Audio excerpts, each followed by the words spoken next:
The Project Gutenberg ebook of the Consolation of Philosophy. This ebook is for the use of anyone anywhere in the United States and most other parts of the world at no cost and with almost no restrictions whatsoever. You may copy it, give it away or reuse it under the terms of the Project Gutenberg license included with this ebook or online at www.gutenberg.org. If you are not located in the United States, you will have to check the laws of the country where you are located before using this ebook. Title: The Consolation of Philosophy. Author: Boethius. Translator: H.R. James. Release date: December 11, 2004. Ebook number 14328. Most recently updated: December 18, 2020. Language: English. Credits: produced by Jonathan Ingram, Karina Alexandrova, and the PG Online distributed proofreading team. Start of the Project Gutenberg ebook. The Consolation of Philosophy. Mu omega delta kappa alpha iota nu tau omicron iota delta iota alpha lambda mu pi epsilon iota tau kappa alpha lambda nu pi epsilon iota delta nu phi rho tau iota epsilon kappa lambda omega pi omicron lambda kappa alpha mu epsilon gamma lambda alpha tau upsilon chi alpha mu eta delta iota nu alpha lambda gamma eta sigma alpha nu lambda gamma epsilon nu delta alpha nu kappa alpha mu epsilon gamma alpha lambda psi upsilon chi omicron.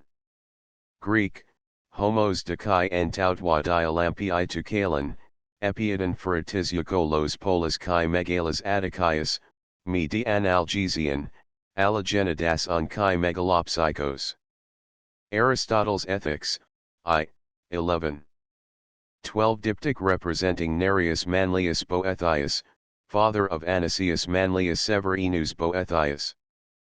The inscription in full would run thus: Na rivs man lives Boethivs vir clarissem ztin lvstris ex prefectives preterio prefectives verbi set comes consvlo o ardenevs etparti civs, for description vid. Preface, p6, The Consolation of Philosophy of Boethius. Translated into English prose and verse by H.R. James, M.A., CHCH Oxford. Quantum labet igiter sevient molli, sapienti tamen corona non decidet, non arresit. Melioribus animum conformavaris, nihil opus est judice premium deferent, tu te ipsi excellentioribus addidisti, studium ad pejora deflexaris, extra ne quisiris ultorum, tu te ipsi in deteriora trosisti. London, Eliot Stock, 62, Paternoster Row. 1897. Preface. The book called The Consolation of Philosophy was throughout the Middle Ages, and down to the beginnings of the modern epoch in the 16th century, the scholar's familiar companion. Few books have exercised a wider influence in their time. It has been translated into every European tongue, and into English nearly a dozen times, from King Alfred's paraphrase to the translations of Lord Preston, Coston, Ridpath, and Duncan, in the 18th century. The belief that what once pleased so widely must still have some charm is my excuse for attempting the present translation. The great work of Boethius, with its alternate prose and verse, skillfully fitted together like dialogue and chorus in a Greek play, is unique in literature, and has a pathetic interest from the time and circumstances of its composition. It ought not to be forgotten. Those who can go to the original will find their reward. There may be room also for a new translation in English after an interval of close on 100 years. Some of the editions contain a reproduction of a bust purporting to represent Boethius. Lord Preston's translation, for example, has such a portrait, which it refers to an original in marble at Rome. This I have been unable to trace, and suspect that it is apocryphal. The Hope collection at Oxford contains a completely different portrait in a print, which gives no authority. I have ventured to use as a frontispiece a reproduction from a plaster cast in the Ashmolean Museum, taken from an ivory diptych preserved in the Bibliotheca Quiriniana at Brescia, which represents Nereus Manlius Boethius, the father of the philosopher. Portraiture of this period is so rare that it seemed that, failing a likeness of the author himself, this authentic representation of his father might have interest, as giving the consular dress and insignia of the time, and also as illustrating the decadence of contemporary art. The consul wears a richly embroidered cloak, his right hand holds a staff surmounted by the Roman eagle, his left the mappus circensis, or napkin used for starting the races in the circus, at his feet are palms and bags of money prizes for the victors in the games. For permission to use this cast my thanks are due to the authorities of the Ashmolean Museum, as also to Mr. T.W. Jackson, curator of the Hope Collection, who first called my attention to its existence. I have to thank my brother, Mr. L. James, of Radley College, for much valuable help and for correcting the proof sheets of the translation. The text used is that of Piper, Leipzig, 1874. Proem. Annicus Manlius Severinus Boethius lived in the last quarter of the 5th century AD, and the first quarter of the 6th. He was growing to manhood, when Theodoric, the famous Ostrogoth, crossed the Alps and made himself master of Italy. Boethius belonged to an ancient family, which boasted a connection with the legendary glories of the Republic, and was still among the foremost in wealth and dignity in the days of Rome's abasement. His parents dying early, he was brought up by Symmachus, whom the age agreed to regard as of almost saintly character, and afterwards became his son-in-law. His varied gifts, aided by an excellent education, won for him the reputation of the most accomplished man of his time. He was orator, poet, musician, philosopher. It is his peculiar distinction to have handed on to the Middle Ages the tradition of Greek philosophy by his Latin translations of the works of Aristotle. Called early to a public career, the highest honors of the state came to him unsought. He was sole consul in 510 AD, and was ultimately raised by Theodoric to the dignity of Magister Officiorum, or head of the whole civil administration.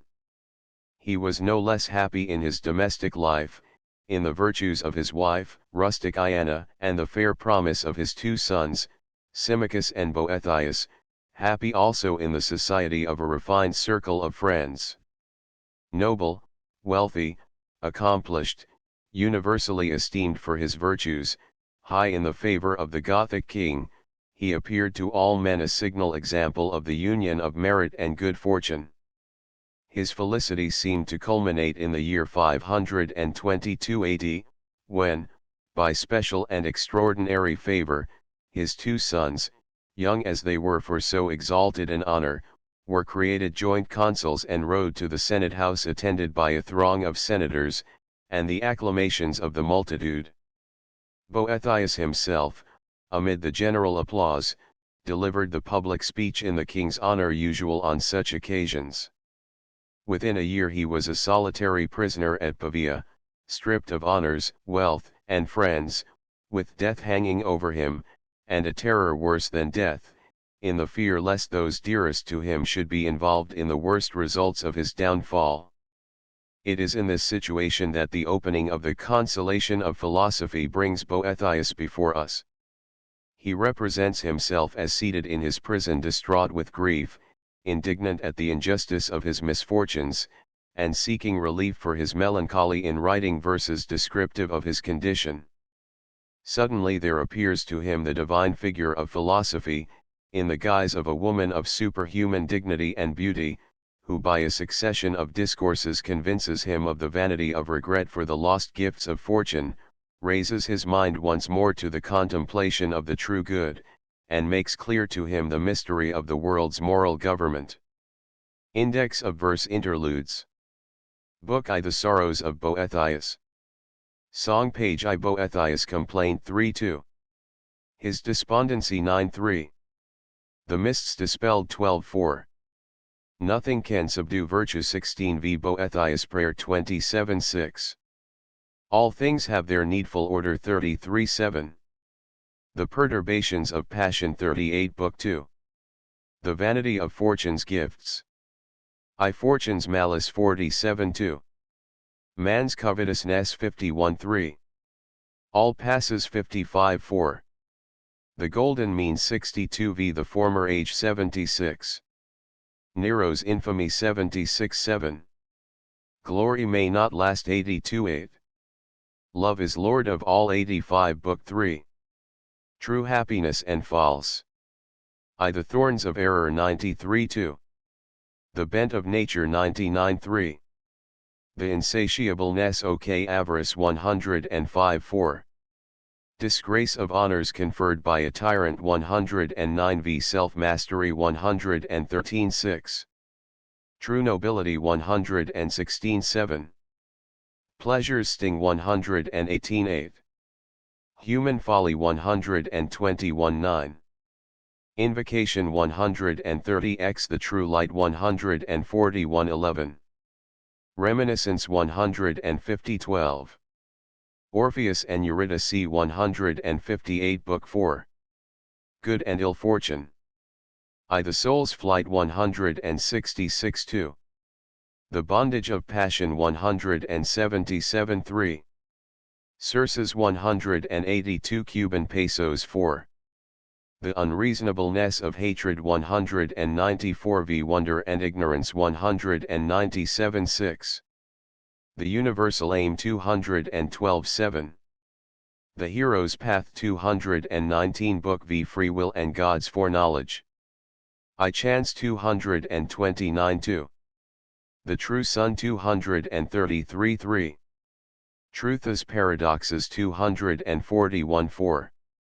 A Psychological Fallacy 250 v. The Upward Look 255 Book I The Sorrows of Boethius. Summary. Boethius Complaint, Song I. Chi philosophy appears to Boethius, drives away the muses of poetry, and herself laments, Song 2, the disordered condition of his mind Ch2. Boethius is speechless with amazement. Philosophy wipes away the tears that have clouded his eyesight Ch3. Boethius recognizes his mistress philosophy. To his wondering inquiries she explains her presence, and recalls to his mind the persecutions to which philosophy has oftentimes from of old been subjected by an ignorant world. Ch4.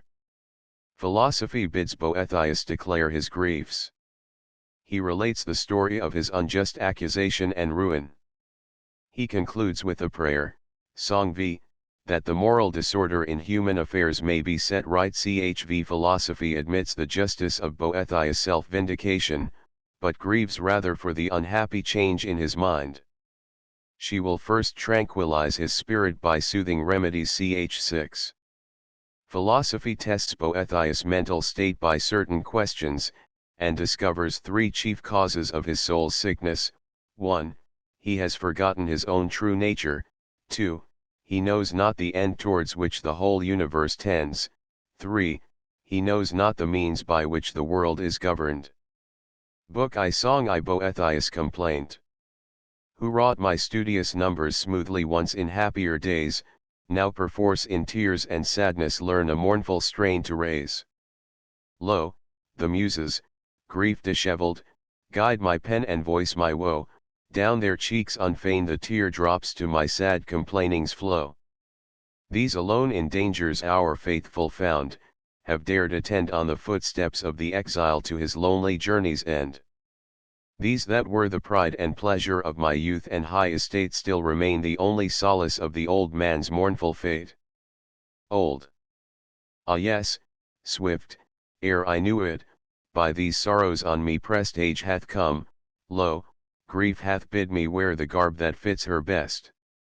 O'er my head untimely sprinkled these white hairs my woes proclaim, and the skin hangs loose and shriveled on this sorrow-shrunken frame. Blessed is death that intervenes not in the sweet, sweet years of peace, but unto the broken-hearted, when they call him, brings release. Yet death passes by the wretched, shuts his ear and slumbers deep, will not heed the cry of anguish, will not close the eyes that weep. For, while yet inconstant fortune poured her gifts and all was bright, death's dark hour had all but whelmed me in the gloom of endless night. Now, because misfortune's shadow hath o'erclouded that false face, cruel life still halts and lingers, though I loathe his weary race. Friends, why did ye once so lightly vaunt me happy among men? Surely he who so hath fallen was not firmly founded then. While I was thus mutely pondering within myself, and recording my sorrowful complainings with my pen, it seemed to me that there appeared above my head a woman of a countenance exceeding venerable. Her eyes were bright as fire, and of a more than human keenness, her complexion was lively, her vigor showed no trace of enfeeblement, and yet her years were right full, and she plainly seemed not of our age and time. Her stature was difficult to judge. At one moment it exceeded not the common height, at another her forehead seemed to strike the sky, and whenever she raised her head higher, she began to pierce within the very heavens, and to baffle the eyes of them that looked upon her. Her garments were of an imperishable fabric, wrought with the finest threads and of the most delicate workmanship, and these, as her own lips afterwards assured me, she had herself woven with her own hands. The beauty of this vesture had been somewhat tarnished by age and neglect, and wore that dingy look which marble contracts from exposure. On the lowermost edge was inwoven the Greek letter pi Greek, P, on the topmost the letter theta Greek, th, a, and between the two were to be seen steps, like a staircase, from the lower to the upper letter. This robe, moreover, had been torn by the hands of violent persons, who had each snatched away what he could clutch. Her right hand held a notebook, in her left she bore a staff. And when she saw the muses of poesy standing by my bedside, dictating the words of my lamentations, she was moved a while to wrath, and her eyes flashed sternly.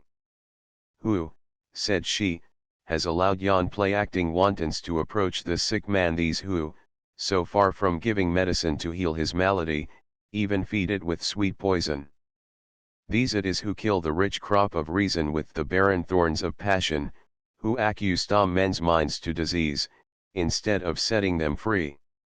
Now, were it some common man whom your allurements were seducing, as is usually your way, I should be less indignant. On such a one I should not have spent my pains for naught. But this is one nurtured in the Eleatic and academic philosophies. Nay, get ye gone, ye sirens, whose sweetness lasteth not, leave him for my muses to tend and heal. At these words of upbraiding, the whole band, in deepened sadness, with downcast eyes, and blushes that confessed their shame, dolefully left the chamber. But I, because my sight was dimmed with much weeping, and I could not tell who was this woman of authority so commanding, I was dumbfoundered, and, with my gaze fastened on the earth, continued silently to await what she might do next. Then she drew near me and sat on the edge of my couch, and, looking into my face all heavy with grief and fixed in sadness on the ground, she bewailed in these words the disorder of my mind. Footnotes: P stands for the political life, the life of action, theta, th, for the theoretical life, the life of thought. B the Stoic, Epicurean, and other philosophical sects, which Boethius regards as heterodox. See also below, ch 3, p 14. Song 2. His despondency. Alas! In what abyss his mind is plunged, how wildly tossed! Still towards the outer night she sinks, her true light lost, as oft as, lashed tumultuously by earth-born blasts, care's waves rise high. Yet once he ranged the open heavens, the sun's bright pathway tracked, watched how the cold moon waxed and waned, nor rested, till there lacked to his wide ken no star that steers amid the maze of circling spheres. The causes why the blusterous winds vex ocean's tranquil face, whose hand doth turn the stable globe, or why his even race from out the ruddy east the sun unto the western waves doth run, what is it tempers cunningly the placid hours of spring, so that it blossoms with the rose for earth's engarlanding, who loads the year's maturer prime with clustered grapes in autumn time, all this he knew thus ever strove deep nature's lore to guess. Now, reft of reason's light, he lies, and bonds his neck oppress, while by the heavy load constrained, his eyes to this dull earth are chained. Too but the time, said she, calls rather for healing than for lamentation. Then, with her eyes bent full upon me, art thou that man, she cries, who, erstwhile fed with the milk and reared upon the nourishment which is mine to give, had grown up to the full vigor of a manly spirit? And yet I had bestowed such armor on thee as would have proved an invincible defense, hadst thou not first cast it away. Dost thou know me? Why art thou silent? Is it shame or amazement that hath struck thee dumb? Would it were shame, but, as I see, a stupor hath seized upon thee. Then, when she saw me not only answering nothing, but mute and utterly incapable of speech, she gently touched my breast with her hand, and said, "There is no danger, these are the symptoms of lethargy, the usual sickness of deluded minds. For a while he has forgotten himself, he will easily recover his memory, if only he first recognizes me. And that he may do so, let me now wipe his eyes that are clouded with a mist of mortal things." Thereat, with a fold of her robe, she dried my eyes all swimming with tears. Song 3. The mists dispelled. Then the gloom of night was scattered, sight returned unto mine eyes. So, when haply rainy chorus rolls the storm clouds through the skies, hidden is the sun, all heaven is obscured in starless night. But if, in wild onset sweeping, Boreas frees day's prisoned light, all suddenly the radiant God outstreams, and strikes our dazzled eyesight with his beams. 3. Even so the clouds of my melancholy were broken up. I saw the clear sky, and regained the power to recognize the face of my physician. Accordingly, when I had lifted my eyes and fixed my gaze upon her, I beheld my nurse, Philosophy, whose halls I had frequented from my youth up. "Ah! Why," I cried, "mistress of all excellence, hast thou come down from on high, and entered the solitude of this my exile? Is it that thou, too, even as I, mayst be persecuted with false accusations? Could I desert thee, child," said she, "and not lighten the burden which thou hast taken upon thee through the hatred of my name, by sharing this trouble? Even forgetting that it were not lawful for philosophy to leave companionless the way of the innocent, should I, thinkest thou, fear to incur reproach, or shrink from it, as though some strange new thing had befallen? Thinkest thou that now, for the first time in an evil age, wisdom hath been assailed by peril? Did I not often in days of old, before my servant Plato lived, wage stern warfare with the rashness of folly? In his lifetime, too, Socrates, his master, won with my aid the victory of an unjust death. And when, one after the other, the Epicurean herd, the Stoic, and the rest, each of them as far as in them lay, went about to seize the heritage he left, and were dragging me off protesting and resisting, as their booty, they tore in pieces the garment which I had woven with my own hands, and, clutching the torn pieces, went off, believing that the whole of me had passed into their possession. And some of them, because some traces of my vesture were seen upon them, were destroyed through the mistake of the lewd multitude, who falsely deemed them to be my disciples. It may be thou knowest not of the banishment of Anaxagoras, of the poison draught of Socrates, nor of Zeno's torturing, because these things happened in a distant country, yet mightest thou have learnt the fate of Arius, of Seneca, of Soranus, whose stories are neither old nor unknown to fame. These men were brought to destruction for no other reason than that, settled as they were in my principles, their lives were a manifest contrast to the ways of the wicked. So there is nothing thou shouldst wonder at, if on the seas of this life we are tossed by storm blasts, seeing that we have made it our chiefest aim to refuse compliance with evildoers. And though, maybe, the host of the wicked is many in number, yet is it contemptible, since it is under no leadership, but is hurried hither and thither at the blind driving of mad error. And if at times and seasons they set in array against us, and fall on in overwhelming strength, our leader draws off her forces into the citadel while they are busy plundering the useless baggage.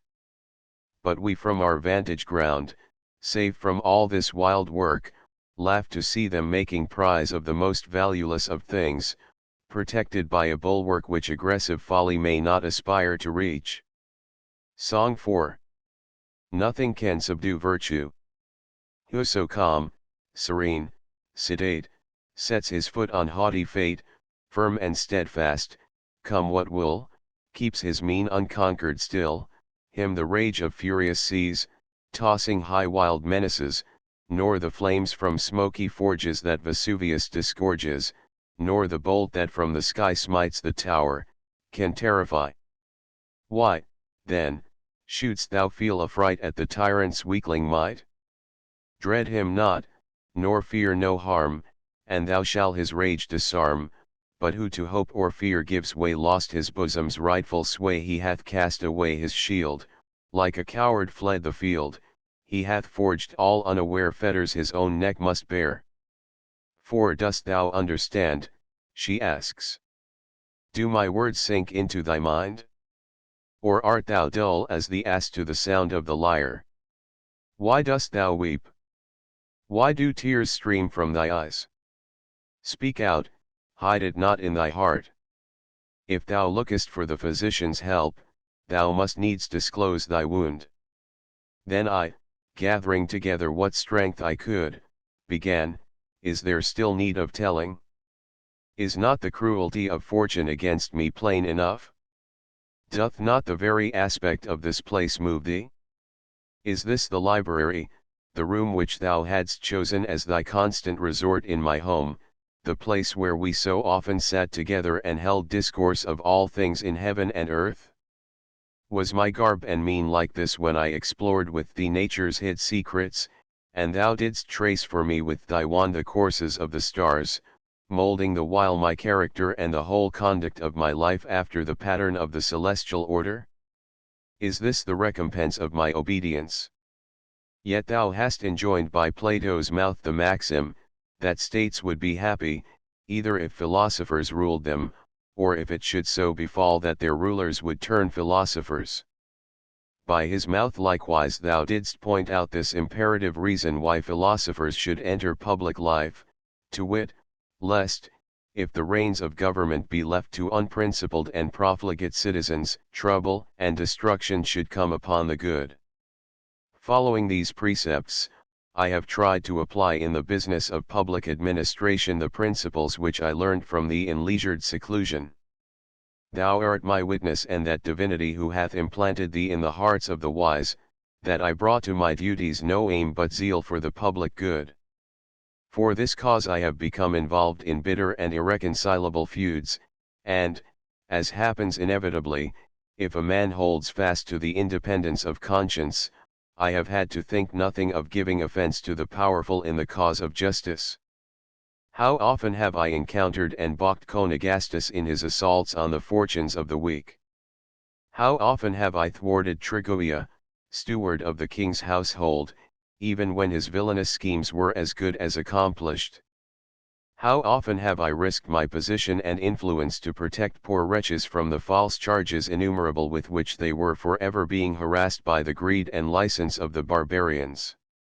No one has ever drawn me aside from justice to oppression. When ruin was overtaking the fortunes of the provincials through the combined pressure of private rapine and public taxation, I grieved no less than the sufferers.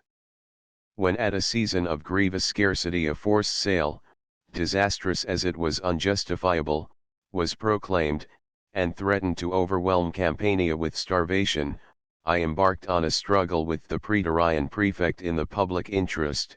I fought the case at the king's judgment seat, and succeeded in preventing the enforcement of the sale. I rescued the consular Paulinus from the gaping jaws of the court bloodhounds, who in their covetous hopes had already made short work of his wealth. To save Albinus, who was of the same exalted rank, from the penalties of a prejudged charge, I exposed myself to the hatred of Cyprian, the informer. Thinkest thou I had laid up for myself store of enmities enough? Well, with the rest of my countrymen, at any rate, my safety should have been assured, since my love of justice had left me no hope of security at court. Yet who was it brought the charges by which I have been struck down? Why, one of my accusers is Basil, who, after being dismissed from the king's household, was driven by his debts to lodge an information against my name. There is Apilio, there is Gaudentius, men who for many and various offences the king's sentence had condemned to banishment, and when they declined to obey, and sought to save themselves by taking sanctuary, the king, as soon as he heard of it, decreed that, if they did not depart from the city of Ravenna within a prescribed time, they should be branded on the forehead and expelled. What would exceed the rigor of this severity? And yet on that same day these very men lodged an information against me, and the information was admitted. Just heaven! Had I deserved this by my way of life? Did it make them fit accusers that my condemnation was a foregone conclusion? Has fortune no shame if not at the accusation of the innocent, at least for the vileness of the accusers? Perhaps thou wonderest what is the sum of the charges laid against me? I wished, they say, to save the Senate. But how? I am accused of hindering an informer from producing evidence to prove the Senate guilty of treason. Tell me, then, what is thy counsel, O my mistress? Shall I deny the charge, lest I bring shame on thee? But I did wish it, and I shall never cease to wish it. Shall I admit it? Then the work of thwarting the informer will come to an end. Shall I call the wish for the preservation of that illustrious house a crime? Of a truth the Senate, by its decrees concerning me, has made it such. But blind folly, though it deceive itself with false names, cannot alter the true merits of things, and, mindful of the precept of Socrates, I do not think it right either to keep the truth concealed or allow falsehood to pass. But this, however it may be, I leave to thy judgment and to the verdict of the discerning. Moreover, lest the course of events and the true facts should be hidden from posterity, I have myself committed to writing an account of the transaction. What need to speak of the forged letters by which an attempt is made to prove that I hoped for the freedom of Rome? Their falsity would have been manifest, if I had been allowed to use the confession of the informers themselves, evidence which has in all matters the most convincing force. Why, what hope of freedom is left to us? Would there were any! I should have answered with the epigram of Cainius when Caligula declared him to have been cognizant of a conspiracy against him. If I had known, said he, thou shouldst never have known. Grief hath not so blunted my perceptions in this matter that I should complain because impious wretches contrive their villainies against the virtuous, but at their achievement of their hopes I do exceedingly marvel. For evil purposes are, perchance, due to the imperfection of human nature, that it should be possible for scoundrels to carry out their worst schemes against the innocent, while God beholdeth, is verily monstrous. For this cause, not without reason, one of thy disciples asked, if God exists, whence comes evil? Yet whence comes good, if he exists not? However, it might well be that wretches who seek the blood of all honest men and of the whole Senate should wish to destroy me also, whom they saw to be a bulwark of the Senate and all honest men. But did I deserve such a fate from the fathers also? Thou rememberest, methinks since thou didst ever stand by my side to direct what I should do or say, thou rememberest, I say, how at Verona, when the king, eager for the general destruction, was bent on implicating the whole senatorial order in the charge of treason brought against Albinus, with what indifference to my own peril I maintained the innocence of its members, one and all. Thou knowest that what I say is the truth, and that I have never boasted of my good deeds in a spirit of self-praise. For whenever a man by proclaiming his good deeds receives the recompense of fame, he diminishes in a measure the secret reward of a good conscience. What issues have overtaken my innocency thou seest. Instead of reaping the rewards of true virtue, I undergo the penalties of a guilt falsely laid to my charge. Nay, more than this, never did an open confession of guilt cause such unanimous severity among the assessors, but that some consideration, either of the mere frailty of human nature, or of fortune's universal instability, availed to soften the verdict of some few. Had I been accused of a design to fire the temples, to slaughter the priests with impious sword, of plotting the massacre of all honest men, I should yet have been produced in court, and only punished on due confession or conviction. Now for my too great zeal towards the Senate I have been condemned to outlawry and death, unheard and undefended, at a distance of near 500 miles away. Co, my judges, well do ye deserve that no one should hereafter be convicted of a fault like mine. Yet even my very accusers saw how honorable was the charge they brought against me, and, in order to overlay it with some shadow of guilt, they falsely asserted that in the pursuit of my ambition I had stained my conscience with sacrilegious acts. And yet thy Spirit, indwelling in me, had driven from the chamber of my soul all lust of earthly success, and with thine eye ever upon me, there could be no place left for sacrilege. For thou didst daily repeat in my ear and instill into my mind the Pythagorean maxim, follow after God. It was not likely, then, that I should covet the assistance of the vilest spirits, when thou wert moulding me to such an excellence as should conform me to the likeness of God.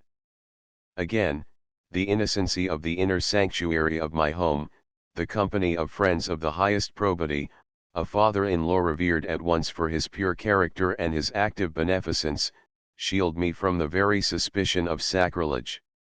Yet atrocious as it is, they even draw credence for this charge from thee.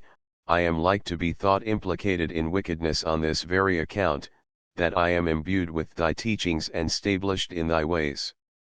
So it is not enough that my devotion to thee should profit me nothing, but thou also must be assailed by reason of the odium which I have incurred.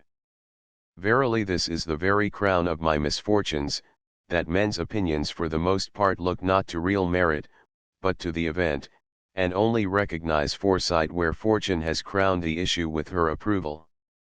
Whereby it comes to pass that reputation is the first of all things to abandon the unfortunate. I remember with chagrin how perverse is popular report, how various and discordant men's judgments.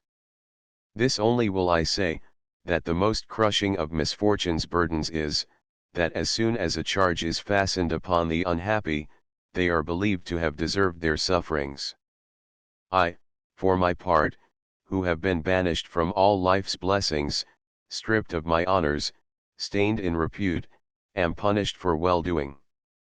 And now methinks I see the villainous dens of the wicked surging with joy and gladness, all the most recklessly unscrupulous threatening a new crop of lying informations, the good prostrate with terror at my danger, every ruffian incited by impunity to new daring and to success by the profits of audacity, the guiltless not only robbed of their peace of mind, but even of all means of defense.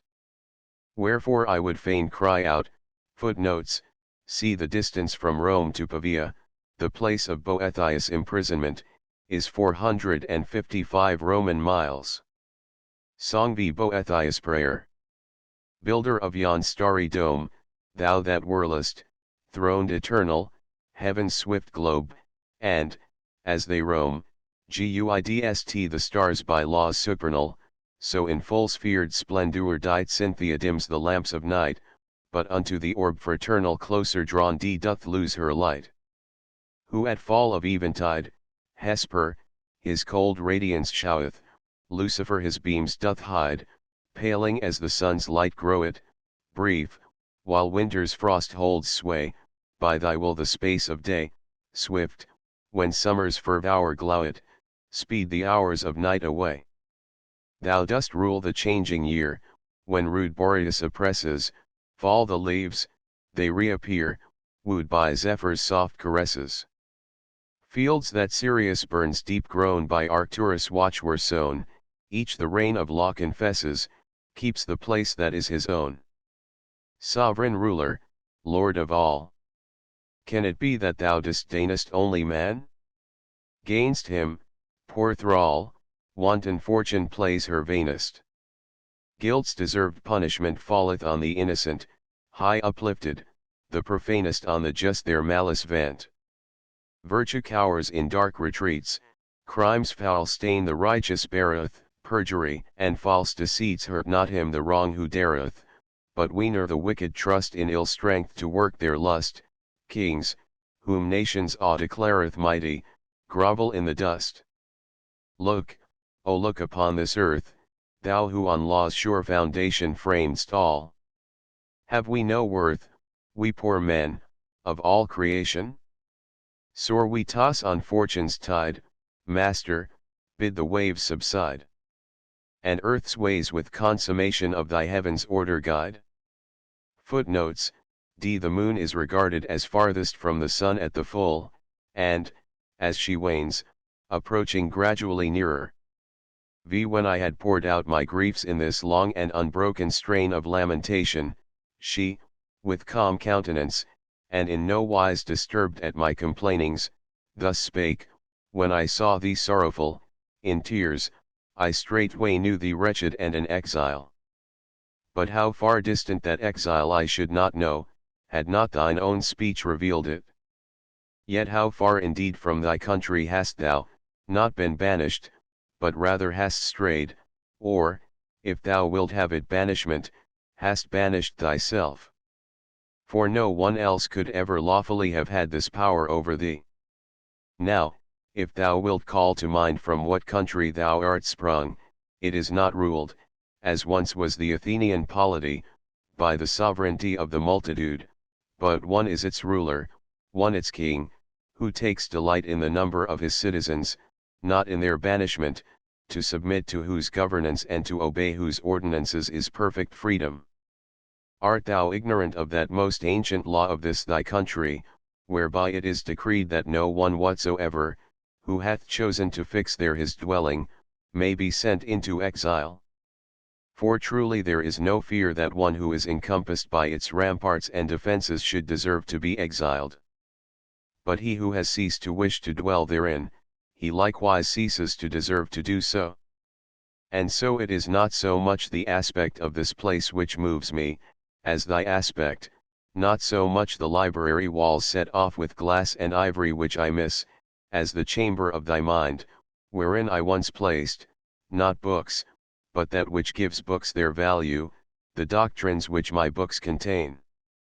Now, what thou hast said of thy services to the commonweal is true, only too little compared with the greatness of thy deservings.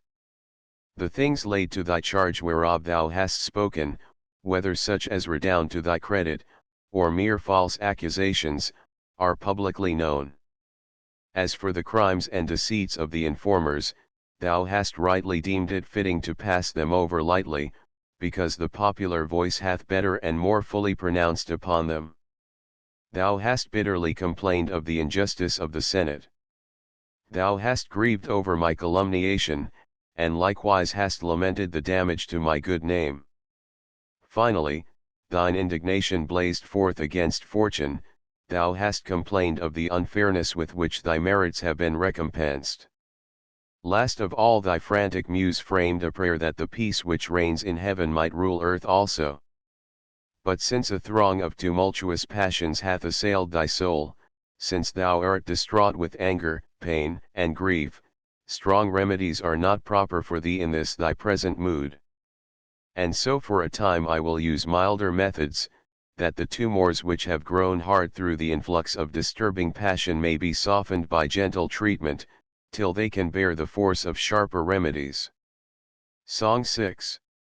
All things have their needful order. He who to unwilling furrows gives the generous grain, when the crab with baleful fervours scorches all the plain, he shall find his garner bare, acorns for his scanty fare.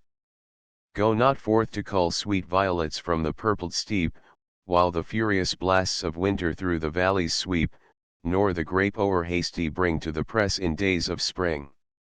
For to each thing God hath given its appointed time, no perplexing change permits he in his plan sublime.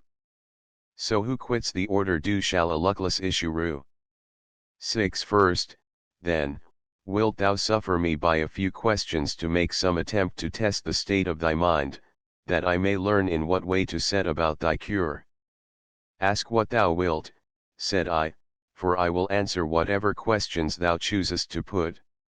Then said she, this world of ours, thinkest thou it is governed haphazard and fortuitously, or believest thou that there is in it any rational guidance?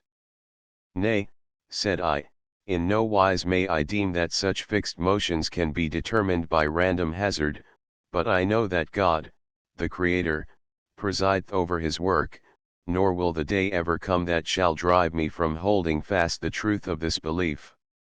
Yes, said she, thou didst even but now affirm it in song, lamenting that men alone had no portion in the divine care.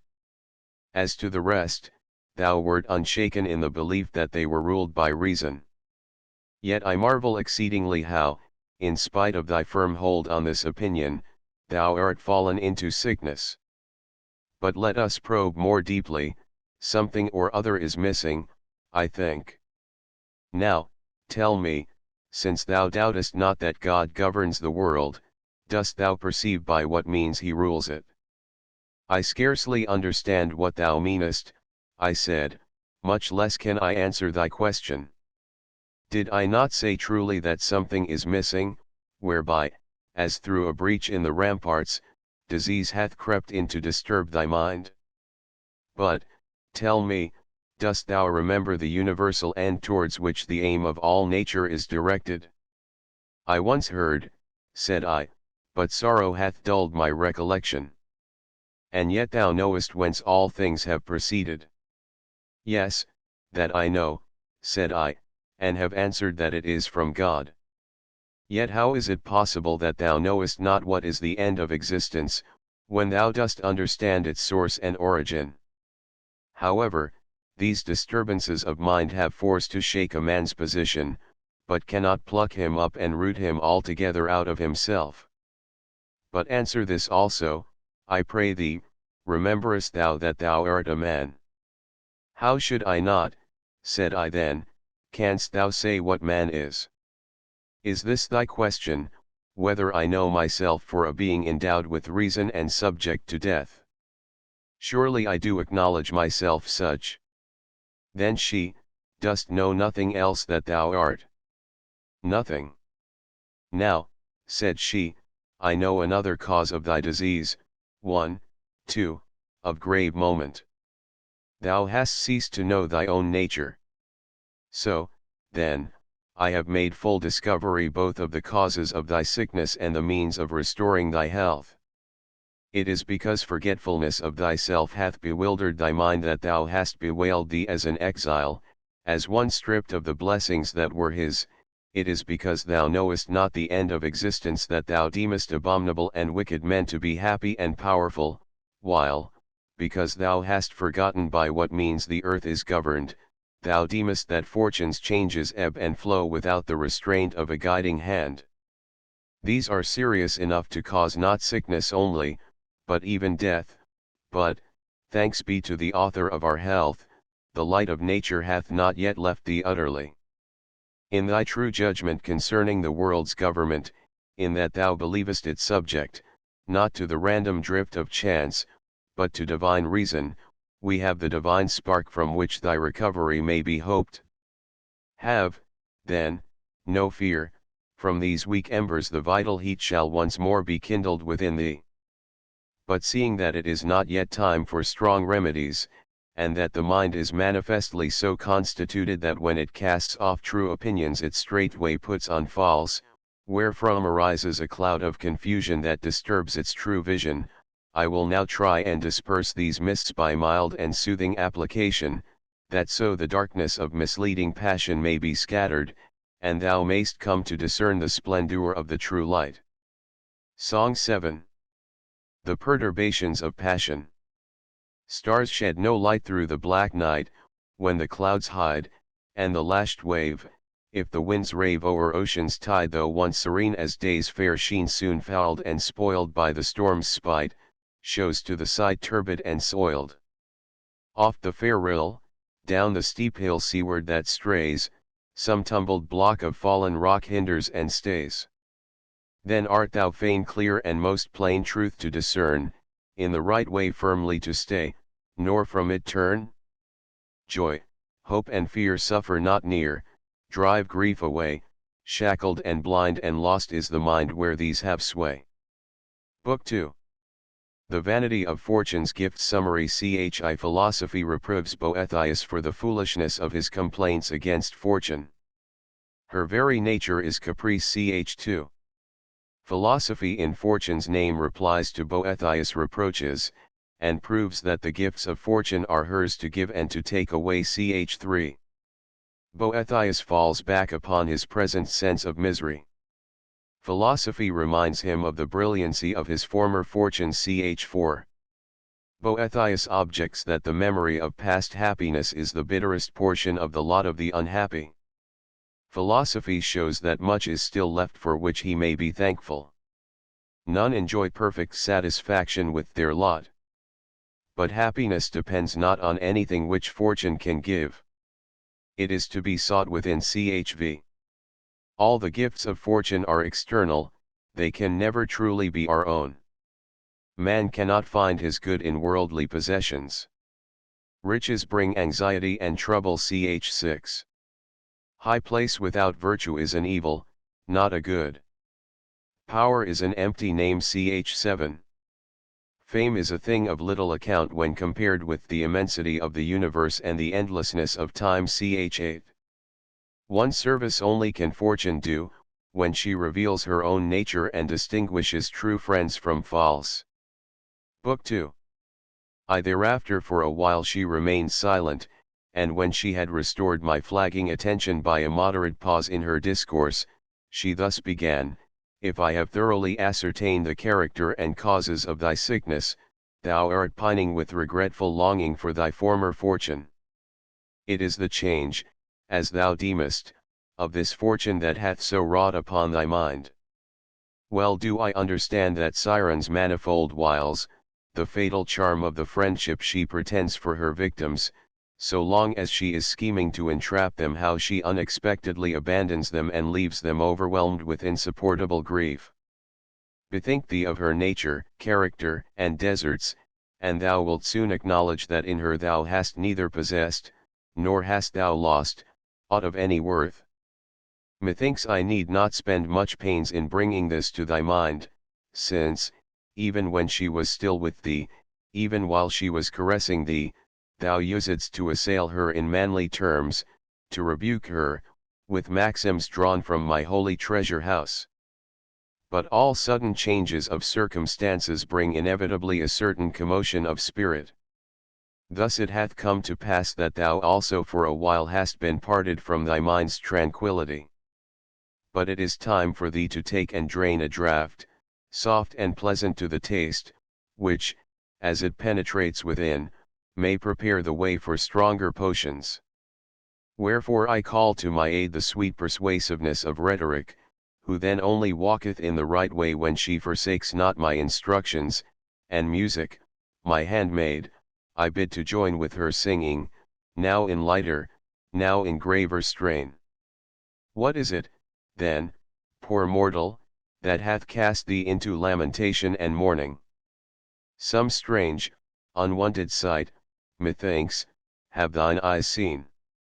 Thou deemest fortune to have changed towards thee, thou mistakest. Such ever were her ways, ever such her nature. Rather in her very mutability hath she preserved towards thee her true constancy. Such was she when she loaded thee with caresses, when she deluded thee with the allurements of a false happiness. Thou hast found out how changeful is the face of the blind goddess. She who still veils herself from others hath fully discovered to thee her whole character. If thou likest her, take her as she is, and do not complain. If thou abhorrest her perfidy, turn from her in disdain, renounce her, for baneful are her delusions. The very thing which is now the cause of thy great grief ought to have brought thee tranquillity. Thou hast been forsaken by one of whom no one can be sure that she will not forsake him. Or dost thou indeed set value on a happiness that is certain to depart? Again I ask, is fortune's presence dear to thee if she cannot be trusted to stay, and though she will bring sorrow when she is gone? Why, if she cannot be kept at pleasure, and if her flight overwhelms with calamity, what is this fleeting visitant but a token of coming trouble? Truly it is not enough to look only at what lies before the eyes, wisdom gauges the issues of things, and this same mutability, with its two aspects, makes the threats of fortune void of terror, and her caresses little to be desired. Finally, thou oughtest to bear with whatever takes place within the boundaries of fortune's domain, when thou hast placed thy head beneath her yoke. But if thou wishest to impose a law of staying and departing on her whom thou hast of thine own accord chosen for thy mistress, art thou not acting wrongfully, art thou not embittering by impatience a lot which thou canst not alter?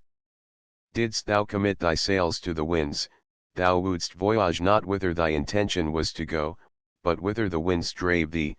Didst thou entrust thy seed to the fields, thou wouldst set off the fruitful years against the barren. Thou hast resigned thyself to the sway of fortune, thou must submit to thy mistress's caprices. What? Art thou verily striving to stay the swing of the revolving wheel? Oh, stupidest of mortals, if it takes to standing still, it ceases to be the will of fortune. Song I Fortune's malice. Mad fortune sweeps along in wanton pride, uncertain as Europa's surging tide, now tramples mighty kings beneath her feet, now sets the conquered in the victor's seat. She heedeth not the wail of hapless woe, but mocks the griefs that from her mischief flow. Such is her sport, so proveth she her power, and great the marvel, when in one brief hour she shows her darling lifted high in bliss, then headlong plunged in misery's abyss. Too now I would fain also reason with thee a little in fortune's own words. Do thou observe whether her contentions be just. Man, she might say, why dost thou pursue me with thy daily complainings? What wrong have I done thee? What goods of thine have I taken from thee? Choose and thou wilt adjudge, and let us dispute before him concerning the rightful ownership of wealth and rank. If thou succeedest in showing that any one of these things is the true property of mortal man, I freely grant those things to be thine which thou claimest. When nature brought thee forth out of thy mother's womb, I took thee, naked and destitute as thou wast, I cherished thee with my substance, and, in the partiality of my favor for thee, I brought thee up somewhat too indulgently, and this it is which now makes thee rebellious against me. I surrounded thee with the royal abundance of all those things that are in my power. Now it is my pleasure to draw back my hand. Thou hast reason to thank me for the use of what was not thine own, thou hast no right to complain, as if thou hadst lost what was wholly thine. Why, then, dost bemoan thyself? I have done thee no violence. Wealth, honor, and all such things are placed under my control. My handmaidens know their mistress, with me they come, and at my going they depart. I might boldly affirm that if those things the loss of which thou lamentest had been thine, thou couldst never have lost them. Am I alone to be forbidden to do what I will with my own? Unrebuked, the skies now reveal the brightness of day, now shroud the daylight in the darkness of night, the year may now engarland the face of the earth with flowers and fruits, now disfigure it with storms and cold. The sea is permitted to invite with smooth and tranquil surface today, tomorrow to roughen with wave and storm. Shall man's insatiate greed bind me to a constancy foreign to my character? This is my art, this the game I never cease to play.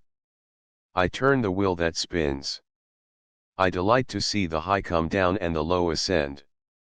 Mount up, if thou wilt, but only on condition that thou wilt not think it a hardship to come down when the rules of my game require it. Wert thou ignorant of my character?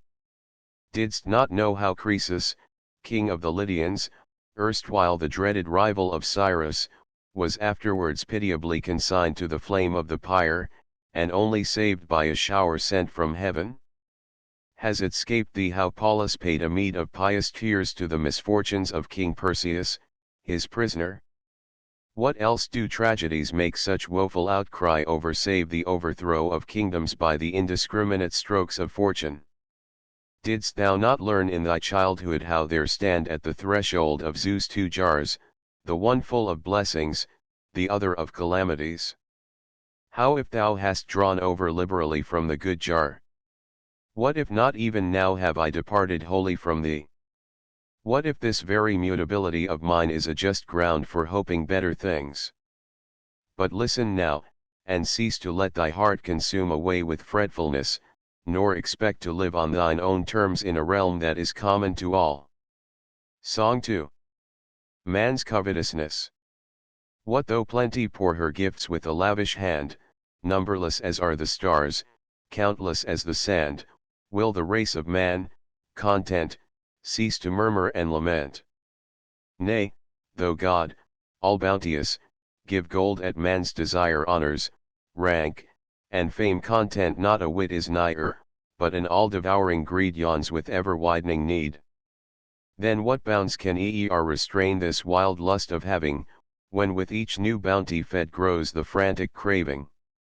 He is never rich whose fear sees grim want forever near. 3. If fortune should plead thus against thee, assuredly thou wouldst not have one word to offer in reply, or, if thou canst find any justification of thy complainings, thou must show what it is. I will give thee space to speak. Then said I, verily, thy pleas are plausible, yea, steeped in the honeyed sweetness of music and rhetoric.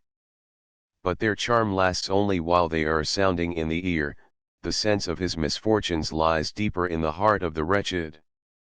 So, when the sound ceases to vibrate upon the air, the heart's indwelling sorrow is felt with renewed bitterness.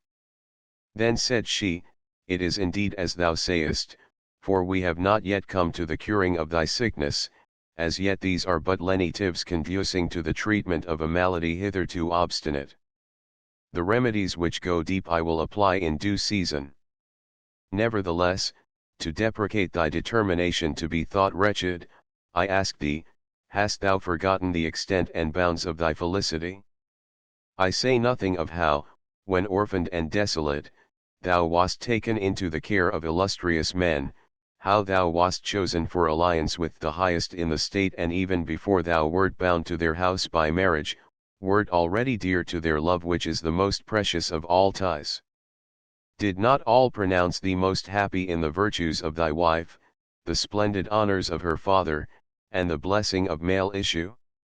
I pass over, for I care not to speak of blessings in which others also have shared the distinctions often denied to age which thou enjoyedst in thy youth. I choose rather to come to the unparalleled culmination of thy good fortune. If the fruition of any earthly success has weight in the scale of happiness, can the memory of that splendor be swept away by any rising flood of troubles? That day when thou didst see thy two sons ride forth from home joint consuls, followed by a train of senators, and welcomed by the goodwill of the people, when these two sat in curule chairs in the Senate house, and thou by thy panegyric on the king didst earn the fame of eloquence and ability, when in the circus, seated between the two consuls, thou didst glut the multitude thronging around with the triumphal largesses for which they looked, methinks thou didst cozen fortune while she caressed thee, and made thee her darling. thou didst bear off a boon which she had never before granted to any private person. Art thou, then, minded to cast up a reckoning with fortune? Now for the first time she has turned a jealous glance upon thee. If thou compare the extent and bounds of thy blessings and misfortunes, thou canst not deny that thou art still fortunate. Or if thou esteem not thyself favoured by fortune in that thy then seeming prosperity hath departed, deem not thyself wretched, since what thou now believest to be calamitous passeth also. What? Art thou but now come suddenly and a stranger to the scene of this life? Thinkest thou there is any stability in human affairs, when man himself vanishes away in the swift course of time? It is true that there is little trust that the gifts of chance will abide, yet the last day of life is in a manner the death of all remaining fortune. What difference, then, thinkest thou, is there, whether thou leavest her by dying, or she leave thee by fleeing away? Song 3. All passes. When, in rosy chariot drawn, Phoebus gins to light the dawn, by his flaming beams assailed, every glimmering star is paled. When the grove, by zephyrs fed, with rose blossom blushes red, doth rude Auster breathe thereon, bare it stands, its glory gone. Smooth and tranquil lies the deep while the winds are hushed in sleep. Soon, when angry tempests lash, wild and high the billows dash. Thus if nature's changing face holds not still a moment's space, fleeting deem man's fortunes, deem bliss as transient as a dream. One law only standeth fast, things created may not last. For then said I, true are thine admonishings, thou nurse of all excellence, nor can I deny the wonder of my fortune's swift career. Yet it is this which chafes me the more cruelly in the recalling. For truly in adverse fortune the worst sting of misery is to have been happy. Well, said she, if thou art paying the penalty of a mistaken belief, thou canst not rightly impute the fault to circumstances. If it is the felicity which fortune gives that moves thee, mere name though it become, reckon up with me how rich thou art in the number and weightiness of thy blessings. Then if, by the blessing of Providence, thou hast still preserved unto thee safe and inviolate that which, howsoever thou mightest reckon thy fortune, thou wouldst have thought thy most precious possession, what right hast thou to talk of ill fortune whilst keeping all fortune's better gifts? Yet Symmachus, thy wife's father, a man whose splendid character does honor to the human race, is safe and unharmed, and while he bewails thy wrongs, this rare nature, in whom wisdom and virtue are so nobly blended, is himself out of danger, a boon thou wouldst have been quick to purchase at the price of life itself. Thy wife yet lives, with her gentle disposition, her peerless modesty and virtue, this the epitome of all her graces, that she is the true daughter of her sire. She lives, I say, and for thy sake only preserves the breath of life, though she loathes it, and pines away in grief and tears for thy absence, wherein, if in naught else, I would allow some marring of thy felicity. What shall I say of thy sons and their consular dignity, how in them, so far as may be in youths of their age, the example of their fathers and grandfathers' character shines out? Since, then, the chief care of mortal man is to preserve his life, how happy art thou, couldst thou but recognize thy blessings, who possessest even now what no one doubts to be dearer than life. Wherefore, now dry thy tears. Fortune's hate hath not involved all thy dear ones, the stress of the storm that has assailed thee is not beyond measure intolerable, since there are anchors still holding firm which suffer thee not to lack either consolation in the present or hope for the future. I pray that they still may hold. For while they still remain, however things may go, I shall ride out the storm. Yet thou seest how much is shorn of the splendour of my fortunes. We are gaining a little ground, said she, if there is something in thy lot wherewith thou art not yet altogether discontented. But I cannot stomach thy daintiness when thou complainest with such violence of grief and anxiety because thy happiness falls short of completeness. Why, who enjoys such settled felicity as not to have some quarrel with the circumstances of his lot. A true blues matter are the conditions of human bliss, either they are never realized in full, or never stay permanently. One has abundant riches, but is shamed by his ignoble birth. Another is conspicuous for his nobility, but through the embarrassments of poverty would prefer to be obscure. A third, richly endowed with both, laments the loneliness of an unwed life. Another, though happily married, is doomed to childlessness, and nurses his wealth for a stranger to inherit. Yet another, blessed with children, mournfully bewails the misdeeds of son or daughter. Wherefore, it is not easy for anyone to be at perfect peace with the circumstances of his lot. There lurks in each several portion something which they who experience it not know nothing of, but which makes the sufferer wince. Besides, the more favored a man is by fortune, the more fastidiously sensitive is he, and, unless all things answer to his whim, he is overwhelmed by the most trifling misfortunes, because utterly unschooled in adversity. So petty are the trifles which rob the most fortunate of perfect happiness. How many are there, dost thou imagine, who would think themselves nigh heaven, if but a small portion from the wreck of thy fortune should fall to them? This very place which thou callest exile is to them that dwell therein their native land. So true is it that nothing is wretched, but thinking makes it so, and conversely every lot is happy if borne with equanimity.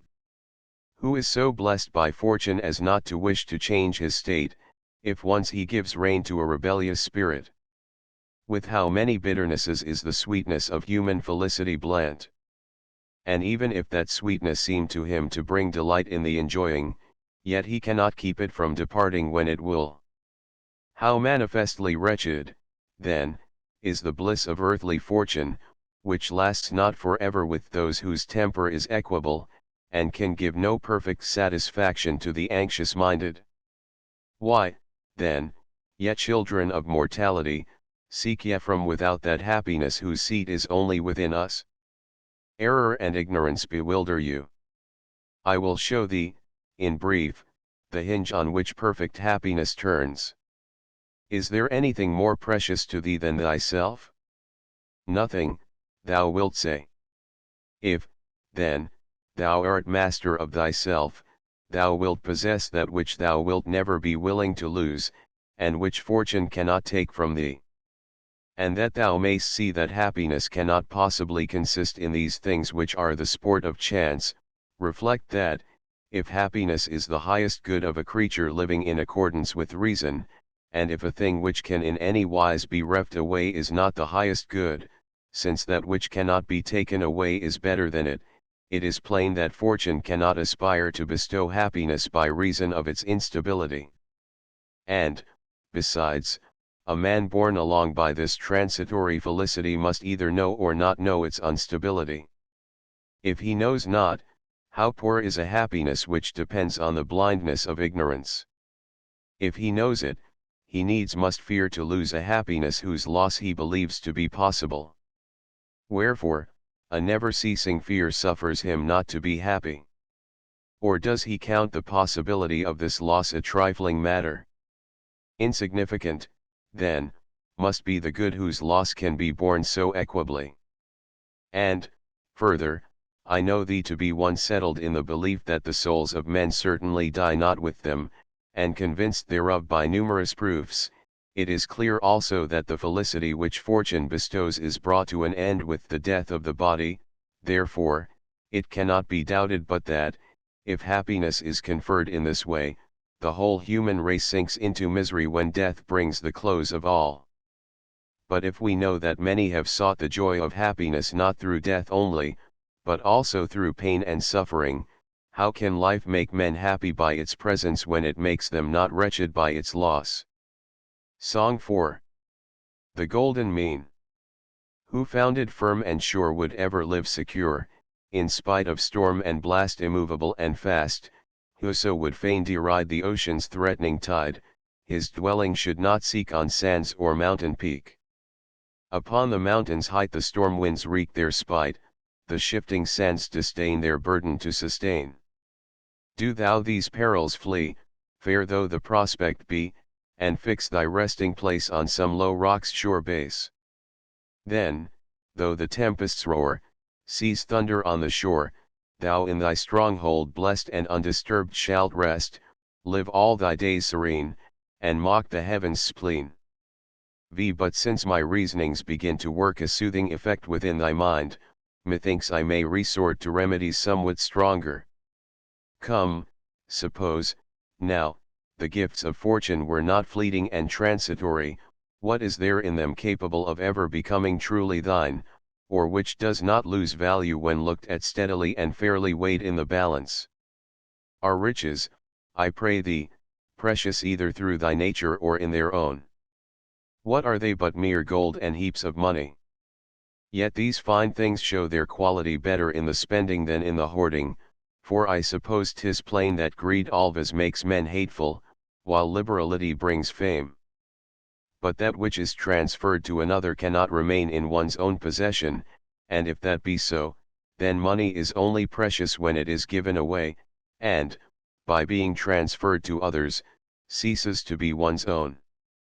Again, if all the money in the world were heaped up in one man's possession, all others would be made poorer.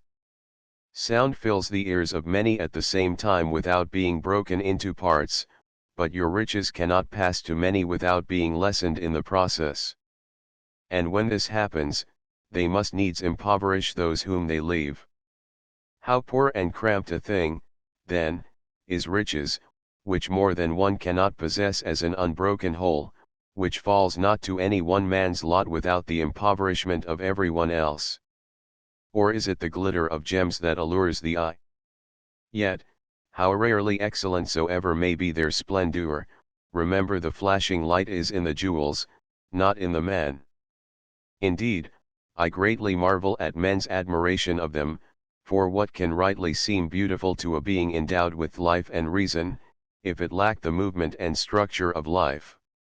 And although such things do in the end take on them more beauty from their maker's care and their own brilliancy, still they in no wise merit your admiration, since their excellence is set at a lower grade than your own. Does the beauty of the fields delight you? Surely, yes, it is a beautiful part of a right beautiful whole. Fitly indeed do we at times enjoy the serene calm of the sea, admire the sky, the stars, the moon, the sun. Yet is any of these thy concern? Dost thou venture to boast thyself of the beauty of any one of them? Art thou decked with spring's flowers? Is it thy fertility that swelleth in the fruits of autumn? Why art thou moved with empty transports? Why embracest thou an alien excellence as thine own? Never will fortune make thine that which the nature of things has excluded from thy ownership. Doubtless the fruits of the earth are given for the sustenance of living creatures. But if thou art content to supply thy wants so far as suffices nature, there is no need to resort to fortune's bounty. Nature is content with few things, and with a very little of these. If thou art minded to force superfluities upon her when she is satisfied, that which thou addest will prove either unpleasant or harmful. But, now, thou thinkest it fine to shine in raiment of divers colors, yet if, indeed, there is any pleasure in the sight of such things, it is the texture or the artist's skill which I shall admire. Or perhaps it is a long train of servants that makes thee happy. Why, if they behave viciously, they are a ruinous burden to thy house, and exceeding dangerous to their own master, while if they are honest, how canst thou count other men's virtue in the sum of thy possessions? From all which 'tis plainly proved that not one of these things which thou reckonest in the number of thy possessions is really thine. And if there is in them no beauty to be desired, why shouldst thou either grieve for their loss or find joy in their continued possession? While if they are beautiful in their own nature, what is that to thee? They would have been not less pleasing in themselves, though never included among thy possessions. For they derive not their preciousness from being counted in thy riches, but rather thou hast chosen to count them in thy riches because they seem to thee precious. Then, what seek ye by all this noisy outcry about fortune? To chase away poverty, I ween, by means of abundance. And yet ye find the result just contrary. Why, this varied array of precious furniture needs more accessories for its protection. It is a true saying that they want most who possess most, and, conversely, they want very little who measure their abundance by nature's requirements, not by the superfluity of vain display. Have ye no good of your own implanted within you, that ye seek your good in things external and separate? Is the nature of things so reversed that a creature divine by right of reason can in no other way be splendid in his own eyes save by the possession of lifeless chattels? Yet, while other things are content with their own, ye who in your intellect are godlike seek from the lowest of things adornment for a nature of supreme excellence, and perceive not how great a wrong ye do your Maker. His will was that mankind should excel all things on earth. Ye thrust down your worth beneath the lowest of things. For if that in which each thing finds its good is plainly more precious than that whose good it is, by your own estimation ye put yourselves below the vilest of things, when ye deem these vile things to be your good, nor does this fall out undeservedly. Indeed, man is so constituted that he then only excels other things when he knows himself, but he is brought lower than the beasts if he lose the self-knowledge. For that other creatures should be ignorant of themselves is natural, in man it shows as a defect. How extravagant, then, is this error of yours, in thinking that anything can be embellished by adornments not its own. It cannot be. For if such accessories add any luster, it is the accessories that get the praise, while that which they veil and cover remains in its pristine ugliness. And again I say, that is no good, which injures its possessor. Is this untrue? No, quite true, thou sayest. And yet riches have often hurt those that possess them, since the worst of men, who are all the more covetous by reason of their wickedness, think none but themselves worthy to possess all the gold and gems the world contains. So thou, who now dreadest pike and sword, mightest have trolled a carol in the robber's face, hadst thou entered the road of life with empty pockets. Oh, wondrous blessedness of perishable wealth, whose acquisition robs thee of security. Song v. The former age. Too blessed the former age, their life who in the fields contented led, and still, by luxury unspoiled, on frugal acorns sparely fed. No skill was theirs the luscious grape with honey's sweetness to confuse, nor China's soft and sheeny silks tea empurple with brave Tyrian hues. The grass their wholesome couch, their drink the stream, their roof the pine's tall shade, not theirs to cleave the deep, nor seek in strange far lands the spoils of trade. The trump of war was heard not yet, nor soiled the fields by bloodshed's stain, for why should war's fierce madness arm when strife brought wound, but brought not gain? Ah! Would our hearts might still return to following in those ancient ways. Alas! The greed of getting glows more fierce than Etna's fiery blaze. Woe, woe for him, who it was, who first gold's hidden store revealed, and perilous treasure trove dug out the gems that fain would be concealed. 6. What now shall I say of rank and power, whereby, because ye know not true power and dignity, ye hope to reach the sky? Yet, when rank and power have fallen to the worst of men, did ever an Etna, belching forth flame and fiery deluge, work such mischief? Verily, as I think, thou dost remember how thine ancestors sought to abolish the consular power, which had been the foundation of their liberties, on account of the overweening pride of the consuls, and how for that self-same pride they had already abolished the kingly title. And if, as happens but rarely, these prerogatives are conferred on virtuous men, it is only the virtue of those who exercise them that pleases. So it appears that honor cometh not to virtue from rank, but to rank from virtue. Look, too, at the nature of that power which ye find so attractive and glorious. Do ye never consider, ye creatures of earth, what ye are, and over whom ye exercise your fancied lordship? Suppose, now, that in the mouse tribe there should rise up one claiming rights and powers for himself above the rest, would ye not laugh consumedly? Yet if thou lookest to his body alone, what creature canst thou find more feeble than man, who oftentimes is killed by the bite of a fly, or by some insect creeping into the inner passage of his system? Yet what rights can one exercise over another, save only as regards the body, and that which is lower than the body, I mean fortune? What? Wilt thou bind with thy mandates the free spirit? Canst thou force from its due tranquillity the mind that is firmly composed by reason? A tyrant thought to drive a man of free birth to reveal his accomplices in a conspiracy, but the prisoner bit off his tongue and threw it into the furious tyrant's face. Thus, the tortures which the tyrant thought the instrument of his cruelty the sage made an opportunity for heroism. Moreover, what is there that one man can do to another which he himself may not have to undergo in his turn? We are told that Boethius, who used to kill his guests, was himself slain by his guest, Hercules. Regulus had thrown into bonds many of the Carthaginians whom he had taken in war, soon after he himself submitted his hands to the chains of the vanquished. Then, thinkest thou that man hath any power who cannot prevent another's being able to do to him what he himself can do to others?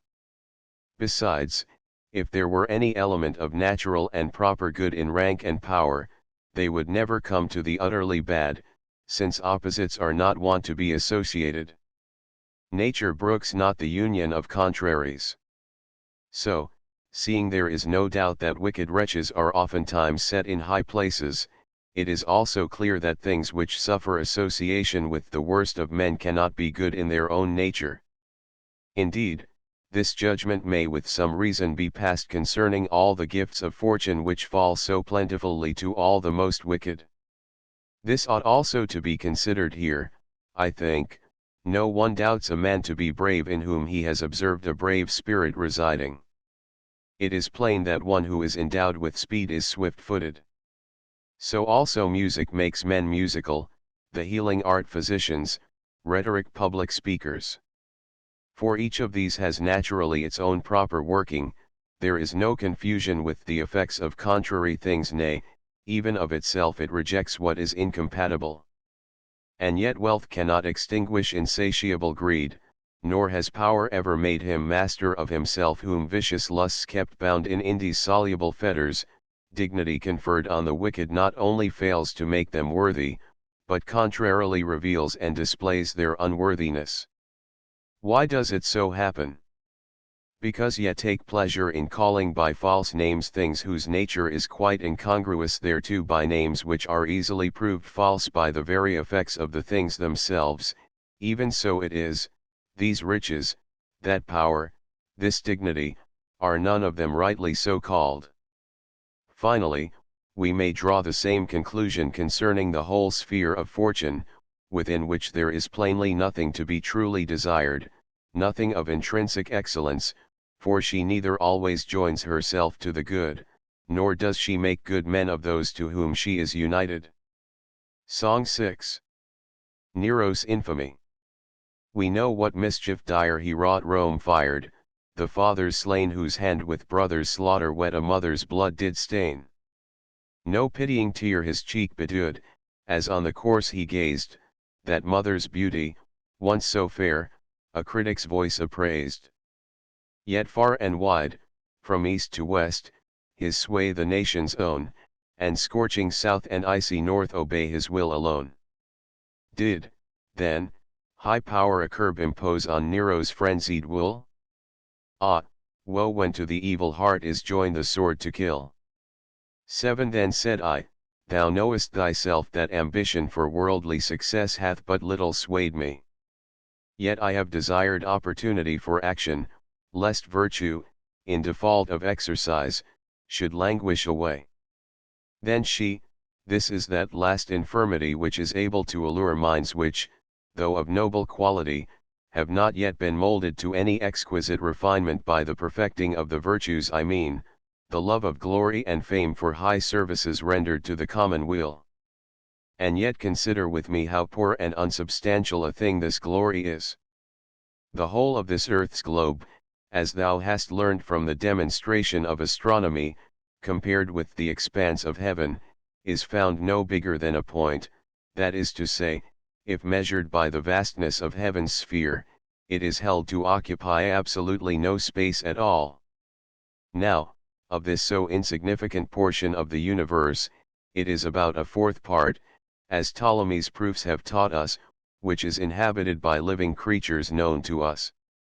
If from this fourth part you take away in thought all that is usurped by seas and marshes, or lies a vast waste of waterless desert, barely is an exceeding narrow area left for human habitation.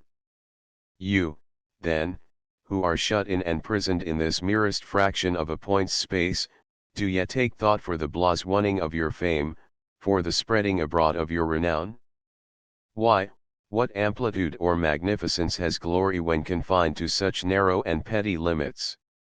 Besides, the straitened bounds of this scant dwelling place are inhabited by many nations differing widely in speech, in usages, in mode of life. To many of these, from the difficulty of travel, from diversities of speech, from want of commercial intercourse, the fame not only of individual men, but even of cities, is unable to reach.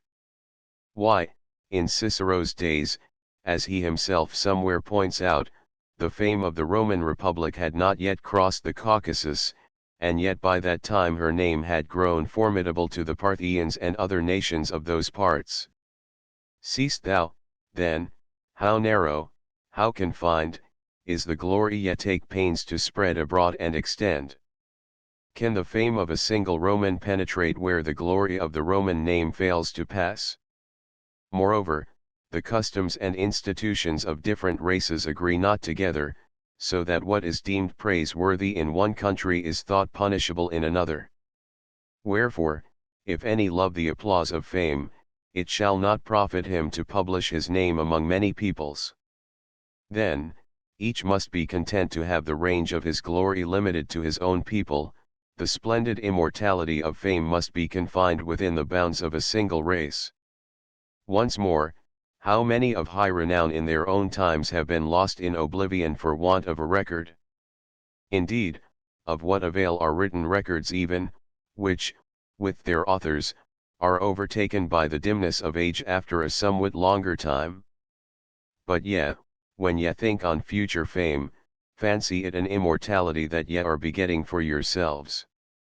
Why, if thou scannest the infinite spaces of eternity, what room hast thou left for rejoicing in the durability of thy name?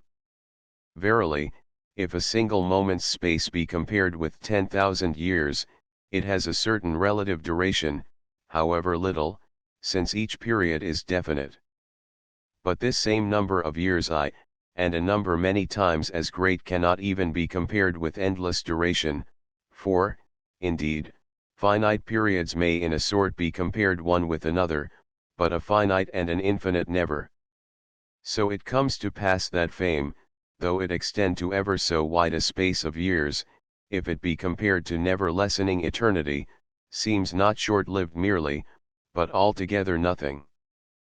But as for you, ye know not how to act aright, unless it be to court the popular breeze, and win the empty applause of the multitude, nay, ye abandon the superlative worth of conscience and virtue, and ask a recompense from the poor words of others.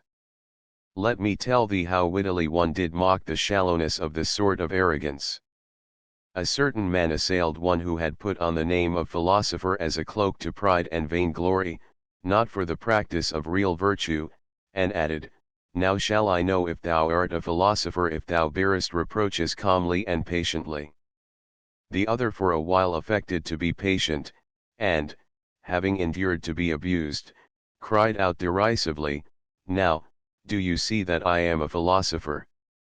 The other, with biting sarcasm, retorted, I should have hadst thou held thy peace. Moreover, what concern have choice spirits, for it is of such men we speak, men who seek glory by virtue? What concern, I say, have these with fame after the dissolution of the body in death's last hour?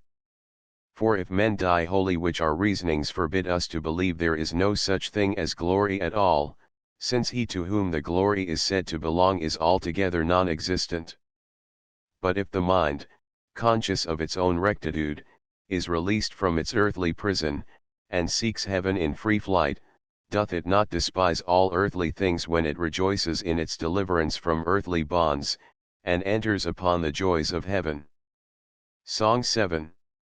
Glory may not last.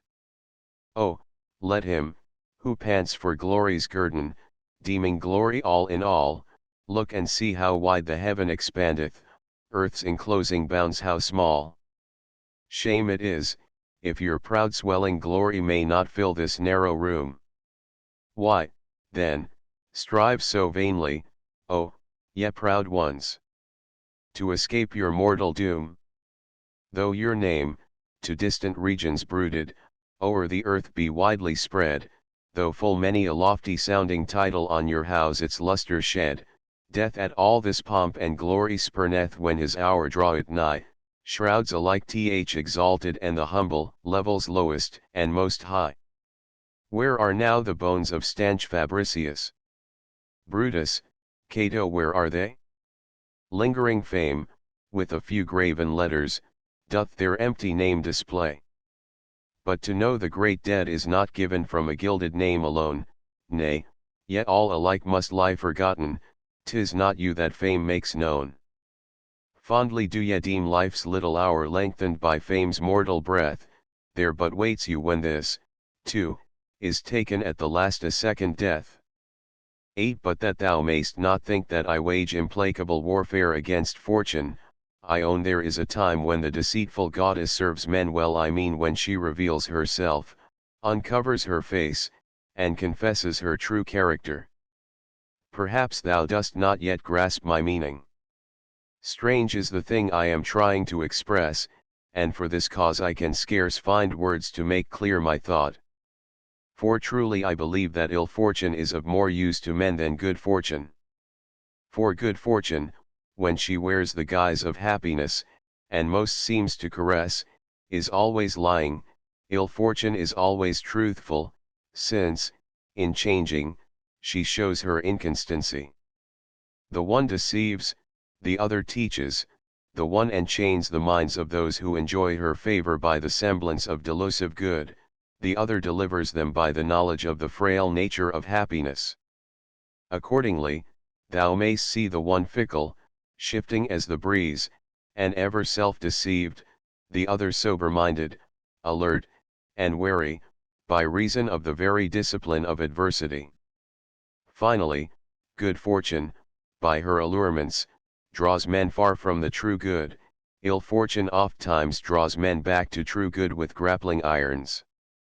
Again, should it be esteemed a trifling boon, thinkest thou, that this cruel, this odious fortune hath discovered to thee the hearts of thy faithful friends, that other hid from thee alike the faces of the true friends and of the false, but in departing she hath taken away her friends, and left thee thine?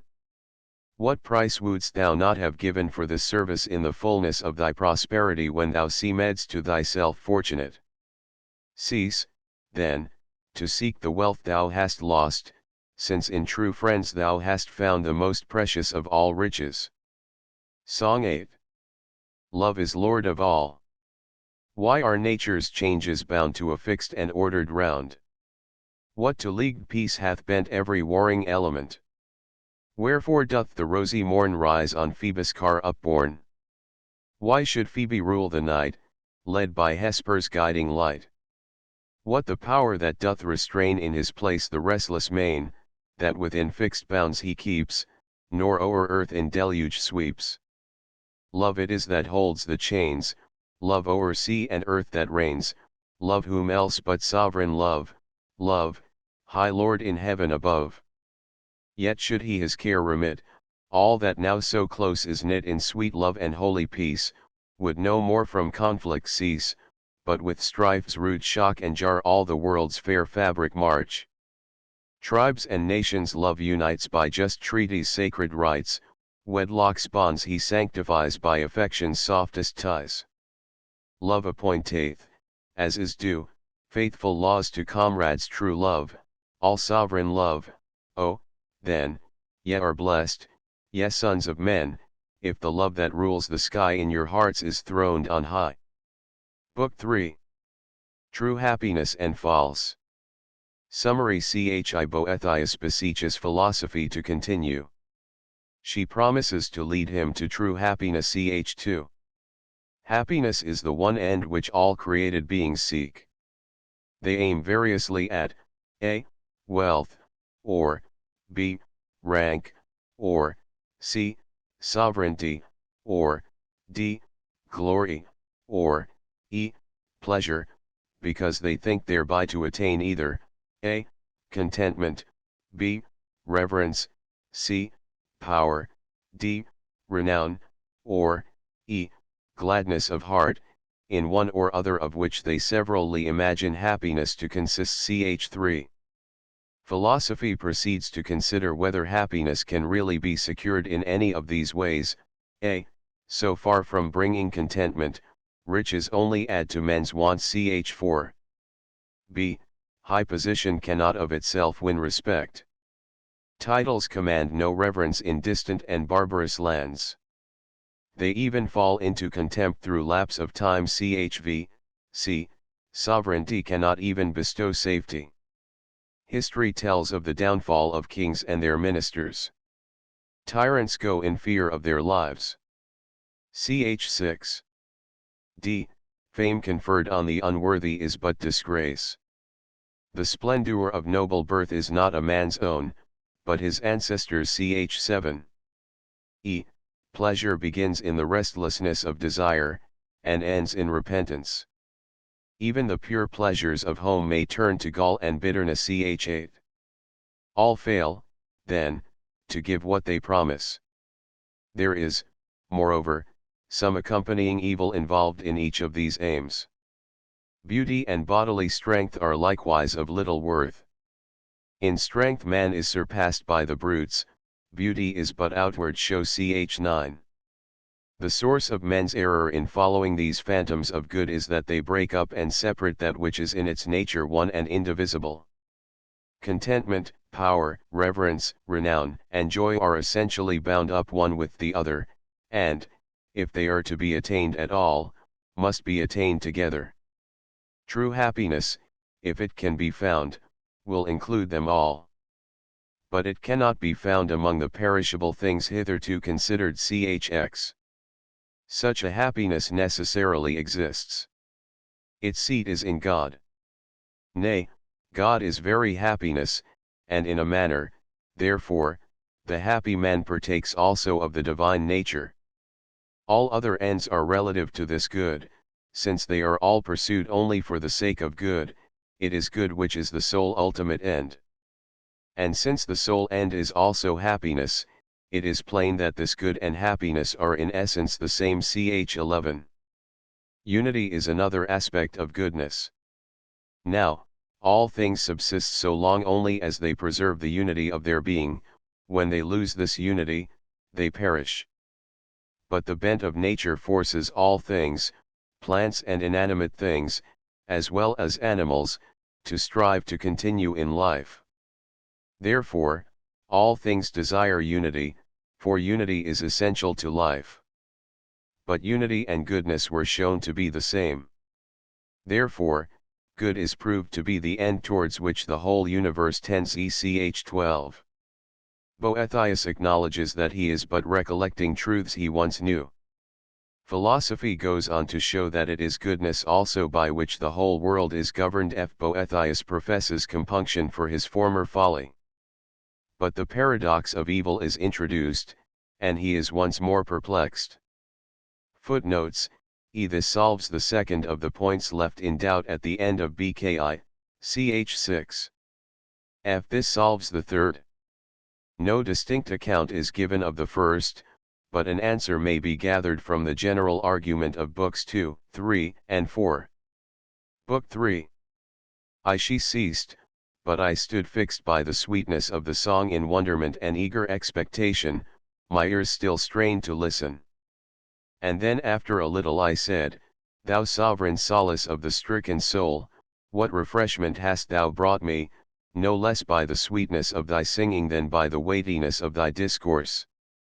Verily, I think not that I shall hereafter be unequal to the blows of fortune. Wherefore, I no longer dread the remedies which thou saidst were something too severe for my strength, nay, rather, I am eager to hear of them and call for them with all vehemence. Then said she, I marked thee fastening upon my words silently and intently, and I expected, or to speak more truly I myself brought about in thee, this state of mind. What now remains is of such sort that to the taste indeed it is biting, but when received within it turns to sweetness. But whereas thou dost profess thyself desirous of hearing, with what ardour wouldst thou not burn didst thou but perceive whither it is my task to lead thee. Whither, said I, to true felicity, said she, which even now thy spirit sees in dreams, but cannot behold in very truth, while thine eyes are engrossed with semblances. Then said I beseech thee, do thou show to me her true shape without a moment's loss. Gladly will I, for thy sake, said she. But first I will try to sketch in words, and describe a cause which is more familiar to thee, that, when thou hast viewed this carefully, thou mayst turn thy eyes the other way, and recognize the beauty of true happiness. Song I. The thorns of error. Who fain would sow the fallow field, and see the growing corn, must first remove the useless weeds, the bramble and the thorn. After ill savour, honey's taste is to the mouth more sweet, after the storm, the twinkling stars the eyes more cheerly greet. When night hath passed, the bright dawn comes in car of rosy hue, so drive the false bliss from thy mind, and thou shalt see the true.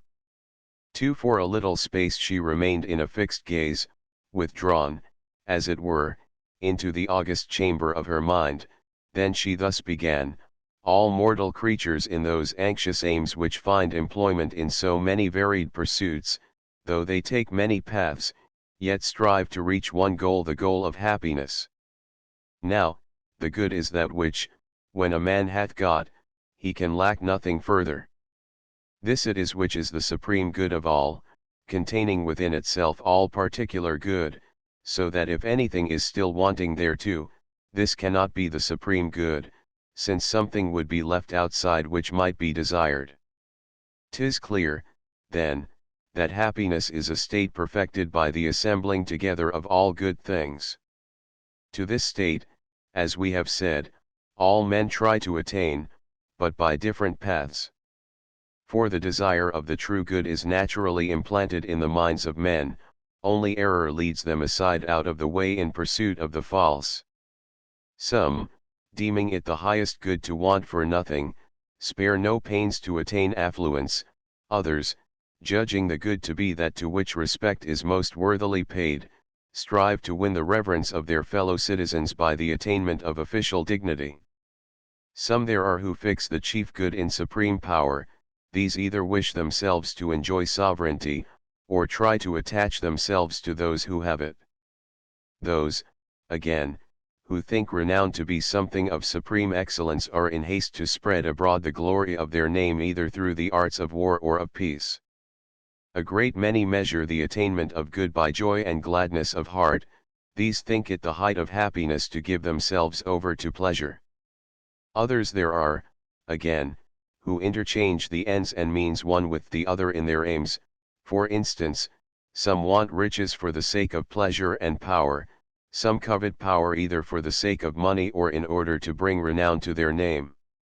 So it is on these ends, then, that the aim of human acts and wishes is centered, and on others like to these, for instance, noble birth and popularity, which seem to compass a certain renown, wife and children, which are sought for the sweetness of their possession, while as for friendship, the most sacred kind indeed is counted in the category of virtue, not of fortune, but other kinds are entered upon for the sake of power or of enjoyment.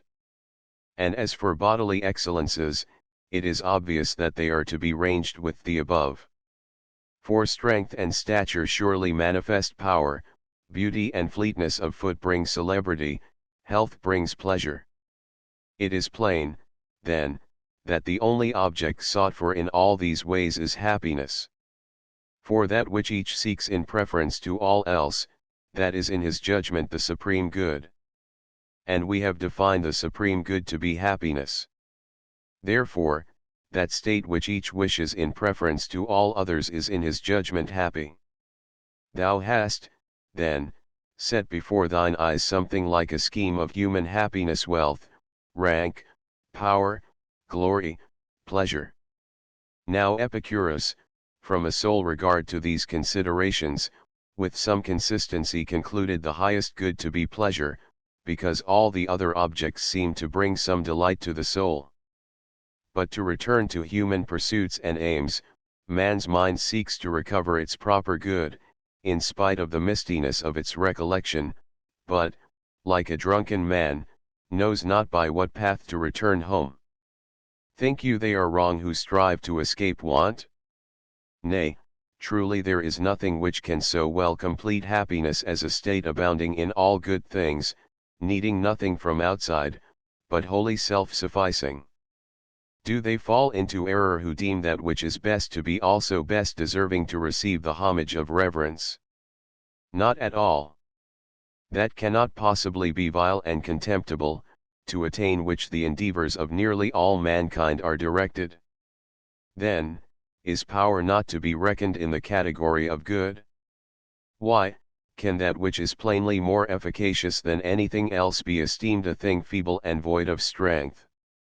Or is renown to be thought of no account? Nay, it cannot be ignored that the highest renown is constantly associated with the highest excellence.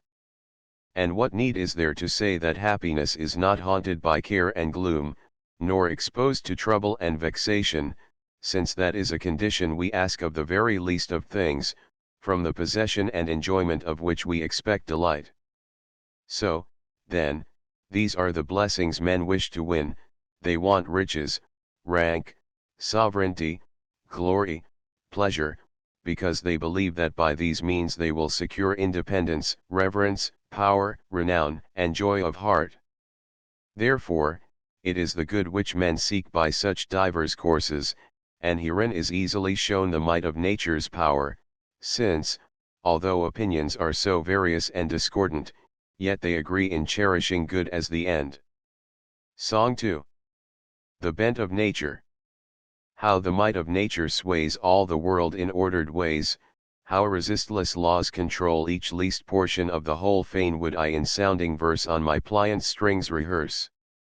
Lo, the lion captive ta'en meekly wears his gilded chain, yet though he by hand be fed, though a master's whip he dread, if but once the taste of gore wet his cruel lips once more, straight his slumbering fierceness wakes, with one roar his bonds he breaks, and first wreaks his vengeful force on his trainer's mangled corse.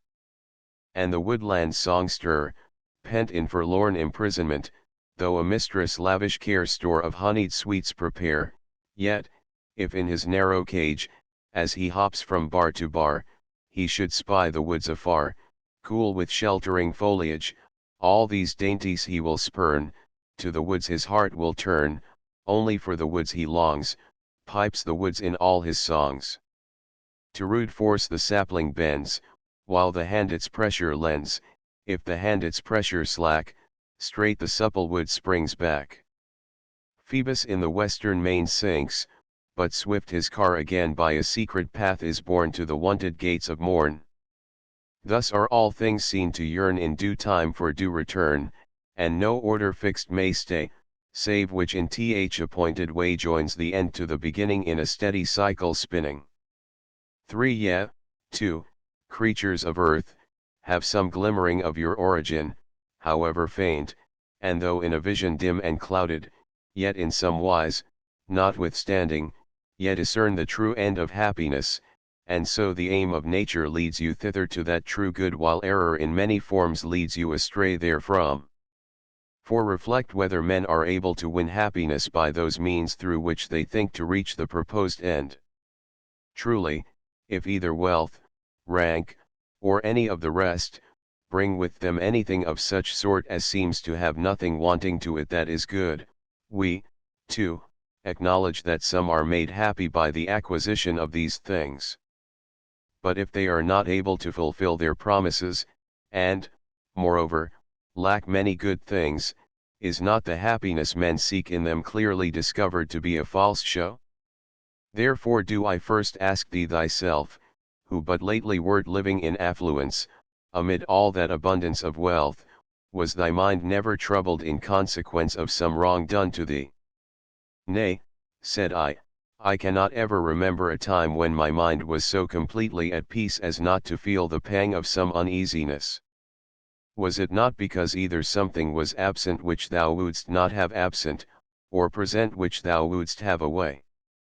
Yes, said I then, thou didst want the presence of the one, the absence of the other. Admitted. But a man lacks that of which he is in want. He does. And he who lacks something is not in all points self-sufficing. No, certainly not, said I. So wert thou, then, in the plenitude of thy wealth, supporting this insufficiency. I must have been. Wealth, then, cannot make its possessor independent and free from all want, yet this was what it seemed to promise. Moreover, I think this also well deserves to be considered, that there is nothing in the special nature of money to hinder its being taken away from those who possess it against their will. I admit it. Why, of course, when every day the stronger wrests it from the weaker without his consent. Else, whence come lawsuits, except in seeking to recover monies which have been taken away against their owners' will by force or fraud?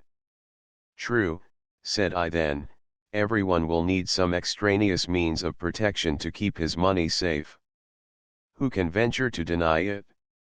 Yet he would not, unless he possessed the money which it is possible to lose. No, he certainly would not. Then, we have worked round to an opposite conclusion. The wealth which was thought to make a man independent rather puts him in need of further protection. How in the world, then, can want be driven away by riches? Cannot the rich feel hunger? Cannot they thirst? Are not the limbs of the wealthy sensitive to the winter's cold? But, thou wilt say, the rich have the wherewithal to sate their hunger, the means to get rid of thirst and cold. True enough, want can thus be soothed by riches, wholly removed it cannot be. For if this ever gaping, ever craving want is glutted by wealth, it needs must be that the want itself which can be so glutted still remains. I do not speak of how very little suffices for nature, and how for avarice nothing is enough. Wherefore, if wealth cannot get rid of want, and makes new wants of its own, how can ye believe that it bestows independence? Song 3. The insatiableness of avarice. Though the covetous grown wealthy see his piles of gold rise high, though he gather store of treasure that can never satisfy, though with pearls his gorget blazes, rarest that the ocean yields, though 100 head of oxen travail in his ample fields, ne'er shall carking care forsake him while he draws this vital breath, and his riches go not with him, when his eyes are closed in death. For well, but official dignity clothes him to whom it comes with honor and reverence. Have, then, offices of state such power as to plant virtue in the minds of their possessors, and drive out vice? Nay, they are rather wont to signalize iniquity than to chase it away, and hence arises our indignation that honors so often fall to the most iniquitous of men. Accordingly, Catullus calls Nonius an ulcer spot, though sitting in the curule chair. Dost not see what infamy high position brings upon the bad? Surely their unworthiness will be less conspicuous if their rank does not draw upon them the public notice. In thy own case, wouldst thou ever have been induced by all these perils to think of sharing office with Dacoratus, since thou hast discerned in him the spirit of a rascally parasite and informer? No, we cannot deem men worthy of reverence on account of their office, whom we deem unworthy of the office itself. But didst thou see a man endued with wisdom, couldst thou suppose him not worthy of reverence, nor of that wisdom with which he was endued? No, certainly not. There is in virtue a dignity of her own which she forthwith passes over to those to whom she is united. And since public honors cannot do this, it is clear that they do not possess the true beauty of dignity. And here this well deserves to be noticed, that if a man is the more scorned in proportion as he is despised by a greater number, high position not only fails to win reverence for the wicked, but even loads them the more with contempt by drawing more attention to them. But not without retribution, for the wicked pay back a return in kind to the dignities they put on by the pollution of their touch. Perhaps, too, another consideration may teach thee to confess that true reverence cannot come through these counterfeit dignities.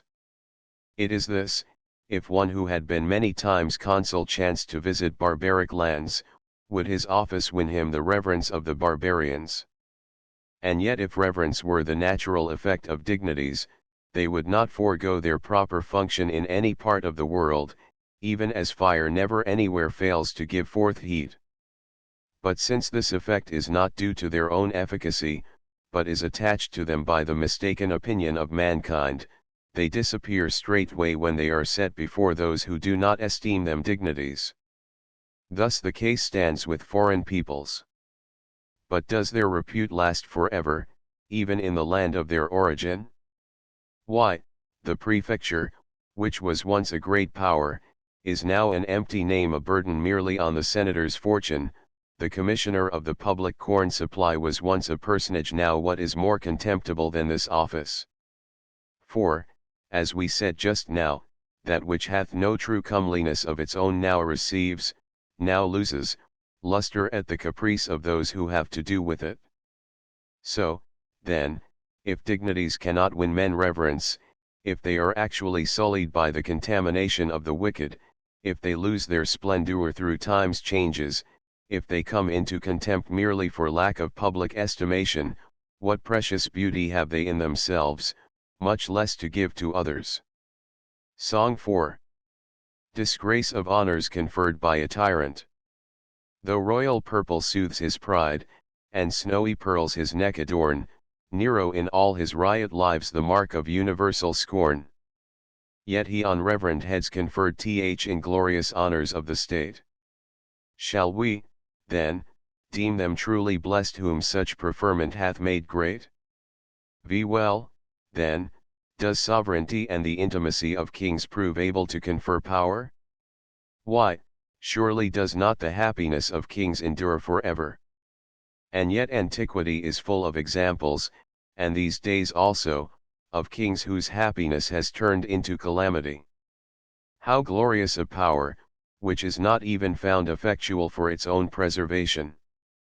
But if happiness has its source in sovereign power, is not happiness diminished, and misery inflicted in its stead, in so far as that power falls short of completeness? Yet, however widely human sovereignty be extended, there must still be more peoples left, over whom each several king holds no sway.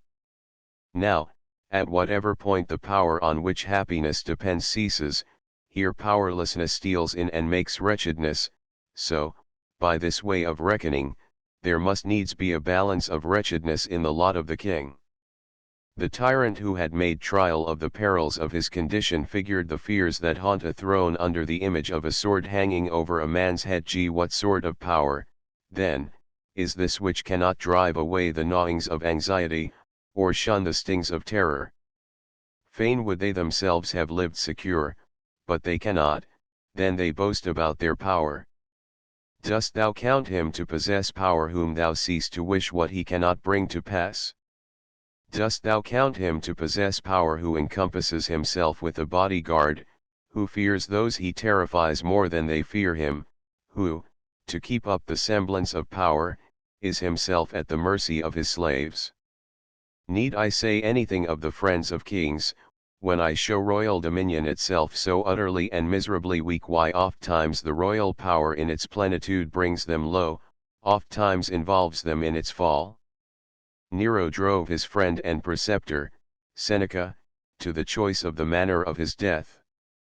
Antoninus exposed Papinianus, who was long powerful at court, to the swords of the soldiery. Yet each of these was willing to renounce his power. Seneca tried to surrender his wealth also to Nero, and go into retirement, but neither achieved his purpose. When they tottered, their very greatness dragged them down. What manner of thing, then, is this power which keeps men in fear while they possess it, which when thou art fain to keep, thou art not safe, and when thou desirest to lay it aside thou canst not rid thyself of? Are friends any protection who have been attached by fortune, not by virtue? Nay, him whom good fortune has made a friend, ill fortune will make an enemy. And what plague is more effectual to do hurt than a foe of one's own household?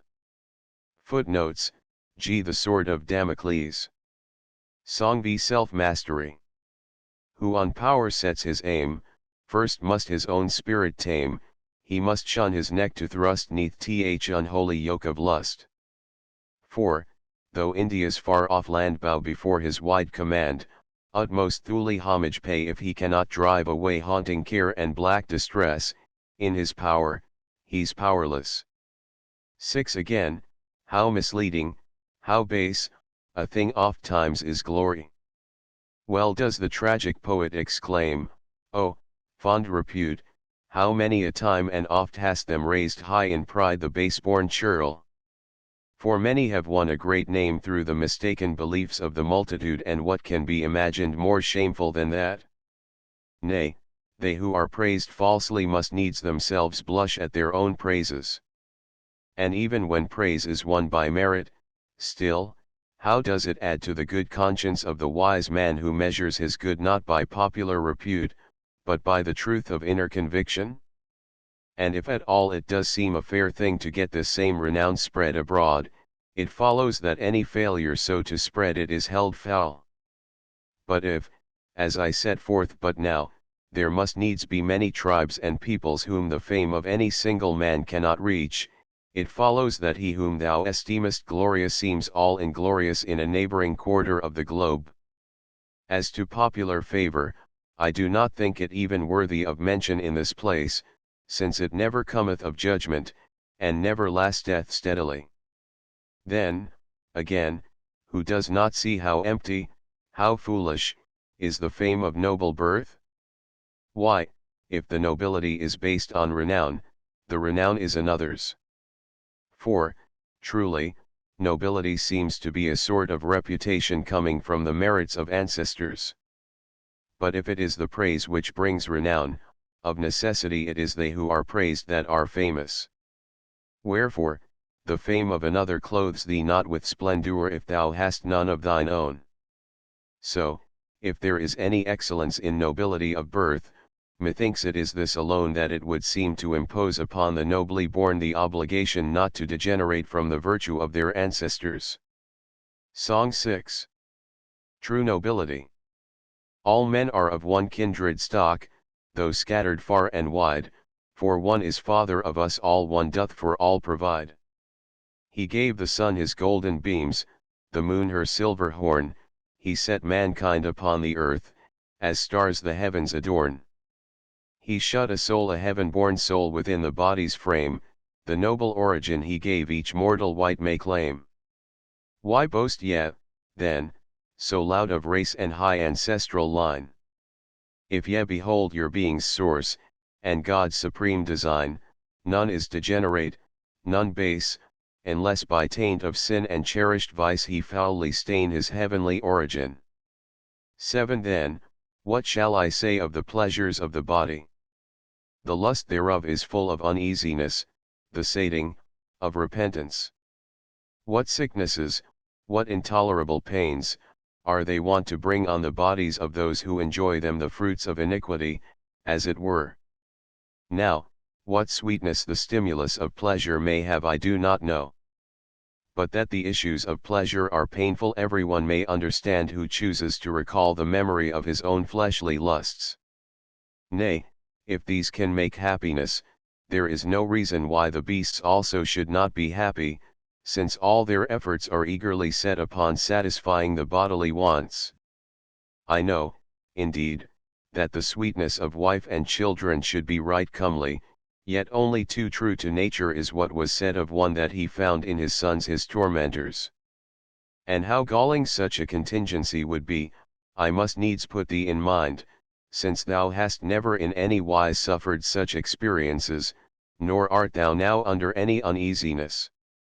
In such a case, I agree with my servant Euripides, who said that a man without children was fortunate in his misfortune. H. Footnotes: H. Paley translates the lines in Euripides' Andromache, they the childless are indeed spared from much pain and sorrow, but their supposed happiness is after all but wretchedness. Euripides' meaning is therefore really just the reverse of that which Boethius makes it. See Euripides, Andromache, IL 418-420 Song 7. Pleasure's sting. This is the way of pleasure, she stings them that despoil her, and, like the winged toiler who's lost her honeyed treasure, she flies, but leaves her smart deep rankling in the heart. 8. It is beyond doubt, then, that these paths do not lead to happiness, they cannot guide anyone to the promised goal. Now, I will very briefly show what serious evils are involved in following them. Just consider. Is it thy endeavor to heap up money? Why, thou must wrest it from its present possessor. Art thou minded to put on the splendor of official dignity? Thou must beg from those who have the giving of it, thou who covetest to outvie others in honor must lower thyself to the humble posture of petition. Dost thou long for power? Thou must face perils, for thou wilt be at the mercy of thy subjects' plots. Is glory thy aim? Thou art lured on through all manner of hardships, and there is an end to thy peace of mind. Art fain to lead a life of pleasure? Yet who does not scorn and contemn one who is the slave of the weakest and vilest of things, the body? Again, on how slight and perishable a possession do they rely who set before themselves bodily excellences? Can ye ever surpass the elephant in bulk or the bull in strength? Can ye excel the tiger in swiftness? Look upon the infinite Yud, the solidity, the swift motion, of the heavens, and for once cease to admire things mean and worthless. And yet the heavens are not so much to be admired on this account as for the reason which guides them. Then, how transient is the luster of beauty! How soon gone, more fleeting than the fading bloom of spring flowers! And yet if, as Aristotle says, men should see with the eyes of lancers, so that their sight might pierce through obstructions, would not that body of Alcibiades, so gloriously fair in outward seeming, appear altogether loathsome when all its inward parts lay open to the view? Therefore, it is not thy own nature that makes thee seem beautiful, but the weakness of the eyes that see thee. Yet prize as unduly as ye will that body's excellences, so long as ye know that this that ye admire, whatever its worth, can be dissolved away by the feeble flame of a 3 days' fever.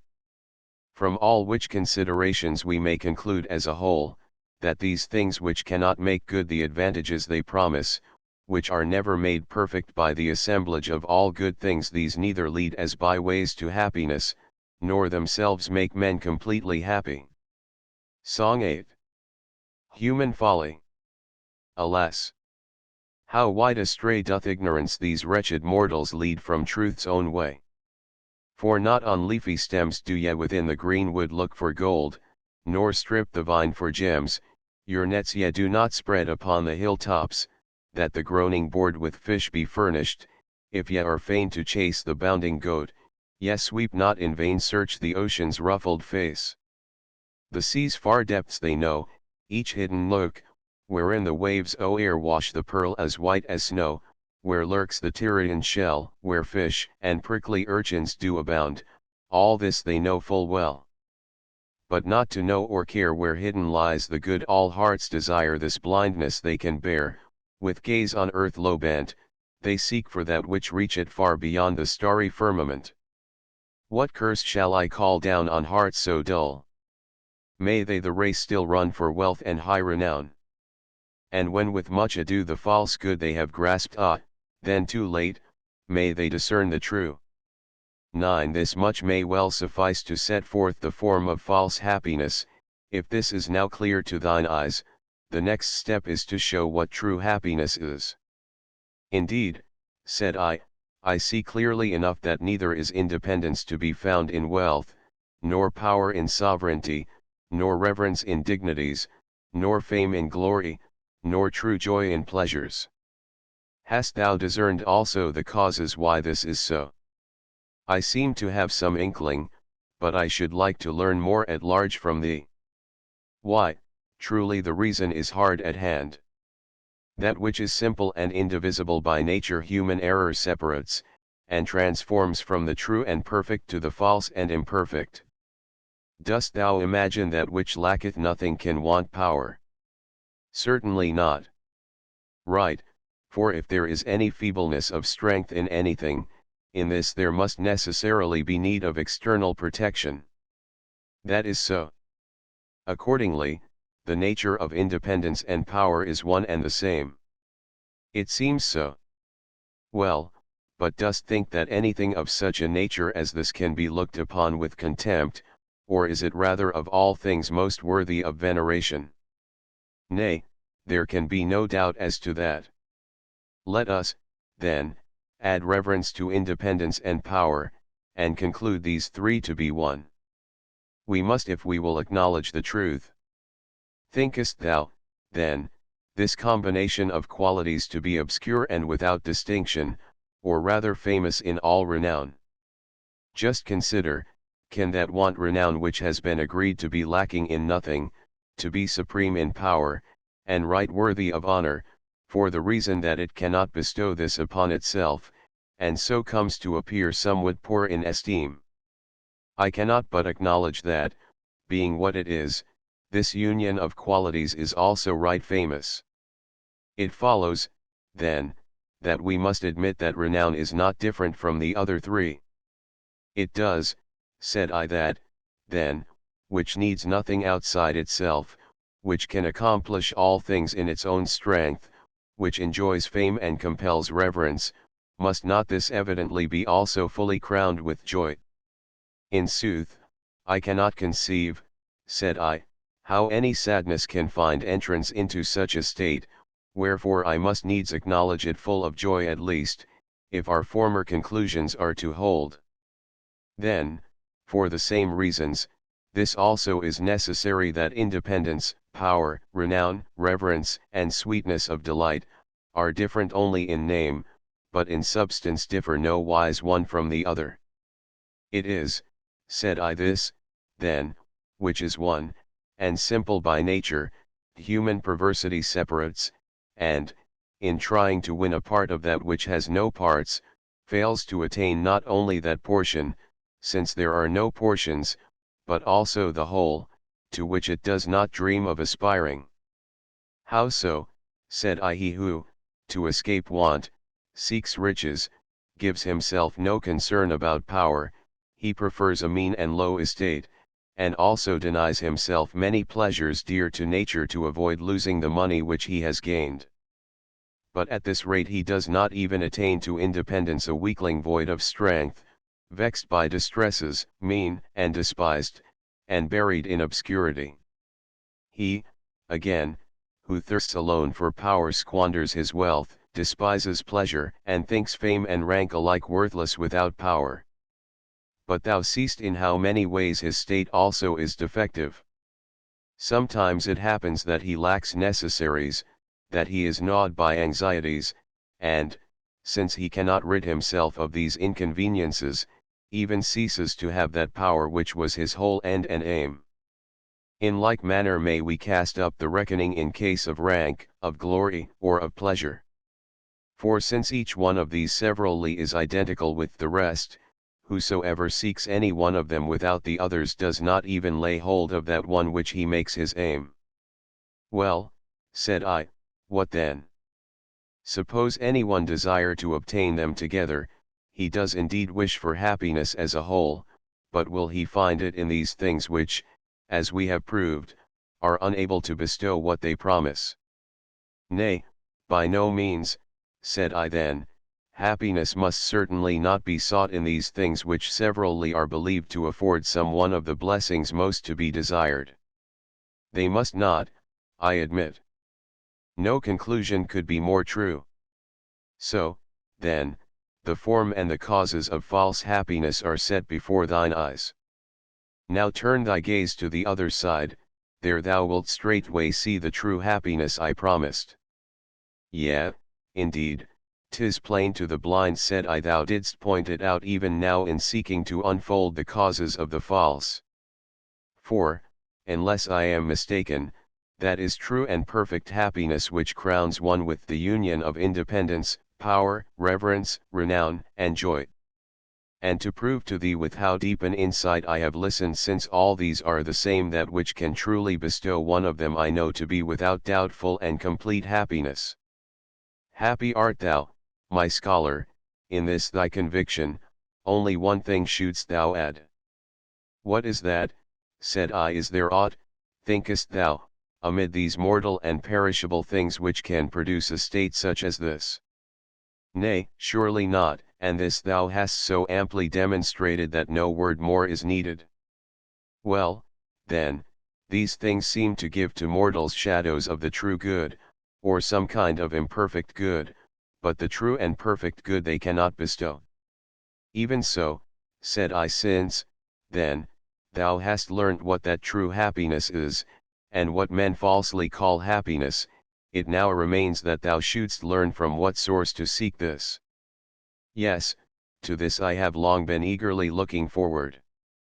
Well, since, as Plato maintains in the Timaeus, we ought even in the most trivial matters to implore the divine protection, what thinkest thou should we now do in order to deserve to find the seat of that highest good?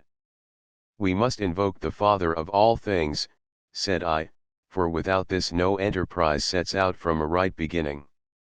Thou sayest well, said she, and forthwith lifted up her voice and sang, Song 9 I Invocation.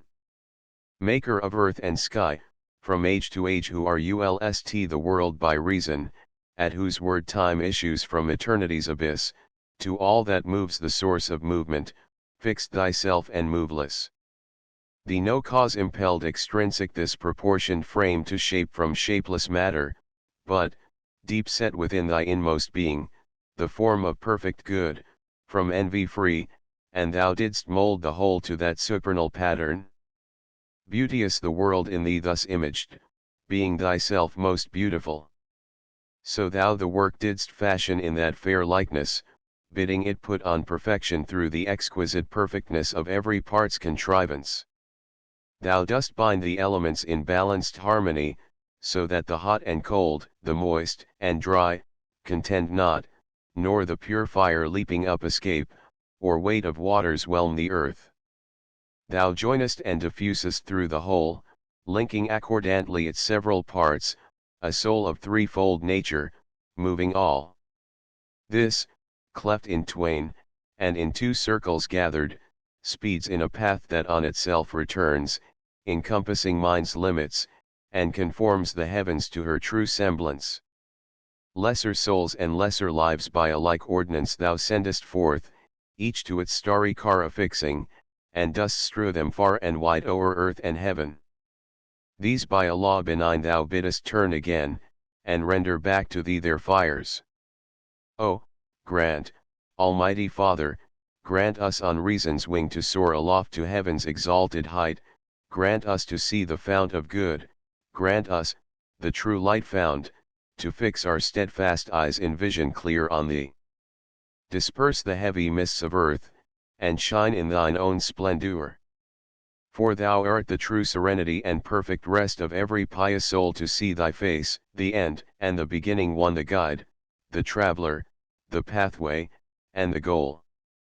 Footnotes: The substance of this poem is taken from Plato's Timaeus, 29-42. See Jowett, Volume 3, pages 448-462, 3rd edition.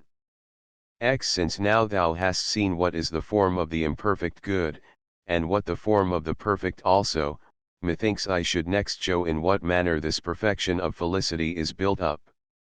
And here I conceive it proper to inquire, first, whether any excellence, such as thou hast lately defined, can exist in the nature of things, lest we be deceived by an empty fiction of thought to which no true reality answers. But it cannot be denied that such does exist, and is, as it were, the source of all things good. For everything which is called imperfect is spoken of as imperfect by reason of the privation of some perfection, so it comes to pass that, whenever imperfection is found in any particular, there must necessarily be a perfection in respect of that particular also. For were there no such perfection, it is utterly inconceivable how that so-called imperfection should come into existence. Nature does not make a beginning with things mutilated and imperfect, she starts with what is whole and perfect, and falls away later to these feeble and inferior productions. So if there is, as we showed before, a happiness of a frail and imperfect kind, it cannot be doubted but there is also a happiness substantial and perfect. Most true is thy conclusion, and most sure, said I next to consider where the dwelling place of this happiness may be. The common belief of all mankind agrees that God, the supreme of all things, is good. For since nothing can be imagined better than God, how can we doubt him to be good than whom there is nothing better? Now, reason shows God to be good in such wise as to prove that in him is perfect good. For were it not so, he would not be supreme of all things, for there would be something else more excellent, possessed of perfect good, which would seem to have the advantage in priority and dignity, since it has clearly appeared that all perfect things are prior to those less complete. Wherefore, lest we fall into an infinite regression, we must acknowledge the supreme God to be full of supreme and perfect good. But we have determined that true happiness is the perfect good, therefore true happiness must dwell in the supreme deity. I accept thy reasonings, said I, they cannot in any wise be disputed. But, come, see how strictly and incontrovertibly thou mayst prove this our assertion that the supreme Godhead hath fullest possession of the highest good.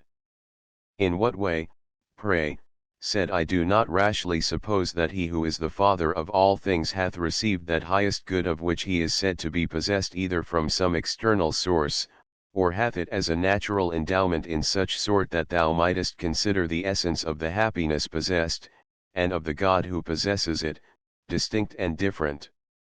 For if thou deemest it received from without, thou mayst esteem that which gives more excellent than that which has received.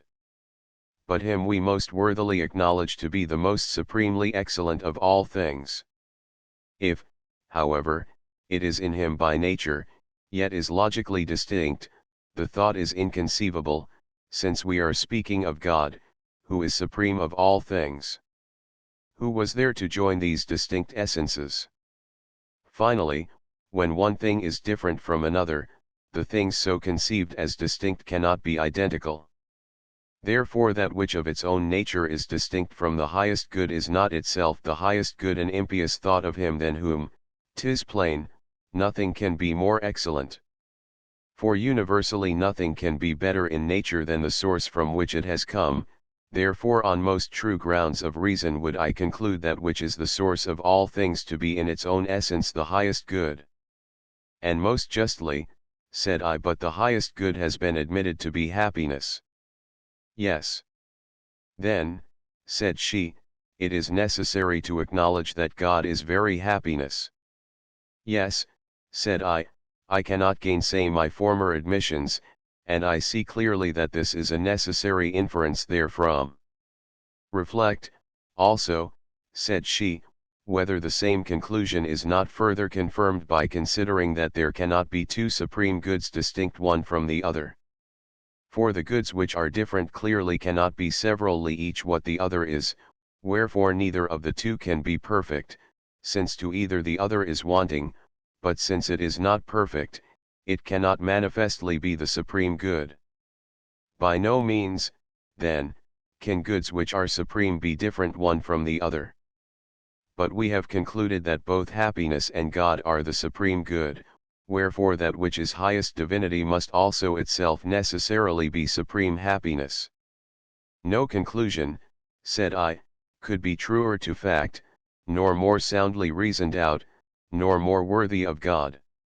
Then, further, said she, just as geometric aeons are wont to draw inferences from their demonstrations to which they give the name deductions, so will I add here a sort of corollary. For since men become happy by the acquisition of happiness, while happiness is very godship, it is manifest that they become happy by the acquisition of godship. But as by the acquisition of justice men become just, and wise by the acquisition of wisdom, so by parity of reasoning by acquiring godship they must of necessity become gods. So every man who is happy is a god, and though in nature God is one only, yet there is nothing to hinder that very many should be gods by participation in that nature. A fair conclusion, and a precious, said I, deduction or corollary, by whichever name thou wilt call it. And yet, said she, not one whit fairer than this which reason persuades us to add. Why, what, said I, why, seeing happiness has many particulars included under it, should all these be regarded as forming one body of happiness, as it were, made up of various parts, or is there some one of them which forms the full essence of happiness, while all the rest are relative to this? I would thou wouldst unfold the whole matter to me at large. We judge happiness to be good, do we not? Yea, the supreme good. And this superlative applies to all, for this same happiness is adjudged to be the completest independence, the highest power, reverence, renown, and pleasure. What then? Are all these goods independence, power, and the rest to be deemed members of happiness, as it were, or are they all relative to good as to their summit and crown? I understand the problem, but I desire to hear how thou wouldst solve it. Well, then, listen to the determination of the matter. Were all these members composing happiness, they would differ severally one from the other. For this is the nature of parts that by their difference they compose one body.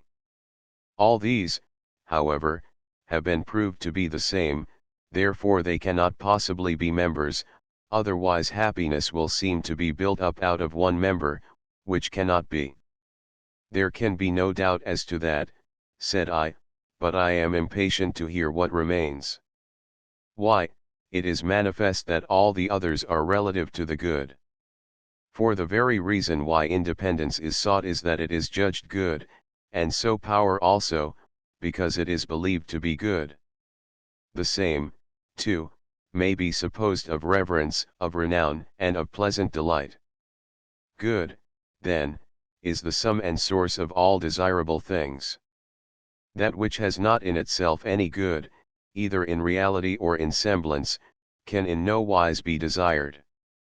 Contrariwise, even things which by nature are not good are desired as if they were truly good, if they seem to be so. Whereby it comes to pass that goodness is rightly believed to be the sum and hinge and cause of all things desirable. Now, that for the sake of which anything is desired itself seems to be most wished for. For instance, if anyone wishes to ride for the sake of health, he does not so much wish for the exercise of riding as the benefit of his health.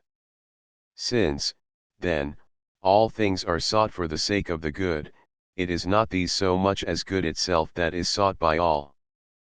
But that on account of which all other things are wished for was, we agreed, happiness, wherefore thus also it appears that it is happiness alone which is sought. From all which it is transparently clear that the essence of absolute good and of happiness is one and the same.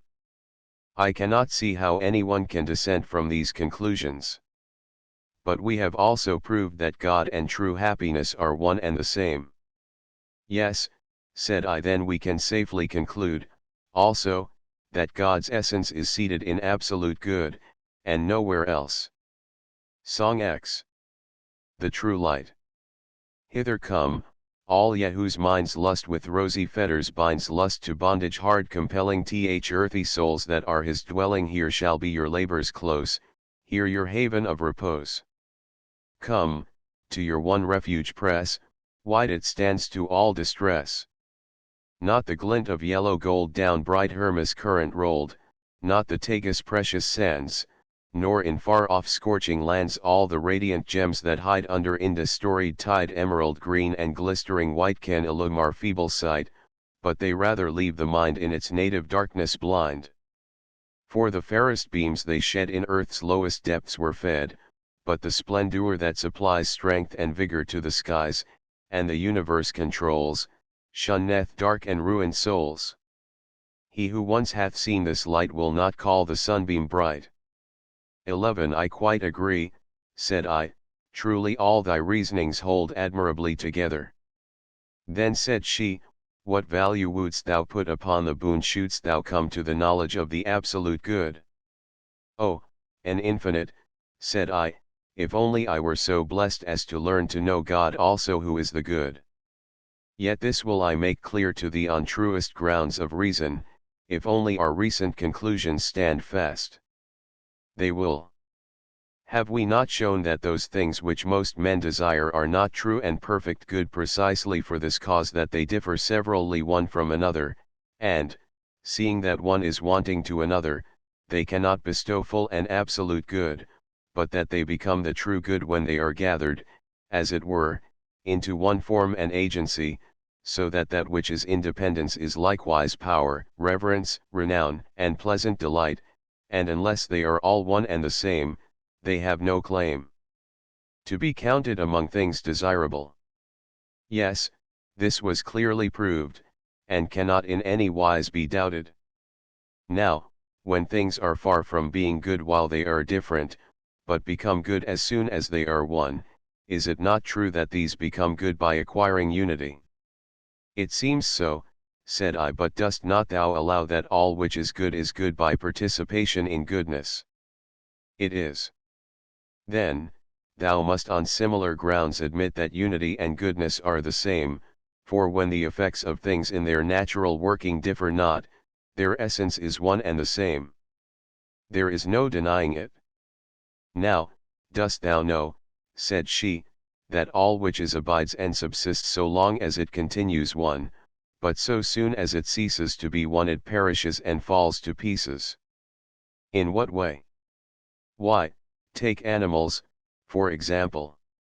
When soul and body come together, and continue in one, this is, we say, a living creature, but when this unity is broken by the separation of these two, the creature dies, and is clearly no longer living. The body also, while it remains in one form by the joining together of its members, presents a human appearance, but if the separation and dispersal of the parts break up the body's unity, it ceases to be what it was. And if we extend our survey to all other things, without doubt it will manifestly appear that each several thing subsists while it is one, but when it ceases to be one perishes. Yes, when I consider further, I see it to be even as thou sayest. Well, is there aught, said she, which, in so far as it acts conformably to nature, abandons the wish for life, and desires to come to death and corruption? Looking to living creatures, which have some faults of choice, I find none that, without external compulsion, forego the will to live, and of their own accord hasten to destruction. For every creature diligently pursues the end of self-preservation, and shuns death and destruction. As to herbs and trees, and inanimate things generally, I am altogether in doubt what to think. And yet there is no possibility of question about this either, since thou seest how herbs and trees grow in places suitable for them, where, as far as their nature admits, they cannot quickly wither and die.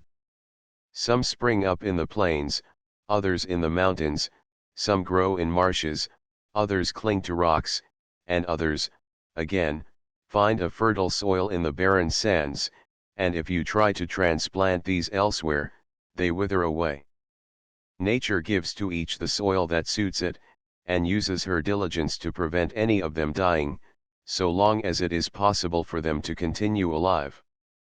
Why do they all draw their nourishment from roots as from a mouth dipped into the earth, and distribute the strong bark over the pith? Why are all the softer parts like the pith deeply encased within, while the external parts have the strong texture of wood, and outside of all is the bark to resist the weather's inclemency, like a champion stout in endurance? Again, how great is nature's diligence to secure universal propagation by multiplying seed? Who does not know all these to be contrivances, not only for the present maintenance of a species, but for its lasting continuance, generation after generation, forever? And do not also the things believed inanimate on like grounds of reason seek each what is proper to itself? Why do the flames shoot lightly upward, while the earth presses downward with its weight, if it is not that these motions and situations are suitable to their respective natures? Moreover, each several thing is preserved by that which is agreeable to its nature, even as it is destroyed by things inimical. Things solid like stones resist disintegration by the close adhesion of their parts. Things fluid like air and water yield easily to what divides them, but swiftly flow back and mingle with those parts from which they have been severed, while fire, again, refuses to be cut at all. And we are not now treating of the voluntary motions of an intelligent soul, but of the drift of nature. Even so is it that we digest our food without thinking about it, and draw our breath unconsciously in sleep. Nay, even in living creatures the love of life cometh not of conscious will, but from the principles of nature. For oftentimes in the stress of circumstances will chooses the death which nature shrinks from, and contrarily, in spite of natural appetite, will restrains that work of reproduction by which alone the persistence of perishable creatures is maintained. So entirely does this love of self come from drift of nature, not from animal impulse. Providence has furnished things with this most cogent reason for continuance: they must desire life, so long as it is naturally possible for them to continue living. Wherefore in no way mayst thou doubt but that things naturally aim at continuance of existence, and shun destruction. I confess, said I, that what I lately thought uncertain, I now perceive to be indubitably clear. Now, that which seeks to subsist and continue desires to be one, for if its oneness be gone, its very existence cannot continue. True, said I, all things, then, desire to be one. I agree. But we have proved that one is the very same thing as good. We have. All things, then, seek the good. Indeed, you may express the fact by defining good as that which all desire. Nothing could be more truly thought out. Either there is no single end to which all things are relative, or else the end to which all things universally hasten must be the highest good of all. Then she, exceedingly do I rejoice, dear pupil, thine eye is now fixed on the very central mark of truth. Moreover, herein is revealed that of which thou didst erstwhile profess thyself ignorant. What is that, said I, the end and aim of the whole universe? Surely it is that which is desired of all, and, since we have concluded the good to be such, we ought to acknowledge the end and aim of the whole universe to be the good. Song 11. Reminiscence J. Who truth pursues, who from false ways his heedful steps would keep, by inward light must search within in meditation deep, all outward bent he must repress his soul's true treasure to possess. Then all that error's mists obscured shall shine more clear than light. This fleshly frame's oblivious weight hath quenched not reason quite, the germs of truth still lie within, whence we by learning all may win. Else how could ye the answer do untaught to questions give, Were 't not that deep within the soul truth secret sparks do live. If Plato's teaching erreth not, we learn but that we have forgot. Footnotes, J. The doctrine of reminiscence, i.e., that all learning is really recollection, is set forth at length by Plato in the Meno, 81-86, and the Phaedo, 72-76. See Jowett, Volume 2, pages 40-47 and 213-218. 12 Then said I, with all my heart I agree with Plato. Indeed, this is now the second time that these things have been brought back to my mind. First I lost them through the clogging contact of the body, then after through the stress of heavy grief. Then she continued, if thou wilt reflect upon thy former admissions, it will not be long before thou dost also recollect that of which erstwhile thou didst confess thyself ignorant. What is that? Said I. The principles of the world's government, said she. Yes, I remember my confession, and, although I now anticipate what thou intendest, I have a desire to hear the argument plainly set forth. A while ago thou deemedst it beyond all doubt that God doth govern the world. I do not think it doubtful now, nor shall I ever, and by what reasons I am brought to this assurance I will briefly set forth. This world could never have taken shape as a single system out of parts so diverse and opposite were it not that there is one who joins together these so diverse things.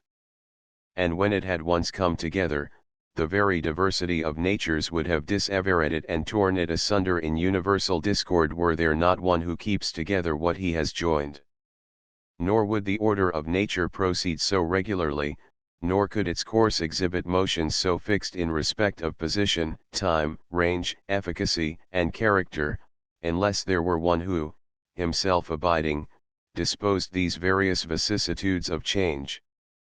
This power, whatsoever it be, whereby they remain as they were created, and are kept in motion, I call by the name which all recognize, God.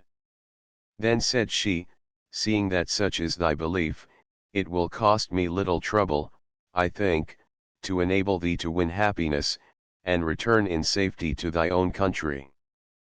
But let us give our attention to the task that we have set before ourselves. Have we not counted independence in the category of happiness, and agreed that God is absolute happiness? Truly, we have. Then, he will need no external assistance for the ruling of the world.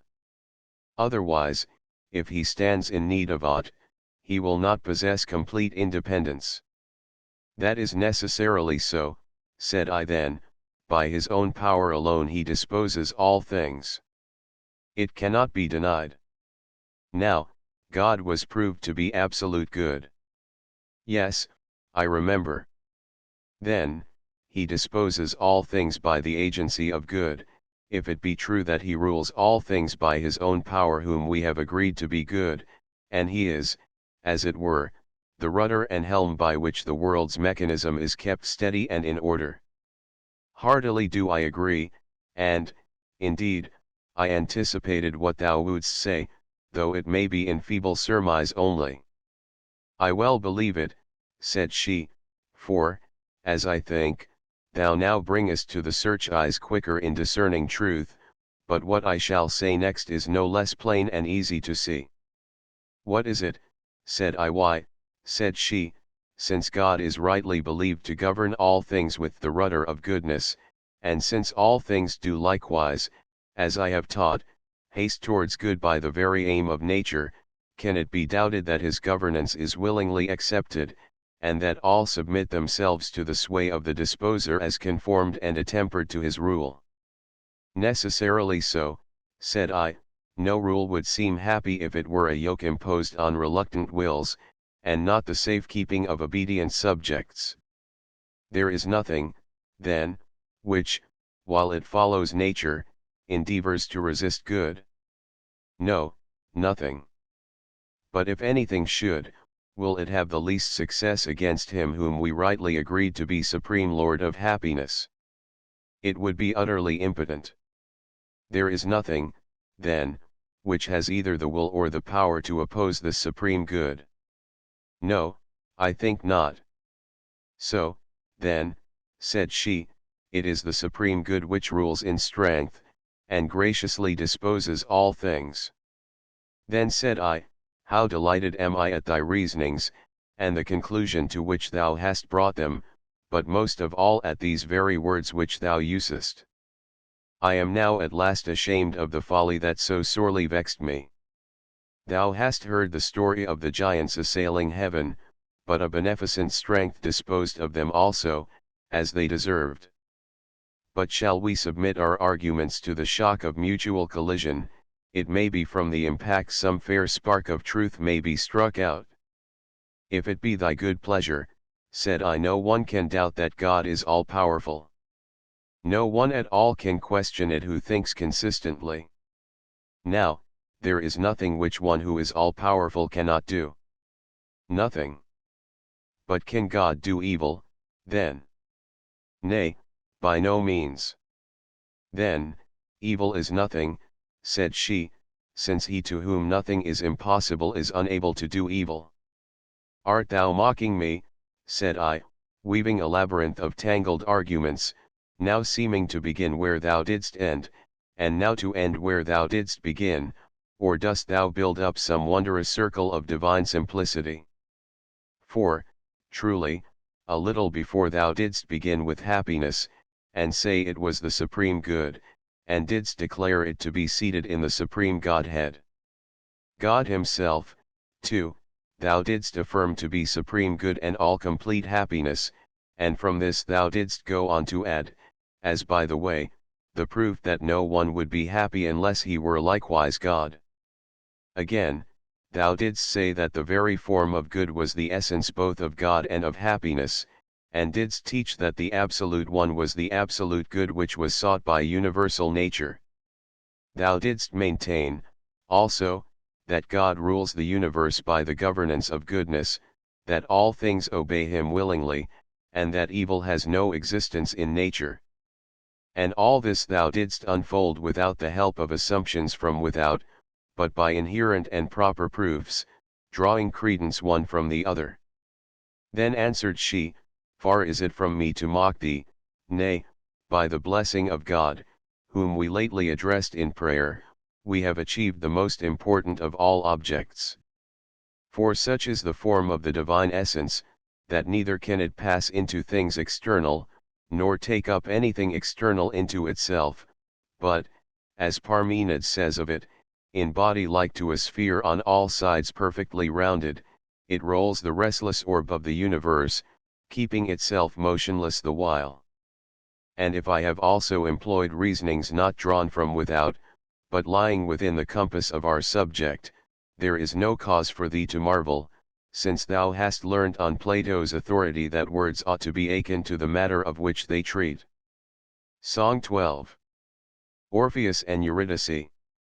Blessed he whose feet have stood beside the fount of good, blessed he whose will could break earth's chains for wisdom's sake. The Thracian bard, 'tis said, mourned his dear consort dead, to hear the plaintive strain the woods moved in his train, and the stream ceased to flow, held by so soft a woe, the deer without dismay beside the lion lay, the hound, by song subdued, no more the hare pursued, but the pang unassuaged in his own bosom raged. The music that could calm all else brought him no balm. Chiding the powers immortal, he came unto hell's portal, there breathed all tender things upon his sounding strings, each rhapsody high wrought his goddess mother taught all he from grief could borrow and love redoubling sorrow, till, as the echoes waken, all Taenarus is shaken, whilst he to ruth persuades the monarch of the shades with dulcet prayer. Spellbound, the triple-headed hound at sounds so strangely sweet falls crouching at his feet. The dread avengers, too, that guilty minds pursue with ever-haunting fears, are all dissolved in tears. Ixion, on his will, a respite brief doth feel, for, lo, the will stands still. And, while those sad notes thrill, thirst-maddened Tantalus listens, oblivious of the stream's mockery and his long agony. The vulture, too, doth spare some little while to tear at Titia's rent side, sated and pacified. At length the shadowy king, his sorrows pitying, he hath prevailed, cried, we give him back his bride. To him she shall belong, as guerdon of his song. One sole condition yet upon the boon is set, let him not turn his eyes to view his hard-won prize, till they securely pass the gates of hell. Alas! What law can lovers move? A higher law is love. For Orpheus, woe is me, on his Eurydice day's threshold all but one looked, lost, and was undone. Ye who the light pursue, this story is for you, who seek to find a way unto the clearer day. If on the darkness past one backward look ye cast, your weak and wandering eyes have lost the matchless prize. Book 4. Good and Ill Fortune. Summary. CHI. The mystery of the seeming moral confusion. Philosophy engages to make this plain, and to fulfill her former promise to the full ch2. Accordingly, a. She first expounds the paradox that the good alone have power, the bad are altogether powerless ch3. b.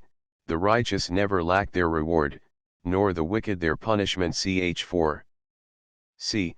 The wicked are more unhappy when they accomplish their desires than when they fail to attain them. d. Evildoers are more fortunate when they expiate their crimes by suffering punishment than when they escape unpunished.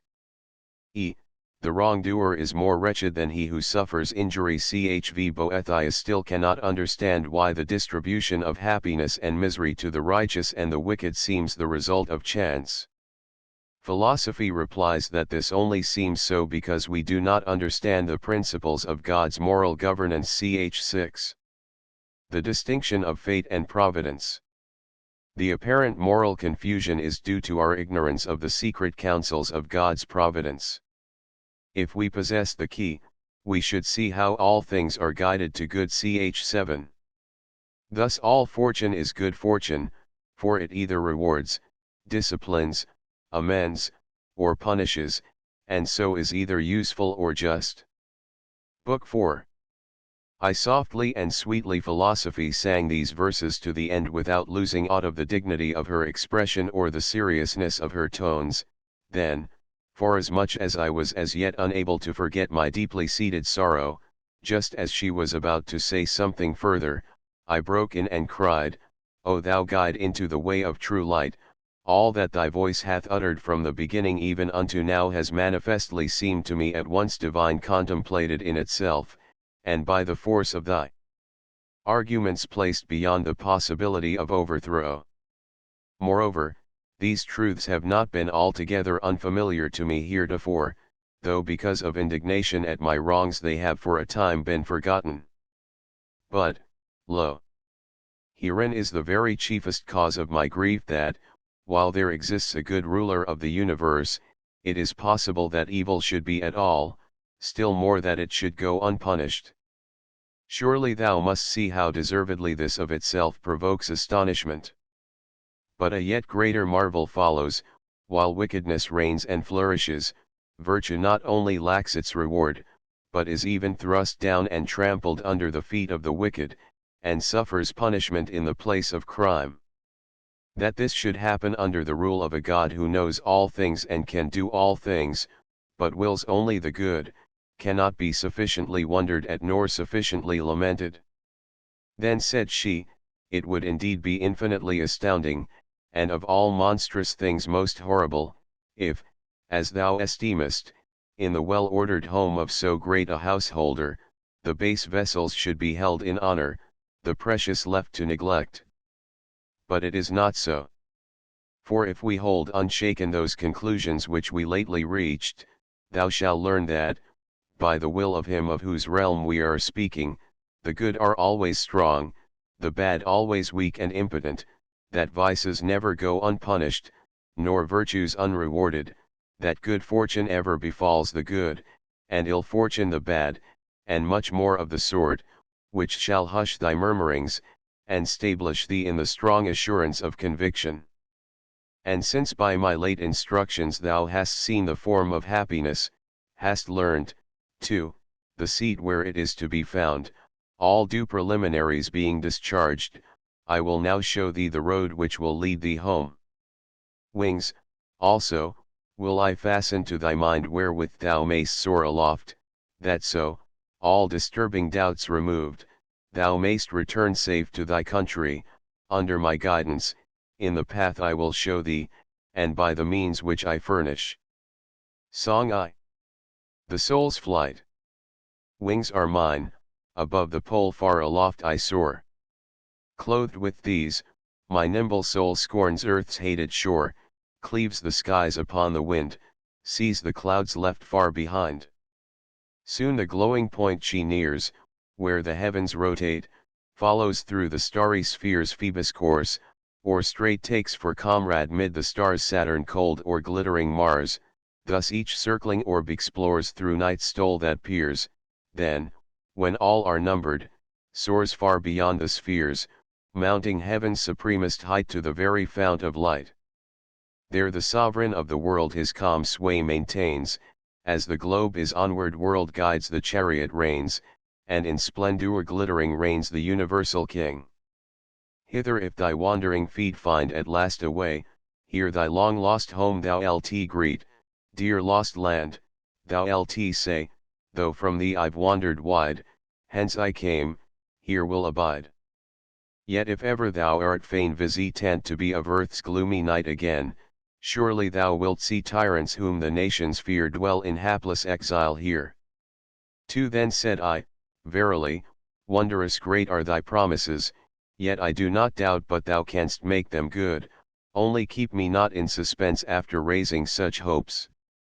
Learn, then, first, said she, how that power ever waits upon the good, while the bad are left wholly destitute of strength. Of these truths the one proves the other, for since good and evil are contraries, if it is made plain that good is power, the feebleness of evil is clearly seen, and, conversely, if the frail nature of evil is made manifest, the strength of good is thereby known.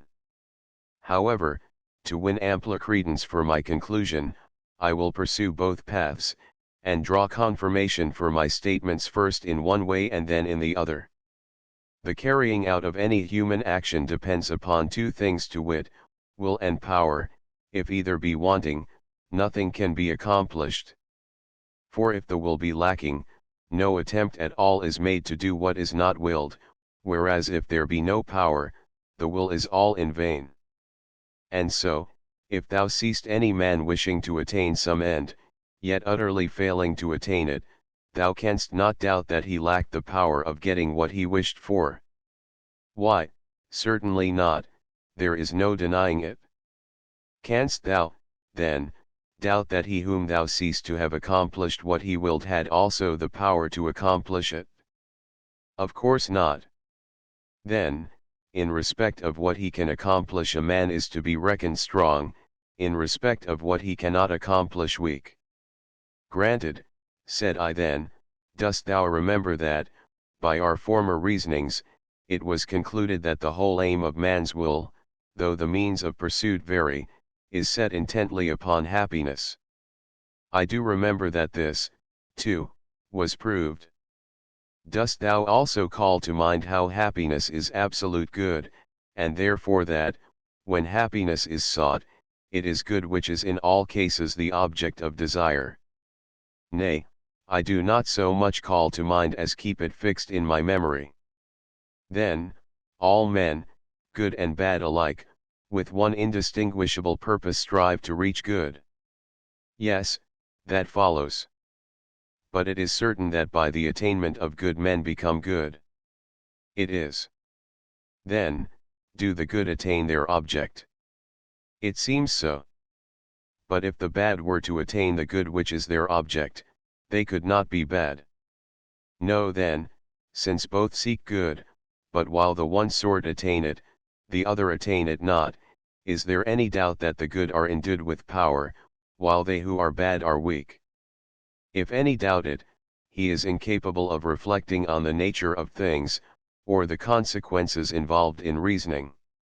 Again, supposing there are two things to which the same function is prescribed in the course of nature, and one of these successfully accomplishes the function by natural action, the other is altogether incapable of that natural action, instead of which, in a way other than is agreeable to its nature, it I will not say fulfills its function, but feigns to fulfill it, which of these two would in thy view be the stronger?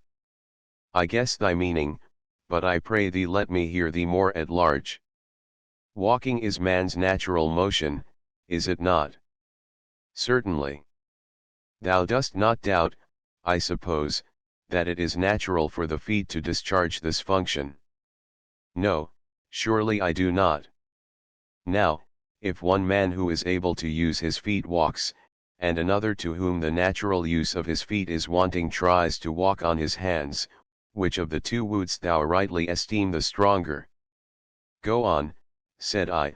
No one can question but that he who has the natural capacity has more strength than he who has it not.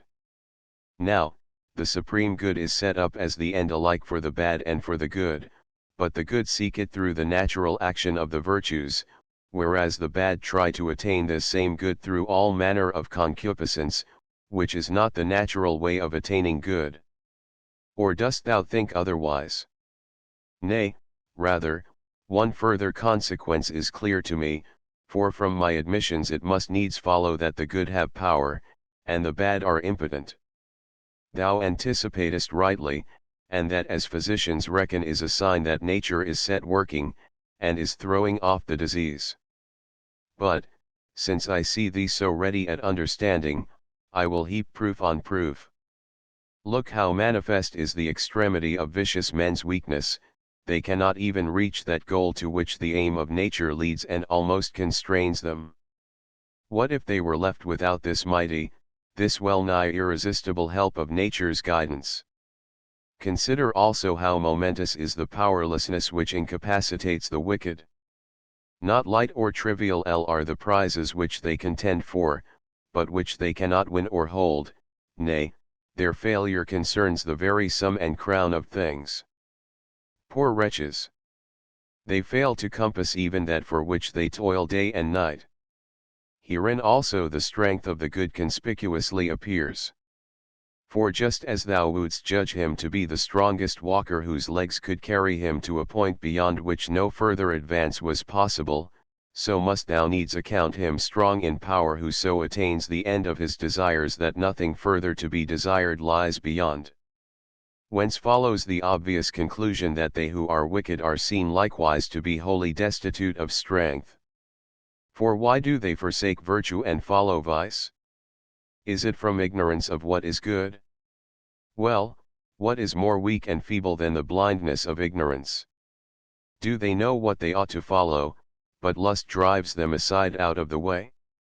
If it be so, they are still frail by reason of their incontinence, for they cannot fight against vice.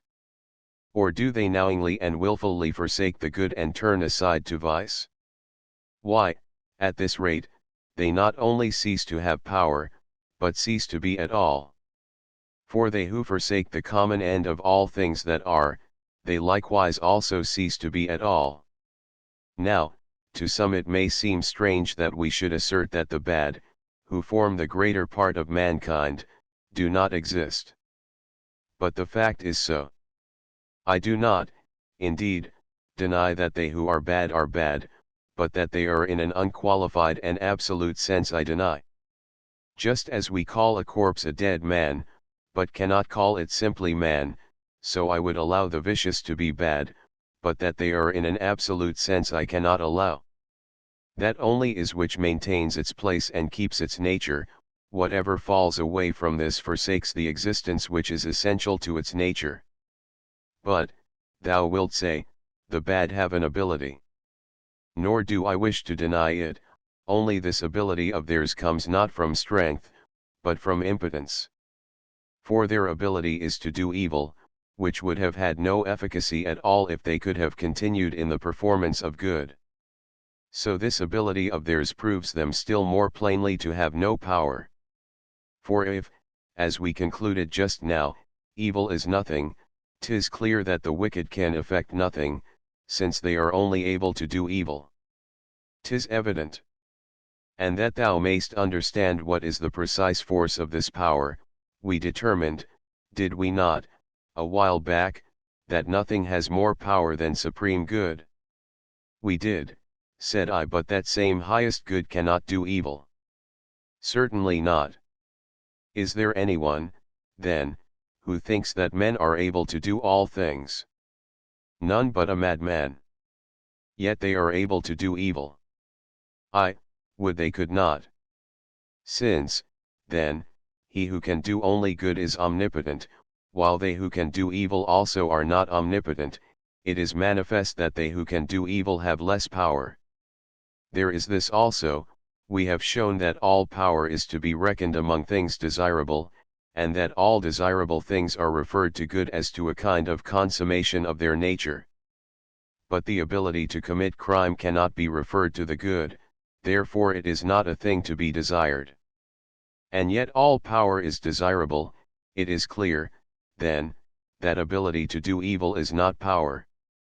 From all which considerations appeareth the power of the good, and the indubitable weakness of the bad, and it is clear that Plato's judgment was true, the wise alone are able to do what they would, while the wicked follow their own heart's lust, but cannot accomplish what they would. For they go on in their wilfulness fancying they will attain what they wish for in the paths of delight, but they are very far from its attainment, since shameful deeds lead not to happiness. Footnotes, K. The paradoxes in this chapter and chapter 4 are taken from Plato's Gorgias. See Jowett, Volume 2, pages 348 to 366, and also pages 400, 401, Gorgias, 466 to 479, and 508, 509. No trivial game is here, the strife is waged for Turnus' own dear life. Conington. See Virgil, Aeneid, 12. 764, 745, cf. Iliad, XXII. 159 to 162 Song 2. The bondage of passion. When high enthroned the monarch sits, resplendent in the pride of purple robes, while flashing steel guards him on every side, when baleful terrors on his brow with frowning menace lower, and passion shakes his laboring breast, how dreadful seems his power. But if the vesture of his state from such a one thou tear, thou lt see what load of secret bonds this lord of earth doth wear. Lust's poison rankles, o'er his mind rage sweeps in tempest rude, sorrow his spirit vexes sore, and empty hopes delude. Then thou lt confess, one hapless wretch, whom many lords oppress, does never what he would, but lives in thraldom's helplessness. 3. Thou seest, then, in what foulness unrighteous deeds are sunk, with what splendor righteousness shines. Whereby it is manifest that goodness never lacks its reward, nor crime its punishment. 4.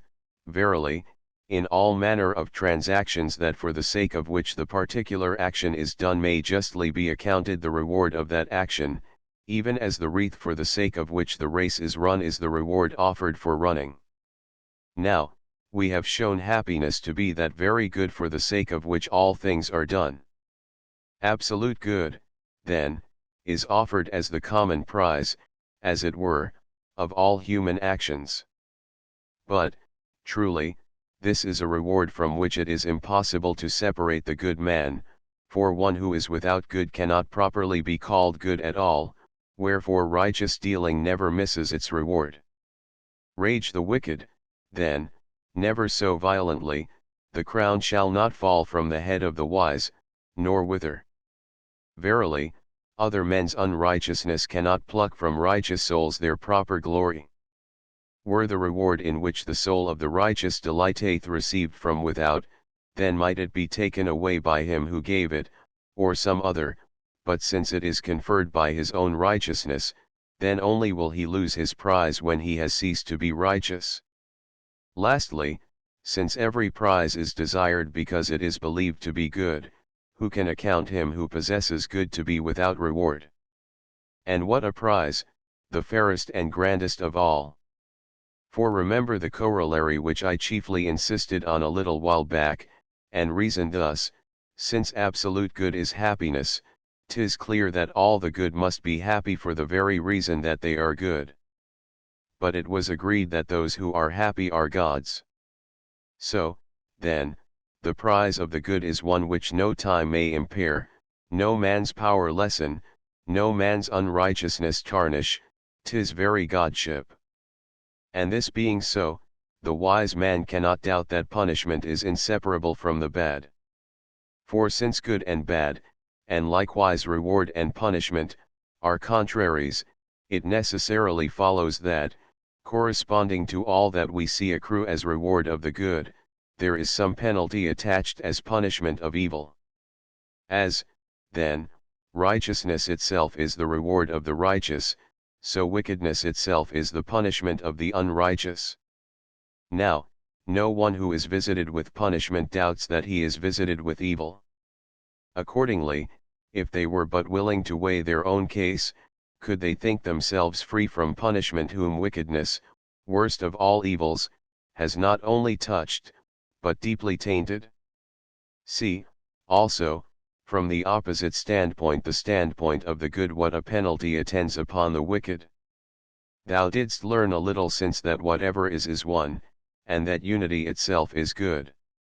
Accordingly, by this way of reckoning, whatever falls away from goodness ceases to be, whence it comes to pass that the bad cease to be what they were, while only the outward aspect is still left to show they have been men.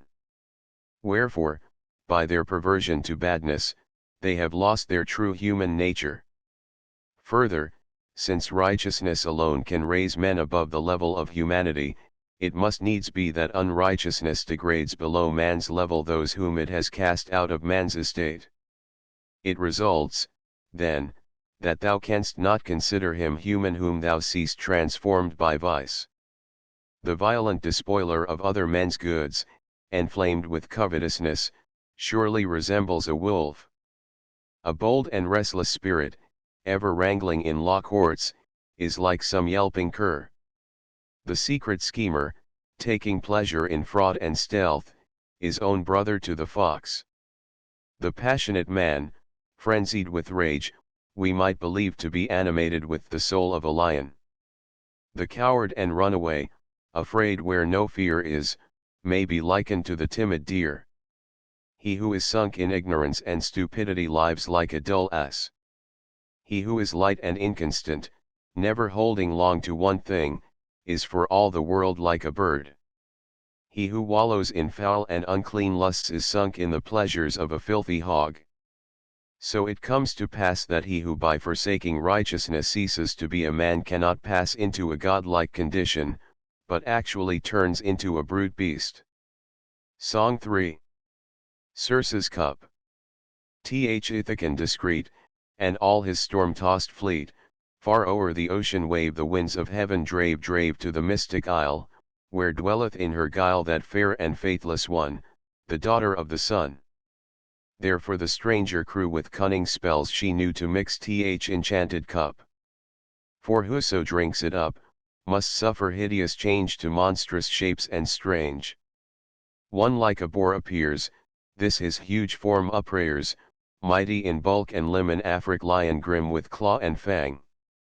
Confessed a wolf, this, sore distressed when he would weep, doth howl, and, strangely tame, these prowl the Indian tiger's mates.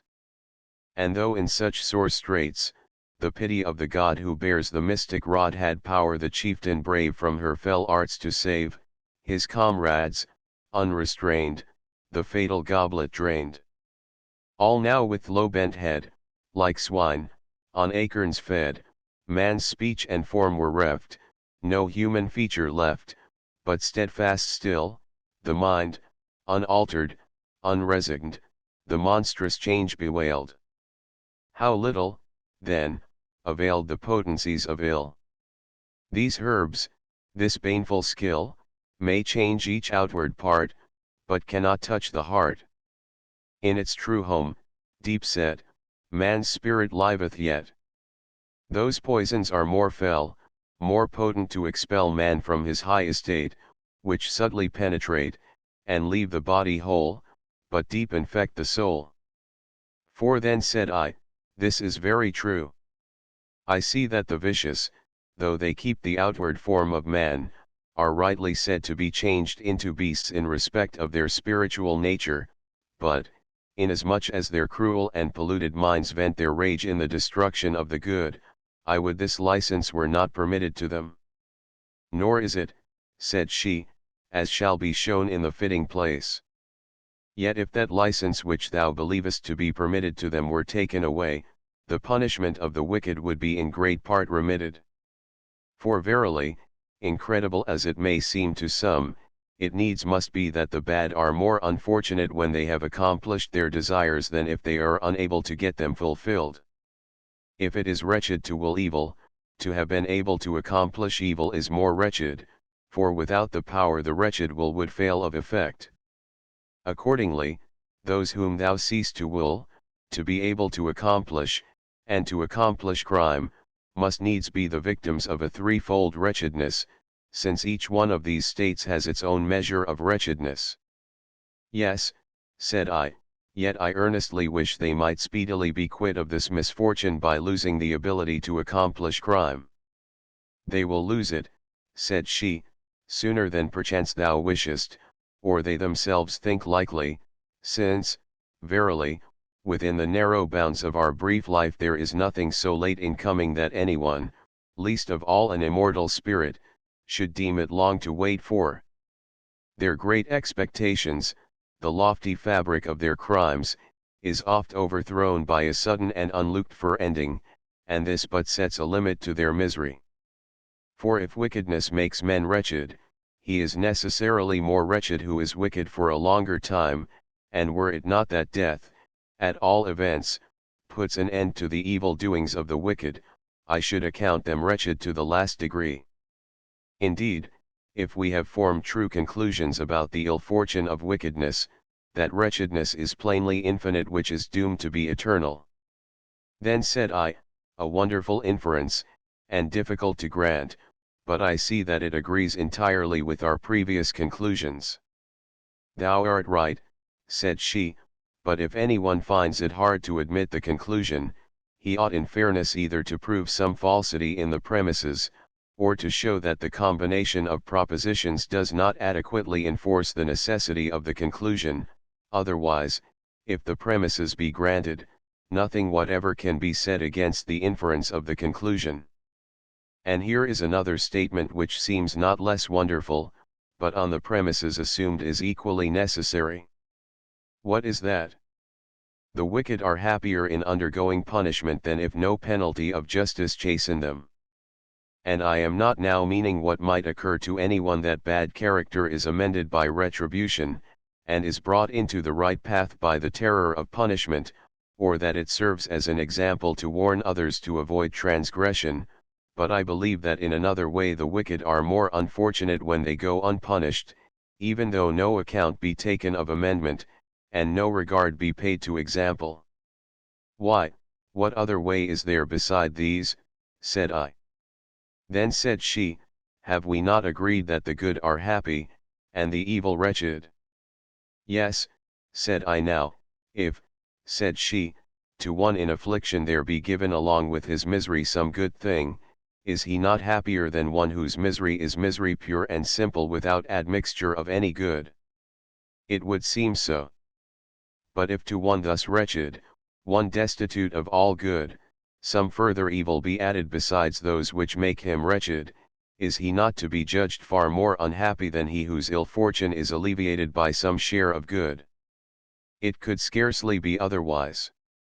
Surely, then, the wicked, when they are punished, have a good thing added to them, to wit, the punishment which by the law of justice is good, and likewise, when they escape punishment, a new evil attaches to them in that very freedom from punishment which thou hast rightly acknowledged to be an evil in the case of the unrighteous. I cannot deny it. Then, the wicked are far more unhappy when indulged with an unjust freedom from punishment than when punished by a just retribution. Now, it is manifest that it is just for the wicked to be punished, and for them to escape unpunished is unjust. Why, who would venture to deny it? This, too, no one can possibly deny that all which is just is good, and, conversely, all which is unjust is bad. Then I answered, these inferences do indeed follow from what we lately concluded, but tell me, said I, dost thou take no account of the punishment of the soul after the death of the body? Nay, truly, said she, great are these penalties, some of them inflicted, I imagine, in the severity of retribution, others in the mercy of purification. But it is not my present purpose to speak of these. So far, my aim hath been to make thee recognize that the power of the bad which shocked thee so exceedingly is no power, to make thee see that those of whose freedom from punishment thou didst complain are never without the proper penalties of their unrighteousness, to teach thee that the license which thou preedst might soon come to an end is not long enduring, that it would be more unhappy if it lasted longer, most unhappy of all if it lasted forever, thereafter that the unrighteous are more wretched if unjustly let go without punishment than if punished by a just retribution, from which point of view it follows that the wicked are afflicted with more severe penalties just when they are supposed to escape punishment.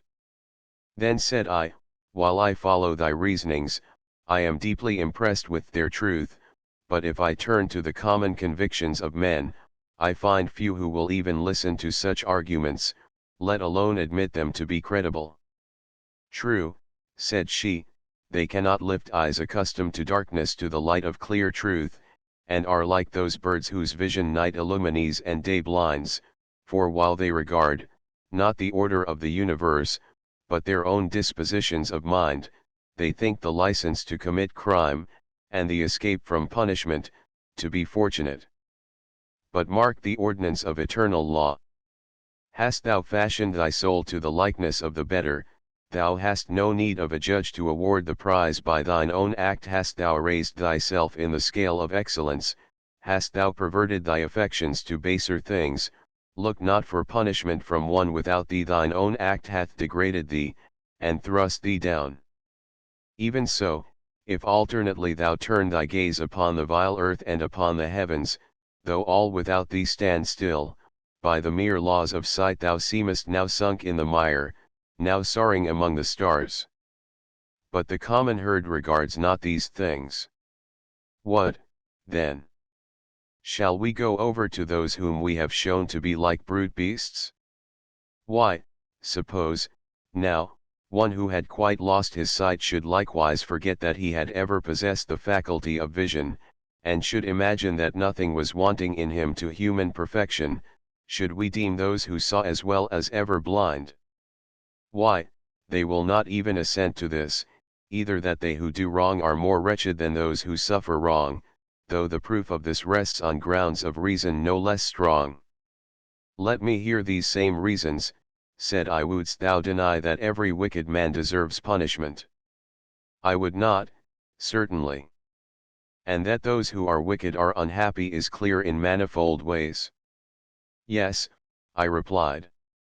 Thou dost not doubt, then, that those who deserve punishment are wretched? Agreed, said I. So, then, if thou wert sitting in judgment, on whom wouldst thou decree the infliction of punishment, on him who had done the wrong, or on him who had suffered it? Without doubt, I would compensate the sufferer at the cost of the doer of the wrong. Then, the injurer would seem more wretched than the injured. Yes, it follows. And so for this and other reasons resting on the same ground, inasmuch as baseness of its own nature makes men wretched, it is plain that a wrong involves the misery of the doer, not of the sufferer.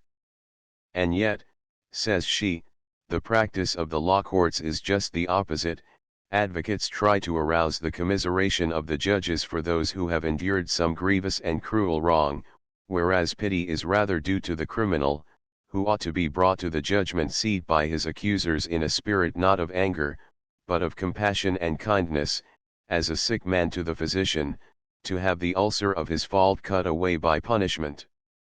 Whereby the business of the advocate would either wholly come to a standstill, or, did men prefer to make it serviceable to mankind, would be restricted to the practice of accusation. The wicked themselves also, if through some chink or cranny they were permitted to behold the virtue they have forsaken, and were to see that by the pains of punishment they would rid themselves of the uncleanness of their vices, and win in exchange the recompense of righteousness, they would no longer think these sufferings pains, they would refuse the help of advocates, and would commit themselves wholly into the hands of their accusers and judges. Whence it comes to pass that for the wise no place is left for hatred, only the most foolish would hate the good, and to hate the bad is unreasonable. For if vicious propensity is, as it were, a disease of the soul like bodily sickness, even as we account the sick in body by no means deserving of hate, but rather of pity, so, and much more, should they be pitied whose minds are assailed by wickedness, which is more frightful than any sickness. Song 4. The unreasonableness of hatred. Why all this furious strife? Oh, why with rash and wilful hand provoke death's destined day? If death ye seek lo, death is nigh, not of their masters will those coursers swift delay. The wild beasts vent on man their rage, yet gainst their brothers' lives men point the murderous steel, unjust and cruel wars they wage, and haste with flying darts the death to meet ordeal. No right nor reason can they show, 'tis but because their lands and laws are not the same. Wouldst thou give each his due, then know thy love the good must have, the bad thy pity claim. On this I said, I see how there is a happiness and misery founded on the actual deserts of the righteous and the wicked. Nevertheless, I wonder in myself whether there is not some good and evil in fortune as the vulgar understand it. Surely, no sensible man would rather be exiled, poor and disgraced, than dwell prosperously in his own country, powerful, wealthy, and high in honor. Indeed, the work of wisdom is more clear and manifest in its operation when the happiness of rulers is somehow passed on to the people around them, especially considering that the prison, the law, and the other pains of legal punishment are properly due only to mischievous citizens on whose account they were originally instituted. Accordingly, I do exceedingly marvel why all this is completely reversed, why the good are harassed with the penalties due to crime, and the bad carry off the rewards of virtue, and I long to hear from thee what reason may be found for so unjust a state of disorder. For assuredly I should wonder less if I could believe that all things are the confused result of chance. But now my belief in God's governance doth add amazement to amazement. For, seeing that he sometimes assigns fair fortune to the good and harsh fortune to the bad, and then again deals harshly with the good, and grants to the bad their heart's desire, how does this differ from chance, unless some reason is discovered for it all? Nay, it is not wonderful, said she, if all should be thought random and confused when the principle of order is not known. And though thou knowest not the causes on which this great system depends, yet forasmuch as a good ruler governs the world, doubt not for thy part that all is rightly done. Song v. Wonder and Ignorance. Who knoweth not how near the pole Boethius' course doth go, must marvel by what heavenly law he moves his wain so slow, why late he plunges neath the main, and swiftly lights his beams again. When the full-orbed moon grows pale in the mid-course of night, and suddenly the stars shine forth that languished in her light, astonied nations stand at gaze, and beat the air in wild amaze. None marvels why upon the shore the storm-lashed breakers beat, nor why the frost-bound glaciers melt at summer's fervent heat, for here the cause seems plain and clear, only what's dark and hid we fear. Weak-minded folly magnifies all that is rare and strange, and the dull herds o'erwhelmed with awe at unexpected change. But wonder leaves enlightened minds, when ignorance no longer blinds. Footnotes, to frighten away the monster swallowing the moon. The superstition was once common. See Tyler's Primitive Culture, pages 296 to 302. 6. True, said I, but, since it is thy office to unfold the hidden cause of things, and explain principles veiled in darkness, inform me, I pray thee, of thine own conclusions in this matter, since the marvel of it is what more than aught else disturbs my mind. A smile played one moment upon her lips as she replied, Thou callest me to the greatest of all subjects of inquiry, a task for which the most exhaustive treatment barely suffices. Such is its nature that, as fast as one doubt is cut away, innumerable others spring up like Hydra's heads, nor could we set any limit to their renewal did we not apply the mind's living fire to suppress them. For there come within its scope the questions of the essential simplicity of providence, of the order of fate, of unforeseen chance, of the divine knowledge and predestination, and of the freedom of the will. How heavy is the weight of all this thou canst judge for thyself. But, inasmuch as to know these things also is part of the treatment of thy malady, we will try to give them some consideration, despite the restrictions of the narrow limits of our time. Moreover, thou must for a time dispense with the pleasures of music and song, if so be that thou findest any delight therein, whilst I weave together the connected train of reasons in proper order. As thou wilt, said I. Then, as if making a new beginning, she thus discoursed, the coming into being of all things, the whole course of development in things that change, every sort of thing that moves in any wise, receives its due cause, order, and form from the steadfastness of the divine mind. This mind, calm in the citadel of its own essential simplicity, has decreed that the method of its rule shall be manifold. Viewed in the very purity of the divine intelligence, this method is called providence, but viewed in regard to those things which it moves and disposes, it is what the ancients called fate. That these two are different will easily be clear to anyone who passes in review their respective efficacies. Providence is the divine reason itself, seated in the Supreme Being, which disposes all things. Fate is the disposition inherent in all things which move, through which Providence joins all things in their proper order. Providence embraces all things, however different, however infinite. Fate sets in motion separately individual things, and assigns to them severally their position, form, and time. So the unfolding of this temporal order unified into the foreview of the divine mind is providence, while the same unity broken up and unfolded in time is fate. And although these are different, yet is there a dependence between them, for the order of destiny issues from the essential simplicity of providence.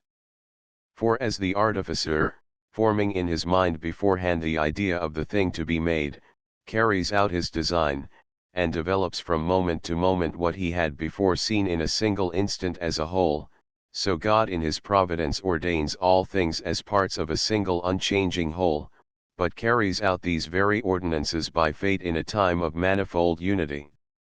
So whether fate is accomplished by divine spirits as the ministers of providence, or by a soul, or by the service of all nature, whether by the celestial motion of the stars, by the efficacy of angels, or by the many-sided cunning of demons, whether by all or by some of these the destined series is woven, this, at least, is manifest, that providence is the fixed and simple form of destined events, fate their shifting series in order of time, as by the disposal of the divine simplicity they are to take place. Whereby it is that all things which are under fate are subjected also to providence, on which fate itself is dependent, whereas certain things which are set under providence are above the chain of fate, viz., those things which by their nearness to the primal divinity are steadfastly fixed, and lie outside the order of fate's movements.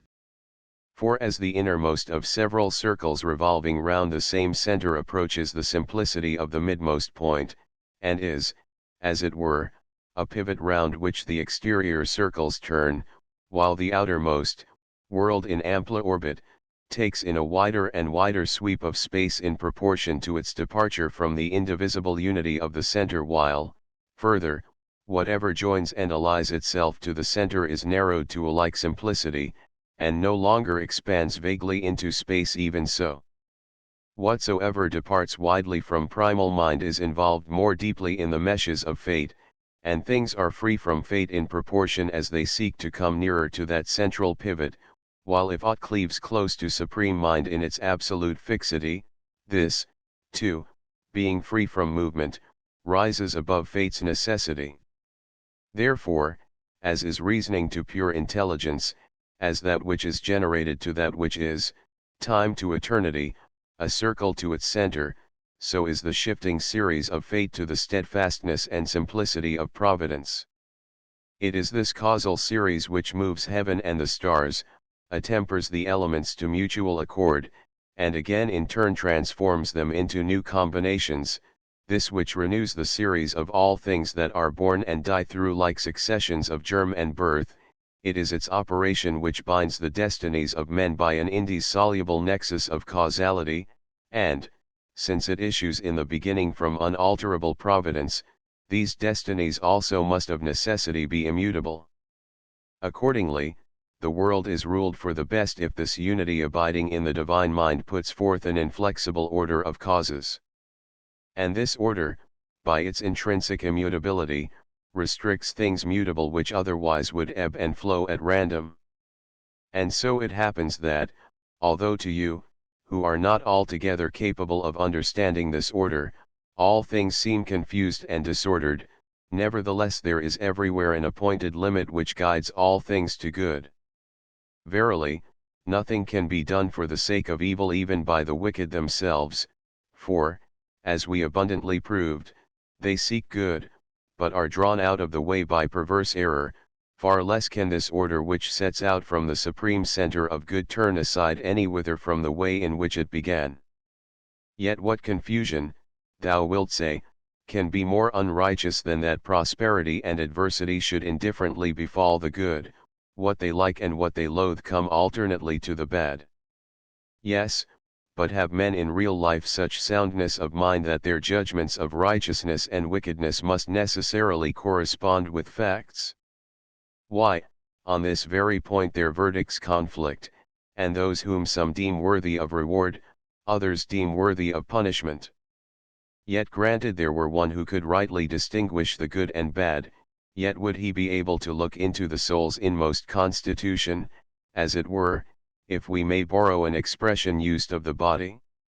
The marvel here is not unlike that which astonishes one who does not know why in health sweet things suit some constitutions, and bitter others, or why some sick men are best alleviated by mild remedies, others by severe.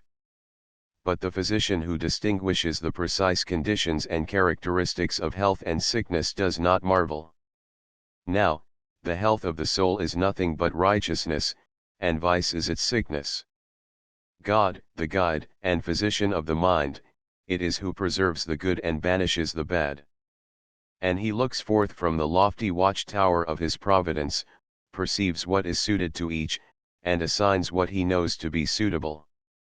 This, then, is what that extraordinary mystery of the order of destiny comes to, that something is done by one who knows, whereat the ignorant are astonished. But let us consider a few instances whereby appears what is the competency of human reason to fathom the divine unsearchableness. Here is one whom thou deemest the perfection of justice and scrupulous integrity, to all-knowing providence it seems far otherwise. We all know our Lucan's admonition that it was the winning cause that found favor with the gods, the beaten cause with Cato. So, shouldst thou see anything in this world happening differently from thy expectation, doubt not but events are rightly ordered, it is in thy judgment that there is perverse confusion. Grant, however, there be somewhere found one of so happy a character that God and man alike agree in their judgments about him, yet is he somewhat infirm in strength of mind. It may be, if he fall into adversity, he will cease to practice that innocency which has failed to secure his fortune. Therefore, God's wise dispensation spares him whom adversity might make worse, will not let him suffer who is ill-fitted for endurance. Another there is perfect in all virtue, so holy and nigh to God that providence judges it unlawful that aught untoward should befall him, nay, doth not even permit him to be afflicted with bodily disease. As one more excellent than I hath said, the very body of the holy saint is built of purest ether. Often it happens that the governance is given to the good that a restraint may be put upon superfluity of wickedness. To others providence assigns some mixed lot suited to their spiritual nature, some it will plague lest they grow rank through long prosperity, others it will suffer to be vexed with sore afflictions to confirm their virtues by the exercise and practice of patience. Some fear overmuch what they have strength to bear, others despise overmuch that to which their strength is unequal. All these it brings to the test of their true self through misfortune. Some also have bought a name revered to future ages at the price of a glorious death, some by invincible constancy under their sufferings have afforded an example to others that virtue cannot be overcome by calamity, all which things, without doubt, come to pass rightly and in due order, and to the benefit of those to whom they are seen to happen. As to the other side of the marvel, that the bad now meet with affliction, now get their heart's desire, this, too, springs from the same causes. As to the afflictions, of course no one marvels, because all hold the wicked to be ill-deserving.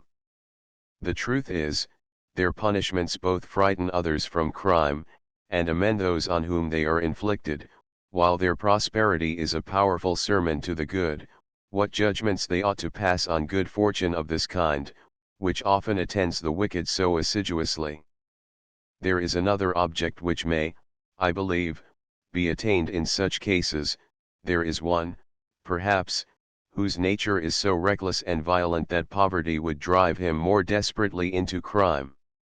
His disorder Providence relieves by allowing him to amass money.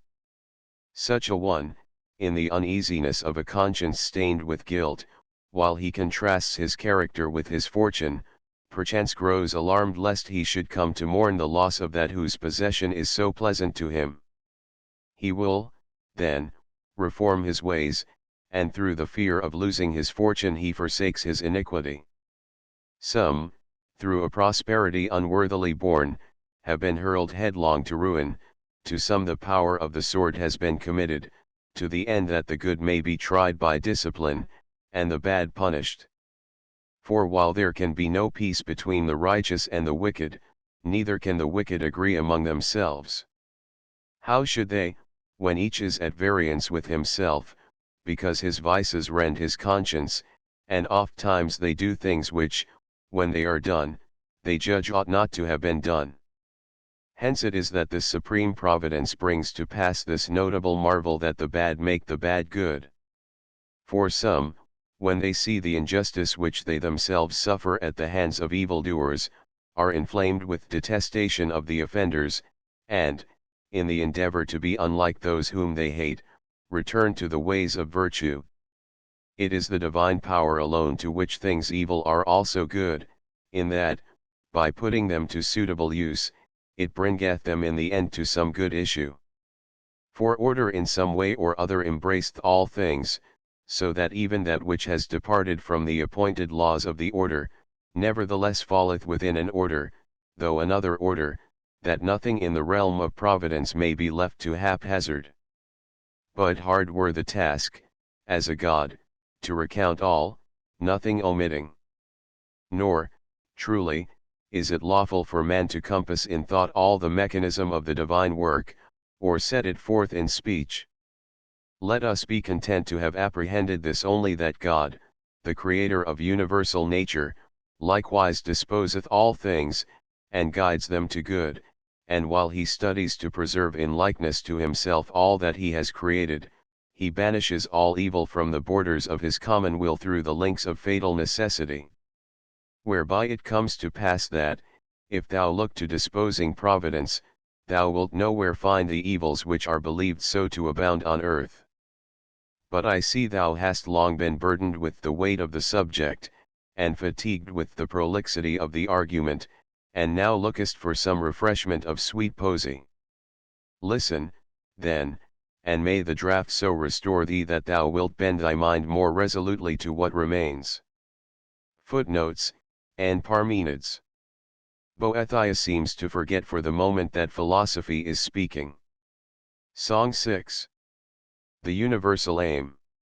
Wouldst thou with unclouded mind view the laws by God designed, lift thy steadfast gaze on high to the starry canopy, see in rightful league of love all the constellations move. Fiery soul, in full career, ne'er obstructs cold Phoebe's sphere, when the bear, at heaven's height, wheels his courser's rapid flight, though he sees the starry train sinking in the western main, he repines not, nor desires in the flood to quench his fires. In true sequence, as decreed, daily morn and eve succeed, Vesper brings the shades of night, Lucifer the morning light. Love, in alternation due, still the cycle doth renew, and discordant strife is driven from the starry realm of heaven. Thus, in wondrous amity, warring elements agree, hot and cold, and moist, and dry, lay their ancient quarrel by, high the flickering flame ascends, downward earth forever tends. So the year in spring's mild hours loads the air with scent of flowers, summer paints the golden grain, then, when autumn comes again, bright with fruit the orchards glow, winter brings the rain and snow. Thus the season's fixed progression, tempered in a due succession, nourishes and brings to birth all that lives and breathes on earth. Then, soon run life's little day, all it brought it takes away. But one sits and guides the reins, he who made and all sustains, King and Lord and fountainhead, Judge most holy, Law most dread, now impels and now keeps back, holds each waverer in the track. Else, were once the power withheld that the circling spheres compelled in their orbits to revolve, this world's order would dissolve, and harmonious whole would all in one hideous ruin fall. But through this connected frame runs one universal aim, towards the good do all things tend, many paths, but one the end. For naught lasts, unless it turns backward in its course, and yearns to that source to flow again whence its being first was ta'en. 7. Dost thou, then, see the consequence of all that we have said? Nay, what consequence? That absolutely every fortune is good fortune. And how can that be, said I. Attend, said she. Since every fortune, welcome and unwelcome alike, has for its object the reward or trial of the good, and the punishing or amending of the bad, every fortune must be good, since it is either just or useful. The reasoning is exceeding true, said I, the conclusion, so long as I reflect upon the providence and fate of which thou hast taught me, based on a strong foundation. Yet, with thy leave, we will count it among those which just now thou didst set down as paradoxical. And why so? Said she. Because ordinary speech is apt to assert, and that frequently, that some men's fortune is bad. Shall we, then, for a while approach more nearly to the language of the vulgar, that we may not seem to have departed too far from the usages of men? At thy good pleasure, said I, that which advantageth thou callest good, dost thou not? Certainly. And that which either tries or amends advantageth? Granted. Is good, then? Of course. Well, this is their case who have attained virtue and wage war with adversity, or turn from vice and lay hold on the path of virtue. I cannot deny it. What of the good fortune which is given as reward of the good do the vulgar adjudge it bad? Anything but that, they deem it to be the best, as indeed it is. What, then, of that which remains, which, though it is harsh, puts the restraint of just punishment on the bad, does popular opinion deem it good? Nay, of all that can be imagined, it is accounted the most miserable. Observe, then, if, in following popular opinion, we have not ended in a conclusion quite paradoxical. How so? Said I. Why, it results from our admissions that of all who have attained, or are advancing in, or are aiming at virtue, the fortune is in every case good, while for those who remain in their wickedness fortune is always utterly bad. It is true, said I, yet no one dare acknowledge it.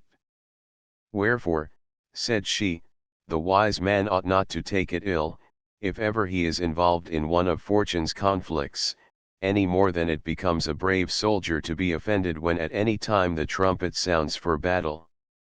The time of trial is the express opportunity for the one to win glory, for the other to perfect his wisdom. Hence, indeed, virtue gets its name, because, relying on its own efficacy, it yieldeth not to adversity. And yet who have taken your stand on virtue's steep ascent, it is not for you to be dissolved in delights or enfeebled by pleasure, yet close in conflict, yet, in conflict most sharp with all fortune's vicissitudes, lest ye suffer foul fortune to overwhelm or fair fortune to corrupt you. Hold the mean with all your strength. Whatever falls short of this, or goes beyond, is fraught with scorn of happiness, and misses the reward of toil. It rests with you to make your fortune what you will. Verily, every harsh seeming fortune, unless it either disciplines or amends, is punishment. Song 7. The Hero's Path. 10 years a tedious warfare raged, ere Ilium's smoking ruins paid for wedlock stained and faith betrayed, and great Atrides' wrath assuaged. But when heaven's anger asked a life, and baffling winds his course withstood, the king put off his fatherhood, and slew his child with priestly knife. When by the cavern's glimmering light his comrades dear Odysseus saw in the huge Cyclops' hideous maw engulfed, he wept the piteous sight. But blinded soon, and wild with pain in bitter tears and sore annoy for that foul feast's unholy joy grim Polyphemus paid again. His labors for Alcides win a name of glory far and wide, he tamed the centaur's haughty pride, and from the lion reft his skin. The foul birds with sure darts he slew, the golden fruit he stole in vain the dragon's watch, with triple chain from hell's depths Cerberus he drew. With their fierce lord's own flesh he fed the wild steeds, Hydra overcame with fire. Neath his own waves in shame maimed Aclaus hid his head. Huge Cacus for his crimes was slain, on Libya's sands Antaeus hurled, the shoulders that upheld the world the great boar's dribbled spume did stain. Last toil of all his might sustain the ball of heaven, nor did he bend beneath this toil, his labor's end, the prize of heaven's high glory gained. Brave hearts, press on. Lo, heavenward lead these bright examples. From the fight turn not your backs in coward flight, earth's conflict won, the stars your meed. Book V. Free Will and God's Foreknowledge. Summary. Boethius asks if there is really any such thing as chance. Philosophy answers, in conformity with Aristotle's definition, Physical, 2:4, that chance is merely relative to human purpose, and that what seems fortuitous really depends on a more subtle form of causation. Ch. 2. Has man, then, any freedom, if the reign of law is thus absolute? Freedom of choice, replies philosophy, is a necessary attribute of reason. Man has a measure of freedom, though a less perfect freedom than divine nature's. Ch. 3. But how can man's freedom be reconciled with God's absolute foreknowledge? If God's foreknowledge be certain, it seems to exclude the possibility of man's free will. But if man has no freedom of choice, it follows that rewards and punishments are unjust as well as useless, that merit and demerit are mere names, that God is the cause of men's wickednesses, that prayer is meaningless. Ch. 4. The explanation is that man's reasoning faculties are not adequate to the apprehension of the ways of God's foreknowledge. If we could know, as he knows, all that is most perplexing in this problem would be made plain. For knowledge depends not on the nature of the thing known, but on the faculty of the knower. Chv. Now, where our senses conflict with our reason, we defer the judgment of the lower faculty to the judgment of the higher. Our present perplexity arises from our viewing God's foreknowledge from the standpoint of human reason. We must try and rise to the higher standpoint of God's immediate intuition. Ch. 6. To understand this higher form of cognition, we must consider God's nature. God is eternal. Eternity is more than mere everlasting duration. Accordingly, his knowledge surveys past and future in the timelessness of an eternal present. His foreseeing is seeing. Yet this foreseeing does not in itself impose necessity, any more than our seeing things happen makes their happening necessary. We may, however, if we please, distinguish two necessities, one absolute, the other conditional on knowledge. In this conditional sense alone do the things which God foresees necessarily come to pass. But this kind of necessity affects not the nature of things. It leaves the reality of free will unimpaired, and the evils feared do not ensue. Our responsibility is great, since all that we do is done in the sight of all-seeing providence. Book vi. She ceased, and was about to pass on in her discourse to the exposition of other matters, when I break in and say, Excellent is thine exhortation, and such as well beseemeth thy high authority, but I am even now experiencing one of the many difficulties which, as thou saidst but now, beset the question of providence. I want to know whether thou deemest that there is any such thing as chance at all, and, if so, what it is. Then she made answer, I am anxious to fulfill my promise completely, and open to thee a way of return to thy native land.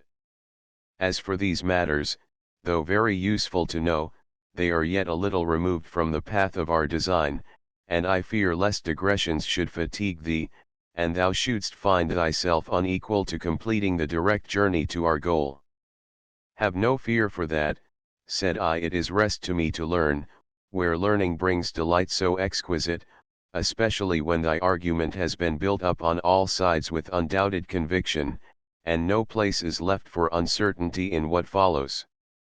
She made answer, I will accede to thy request, and forthwith she thus began, if chance be defined as a result produced by random movement without any link of causal connection, I roundly affirm that there is no such thing as chance at all, and consider the word to be altogether without meaning, except as a symbol of the thing designated. What place can be left for random action, when God constraineth all things to order?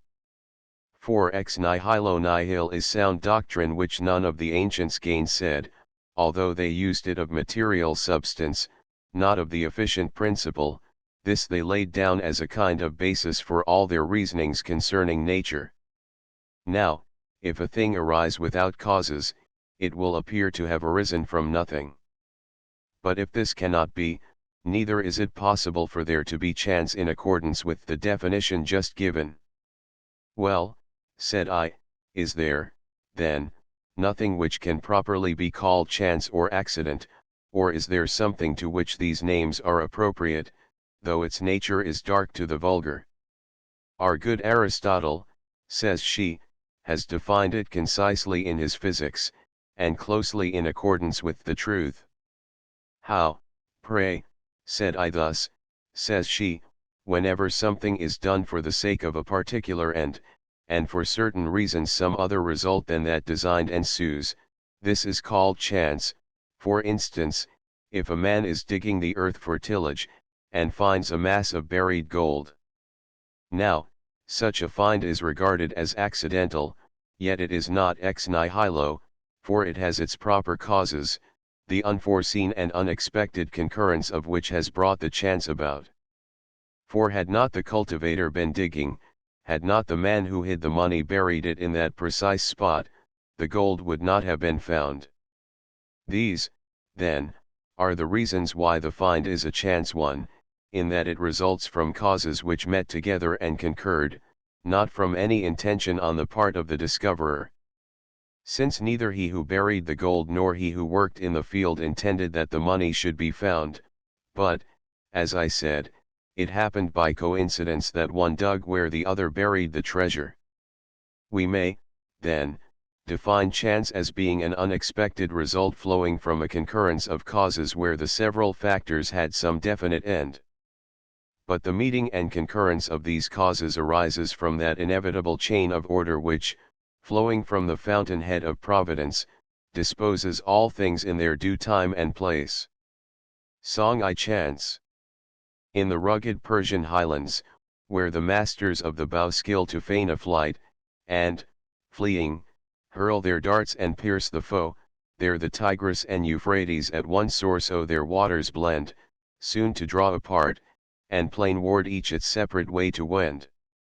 When once more their waters mingle in a channel deep and wide, all the flotsam comes together that is borne upon the tide, ships, and trunks of trees, uprooted in the torrent's wild career, meet, as mid the swirling waters chance their random way may steer. Yet the shelving of the channel and the flowing waters force guides each movement, and determines every floating fragment's course. Thus, where'er the drift of hazard seems most unrestrained to flow, chance herself is reined and bit, and the curb of law doth know. Footnotes. Oh, this is not, of course, literally true, though the Tigris and Euphrates rise in the same mountain district. 2. I am following needfully, said I, and I agree that it is as thou sayest. But in this series of linked causes is there any freedom left to our will, or does the chain of fate bind also the very motions of our souls? There is freedom, said she, nor, indeed, can any creature be rational, unless he be endowed with free will. For that which hath the natural use of reason has the faculty of discriminative judgment, and of itself distinguishes what is to be shunned or desired. Now, everyone seeks what he judges desirable, and avoids what he thinks should be shunned. Wherefore, beings endowed with reason possess also the faculty of free choice and refusal. But I suppose this faculty not equal alike in all. The higher divine essences possess a clear-sighted judgment, an uncorrupt will, and an effective power of accomplishing their wishes. Human souls must needs be comparatively free while they abide in the contemplation of the divine mind, less free when they pass into bodily form, and still less, again, when they are enwrapped in earthly members. But when they are given over to vices, and fall from the possession of their proper reason, then indeed their condition is utter slavery. For when they let their gaze fall from the light of highest truth to the lower world where darkness reigns, soon ignorance blinds their vision, they are disturbed by baneful affections, by yielding and assenting to which they help to promote the slavery in which they are involved, and are in a manner led captive by reason of their very liberty. Yet he who seeth all things from eternity beholdeth these things with the eyes of his providence, and assigneth to each what is predestined for it by its merits, all things surveying, all things overhearing. Song 2. The true Sunday Homer with mellifluous tongue Phoebus' glorious light hath sung, hymning high his praise, yet his feeble rays ocean's hollows may not brighten, nor earth's central gloom enlighten. But the might of him, who skilled this great universe to build, is not thus confined, not earth's solid rind, nor night's blackest canopy, baffle his all-seeing eye.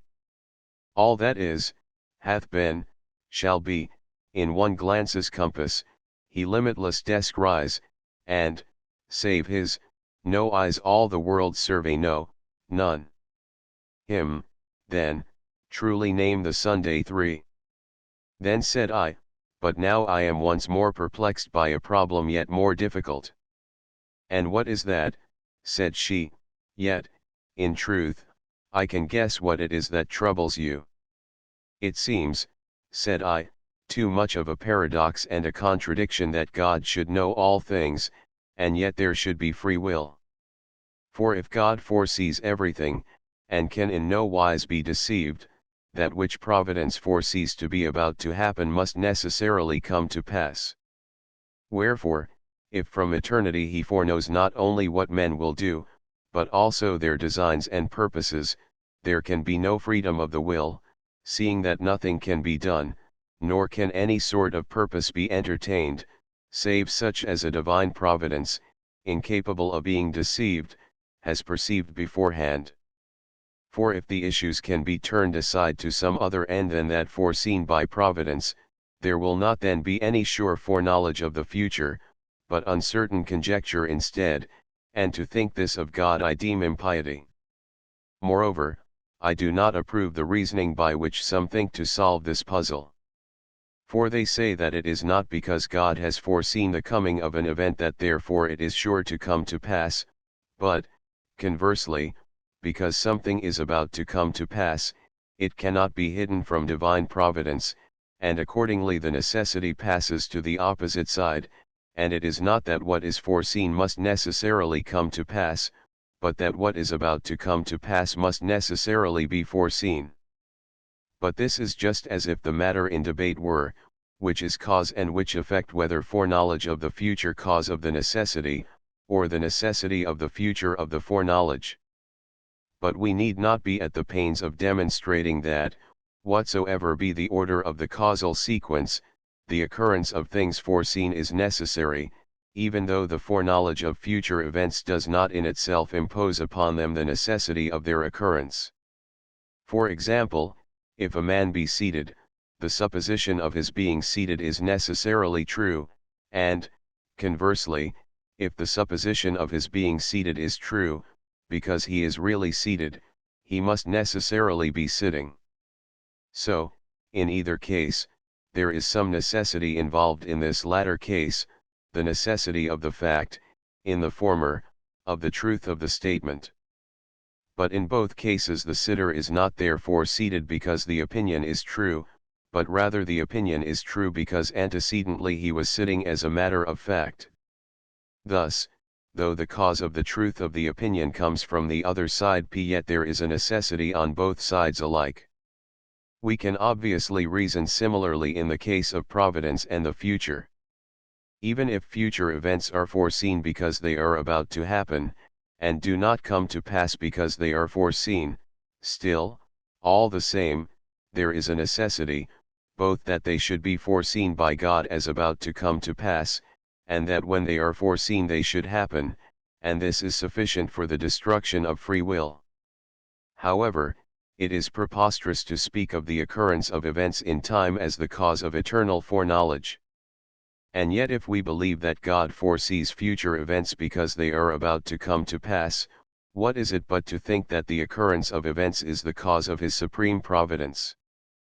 Further, just as when I know that anything is, that thing necessarily is, so when I know that anything will be, it will necessarily be. It follows, then, that things foreknown come to pass inevitably. Lastly, to think of a thing as being in any way other than what it is not only not knowledge, but it is false opinion widely different from the truth of knowledge. Consequently, if anything is about to be, and yet its occurrence is not certain and necessary, how can anyone foreknow that it will occur? For just as knowledge itself is free from all admixture of falsity, so any conception drawn from knowledge cannot be other than as it is conceived. For this, indeed, is the cause why knowledge is free from falsehood, because of necessity each thing must correspond exactly with the knowledge which grasps its nature. In what way, then, are we to suppose that God foreknows these uncertainties as about to come to pass? For if he thinks of events which possibly may not happen at all as inevitably destined to come to pass, he is deceived, and this it is not only impious to believe, but even so much as to express in words. If, on the other hand, he sees them in the future as they are in such a sense as to know that they may equally come to pass or not, What sort of foreknowledge is this which comprehends nothing certain nor fixed? What better is this than the absurd vaticination of Tiresias? Whatever I say shall either come to pass or not. In that case, too, in what would divine providence surpass human opinion if it holds for uncertain things the occurrence of which is uncertain, even as men do? But if at that perfectly sure fountainhead of all things no shadow of uncertainty can possibly be found, then the occurrence of those things which he has surely foreknown as coming is certain.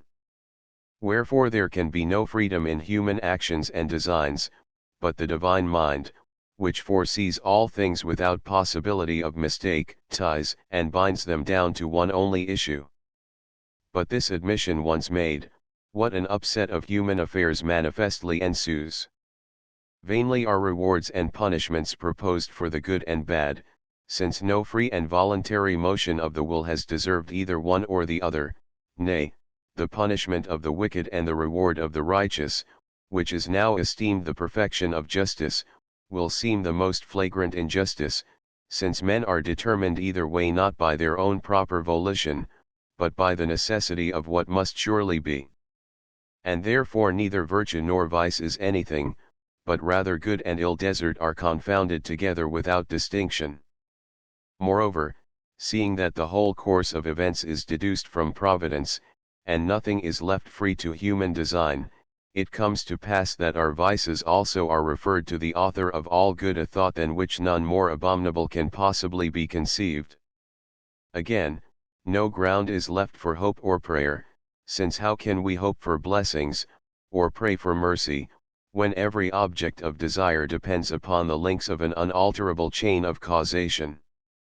Gone, then, is the one means of intercourse between God and man, the communion of hope and prayer, if it be true that we ever earn the inestimable recompense of the divine favor at the price of a due humility, for this is the one way whereby men seem able to hold communion with God, and are joined to that unapproachable light by the very act of supplication, even before they obtain their petitions. Then, since these things can scarcely be believed to have any efficacy, if the necessity of future events be admitted, what means will there be whereby we may be brought near and cleave to him who is the supreme head of all? Wherefore it needs must be that the human race, even as thou didst erstwhile declare in song, parted and dissevered from its source, should fall to ruin. Footnotes, p.i.e., the necessity of the truth of the statement from the fact. Song 3. Truth's Paradoxes. Why does a strange discordance break the ordered scheme's fair harmony?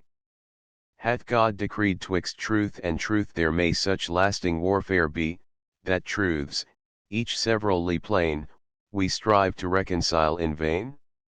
Or is the discord not in truth, since truth is self-consistent ever? But, close in fleshly wrappings held, the blinded mind of man can never discern, so faint her taper shines the subtle chain that all combines. Ah! Then why burns man's restless mind truth's hidden portals to unclose? Knows he already what he seeks? Why toil to seek it, if he knows? Yet, haply if he know it not, why blindly seek he knows not what, who for a good he knows not size? Who can an unknown end pursue? How find? How e'en when haply found hail that strange form he never knew? Or is it that man's inmost soul once knew each part and knew the whole? Now, though by fleshly vapours dimmed, not all forgot her visions past, for while the several parts are lost, to the one whole she cleaveth fast, whence he who yearns the truth to find is neither sound of sight nor blind. For neither does he know in full, nor is he reft of knowledge quite, but, holding still to what is left, he gropes in the uncertain light, and by the part that still survives to win back all he bravely strives. Footnotes, compare Plato, Meno, 80, Jowett, Volume 2, pages 39, 40.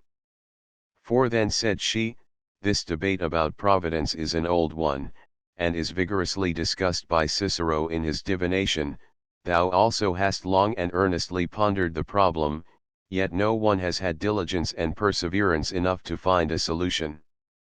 And the reason of this obscurity is that the movement of human reasoning cannot cope with the simplicity of the divine foreknowledge, for if a conception of its nature could in any wise be framed, no shadow of uncertainty would remain. With a view of making this at last clear and plain, I will begin by considering the arguments by which thou art swayed. First, I inquire into the reasons why thou art dissatisfied with the solution proposed, which is to the effect that, seeing the fact of foreknowledge is not thought the cause of the necessity of future events, foreknowledge is not to be deemed any hindrance to the freedom of the will. Now, surely the sole ground on which thou arguest the necessity of the future is that things which are foreknown cannot fail to come to pass. But if, as thou wert ready to acknowledge just now, the fact of foreknowledge imposes no necessity on things future, what reason is there for supposing the results of voluntary action constrained to a fixed issue? Suppose, for the sake of argument, and to see what follows, we assume that there is no foreknowledge. Are willed actions, then, tied down to any necessity in this case? Certainly not.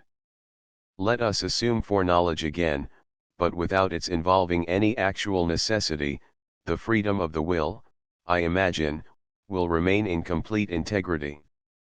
But thou wilt say that, even although the foreknowledge is not the necessity of the future event's occurrence, yet it is a sign that it will necessarily happen. Granted, but in this case it is plain that, even if there had been no foreknowledge, the issues would have been inevitably certain. For a sign only indicates something which is, does not bring to pass that of which it is the sign. We require to show beforehand that all things, without exception, happen of necessity in order that a preconception may be a sign of this necessity. Otherwise, if there is no such universal necessity, neither can any preconception be a sign of a necessity which exists not. Manifestly, too, a proof established on firm grounds of reason must be drawn not from signs and loose general arguments, but from suitable and necessary causes.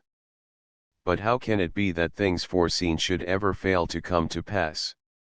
Why, this is to suppose us to believe that the events which Providence foresees to be coming were not about to happen, instead of our supposing that, although they should come to pass, yet there was no necessity involved in their own nature compelling their occurrence. Take an illustration that will help to convey my meaning. There are many things which we see taking place before our eyes, the movements of charioteers, for instance, in guiding and turning their cars, and so on. Now, is any one of these movements compelled by any necessity? No, certainly not. There would be no efficacy in skill if all motions took place perforce. Then, things which in taking place are free from any necessity as to their being in the present must also, before they take place, be about to happen without necessity. Wherefore there are things which will come to pass, the occurrence of which is perfectly free from necessity. At all events, I imagine that no one will deny that things now taking place were about to come to pass before they were actually happening. Such things, however much foreknown, are in their occurrence free. For even as knowledge of things present imports no necessity into things that are taking place, so foreknowledge of the future imports none into things that are about to come. But this, thou wilt say, is the very point in dispute whether any foreknowing is possible of things whose occurrence is not necessary.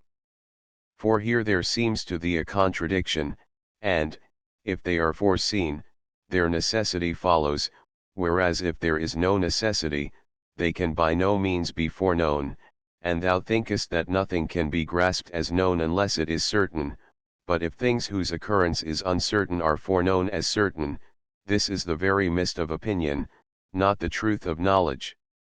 For to think of things otherwise than as they are, thou believest to be incompatible with the soundness of knowledge. Now, the cause of the mistake is this, that men think that all knowledge is cognized purely by the nature and efficacy of the thing known. Whereas the case is the very reverse, all that is known is grasped not conformably to its own efficacy, but rather conformably to the faculty of the knower. An example will make this clear. The roundness of a body is recognized in one way by sight, in another by touch. Sight looks upon it from a distance as a whole by a simultaneous reflection of rays, touch grasps the roundness piecemeal, by contact and attachment to the surface, and by actual movement round the periphery itself. Man himself, likewise, is viewed in one way by sense, in another by imagination, in another way, again, by thought, in another by pure intelligence. Sense judges figure clothed in material substance, imagination figure alone without matter. Thought transcends this again, and by its contemplation of universals considers the type itself which is contained in the individual. The eye of intelligence is yet more exalted, for overpassing the sphere of the universal, it will behold absolute form itself by the pure force of the mind's vision. Wherein the main point to be considered is this: the higher faculty of comprehension embraces the lower, while the lower cannot rise to the higher. For sense has no efficacy beyond matter, nor can imagination behold universal ideas, nor thought embrace pure form, but intelligence, looking down, as it were, from its higher standpoint in its intuition of form, discriminates also the several elements which underlie it, but it comprehends them in the same way as it comprehends that form itself, which could be cognized by no other than itself. For it cognizes the universal of thought, the figure of imagination, and the matter of sense, without employing thought, imagination, or sense, but surveying all things, so to speak, under the aspect of pure form by a single flash of intuition. Thought also, in considering the universal, embraces images and sense impressions without resorting to imagination or sense. For it is thought which has thus defined the universal from its conceptual point of view. Man is a two-legged animal endowed with reason. This is indeed a universal notion, yet no one is ignorant that the thing is imaginable and presentable to sense, because thought considers it not by imagination or sense, but by means of rational conception. Imagination, too, though its faculty of viewing and forming representations is founded upon the senses, nevertheless surveys sense impressions without calling in sense, not in the way of sense perception, but of imagination. Seest thou, then, how all things in cognizing use rather their own faculty than the faculty of the things which they cognize?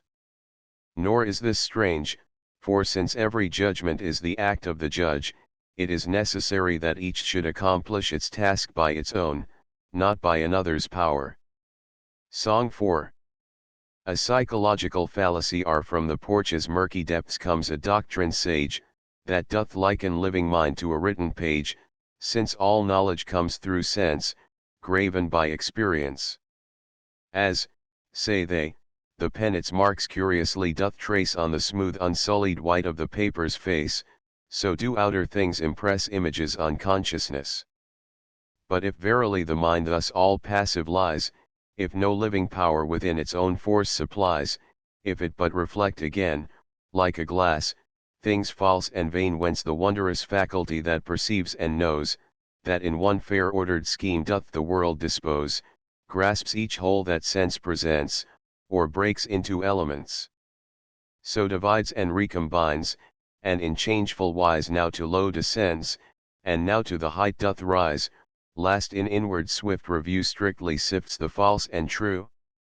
Of these ample potencies fitter cause, I ween, were mind's self than marks impressed by the outer scene. Yet the body through the sense stirs the soul's intelligence. When light flashes on the eye, or sound strikes the ear, mind aroused to due response makes the message clear, and the dumb external signs with the hidden forms combines. Footnotes: are a criticism of the doctrine of the mind as a blank sheet of paper on which experience writes, as held by the Stoics in anticipation of Locke. C. Zeller, Stoics, Epicureans, and Sceptics, Reichel's translation, p. 76. V. Now, although in the case of bodies endowed with sentience the qualities of external objects affect the sense organs, and the activity of mind is preceded by a bodily affection which calls forth the mind's action upon itself, and stimulates the forms till that moment lying inactive within, yet, I say, if in these bodies endowed with sentience the mind is not inscribed by mere passive affection, but of its own efficacy discriminates the impressions furnished to the body, how much more do intelligences free from all bodily affections employ in their discrimination their own mental activities instead of conforming to external objects? So on these principles various modes of cognition belong to distinct and different substances. For to creatures void of motive power, shellfish and other such creatures which cling to rocks and grow there, belongs sense alone, void of all other modes of gaining knowledge, to beasts endowed with movement, in whom some capacity of seeking and shunning seems to have arisen, imagination also. Thought pertains only to the human race, as intelligence to divinity alone. Hence it follows that that form of knowledge exceeds the rest which of its own nature cognizes not only its proper object, but the objects of the other forms of knowledge also. But what if sense and imagination were to gainsay thought, and declare that universal which thought deems itself to behold to be nothing? For the object of sense and imagination cannot be universal, so that either the judgment of reason is true and there is no sense object, or, since they know full well that many objects are presented to sense and imagination, the conception of reason, which looks on that which is perceived by sense and particular as if it were a something universal, is empty of content. Suppose, further, that reason maintains in reply that it does indeed contemplate the object of both sense and imagination under the form of universality, while sense and imagination cannot aspire to the knowledge of the universal, since their cognizance cannot go beyond bodily figures, and that in the cognition of reality we ought rather to trust the stronger and more perfect faculty of judgment. In a dispute of this sort, should not we, in whom is planted the faculty of reasoning as well as of imagining and perceiving, espouse the cause of reason? In like manner is it that human reason thinks that divine intelligence cannot see the future except after the fashion in which its own knowledge is obtained. For thy contention is, if events do not appear to involve certain and necessary issues, they cannot be foreseen as certainly about to come to pass. There is, then, no foreknowledge of such events, or, if we can ever bring ourselves to believe that there can be nothing which does not happen of necessity. If, however, we could have some part in the judgment of the divine mind, even as we participate in reason, we should think it perfectly just that human reason should submit itself to the divine mind, no less than we judged that imagination and sense ought to yield to reason. Wherefore let us soar, if we can, to the heights of that supreme intelligence, for their reason will see what in itself it cannot look upon, and that is in what way things whose occurrence is not certain may yet be seen in a sure and definite foreknowledge, and that this foreknowledge is not conjecture, but rather knowledge in its supreme simplicity, free of all limits and restrictions. Song v. The upward look. In what divers shapes and fashions do the creatures great and small over wide earth's teeming surface skim, or scud, or walk, or crawl. Some with elongated body sweep the ground, and, as they move, trail perforce with writhing belly in the dust a sinuous groove. Some, on light wing upward soaring, swiftly do the winds divide, and through heaven's ample spaces in free motion smoothly glide. These earth's solid surface pressing, with firm paces onward rove, ranging through the verdant meadows, crouching in the woodland grove. Great and wondrous is their variance. Yet in all the head low bent dulls the soul and blunts the senses, though their forms be different. Man alone, erect, aspiring, lifts his forehead to the skies, and in upright posture steadfast seems earth's baseness to despise. If with earth not all besotted, to this parable give ear, thou whose gaze is fixed on heaven, who thy face on high dost rear, lift thy soul, too, heavenward, haply lest it stain its heavenly worth, and thine eyes alone look upward, while thy mind cleaves to the earth. 6. Since, then, as we lately proved, everything that is known is cognized not in accordance with its own nature, but in accordance with the nature of the faculty that comprehends it, let us now contemplate, as far as lawful, the character of the divine essence, that we may be able to understand also the nature of its knowledge. God is eternal, in this judgment all rational beings agree. Let us, then, consider what eternity is. For this word carries with it a revelation alike of the divine nature and of the divine knowledge. Now, eternity is the possession of endless life whole and perfect at a single moment. What this is becomes more clear and manifest from a comparison with things temporal. For whatever lives in time is a present proceeding from the past to the future, and there is nothing set in time which can embrace the whole space of its life together. Tomorrow's state it grasps not yet, while it has already lost yesterday's, nay, even in the life of today ye live no longer than one brief transitory moment.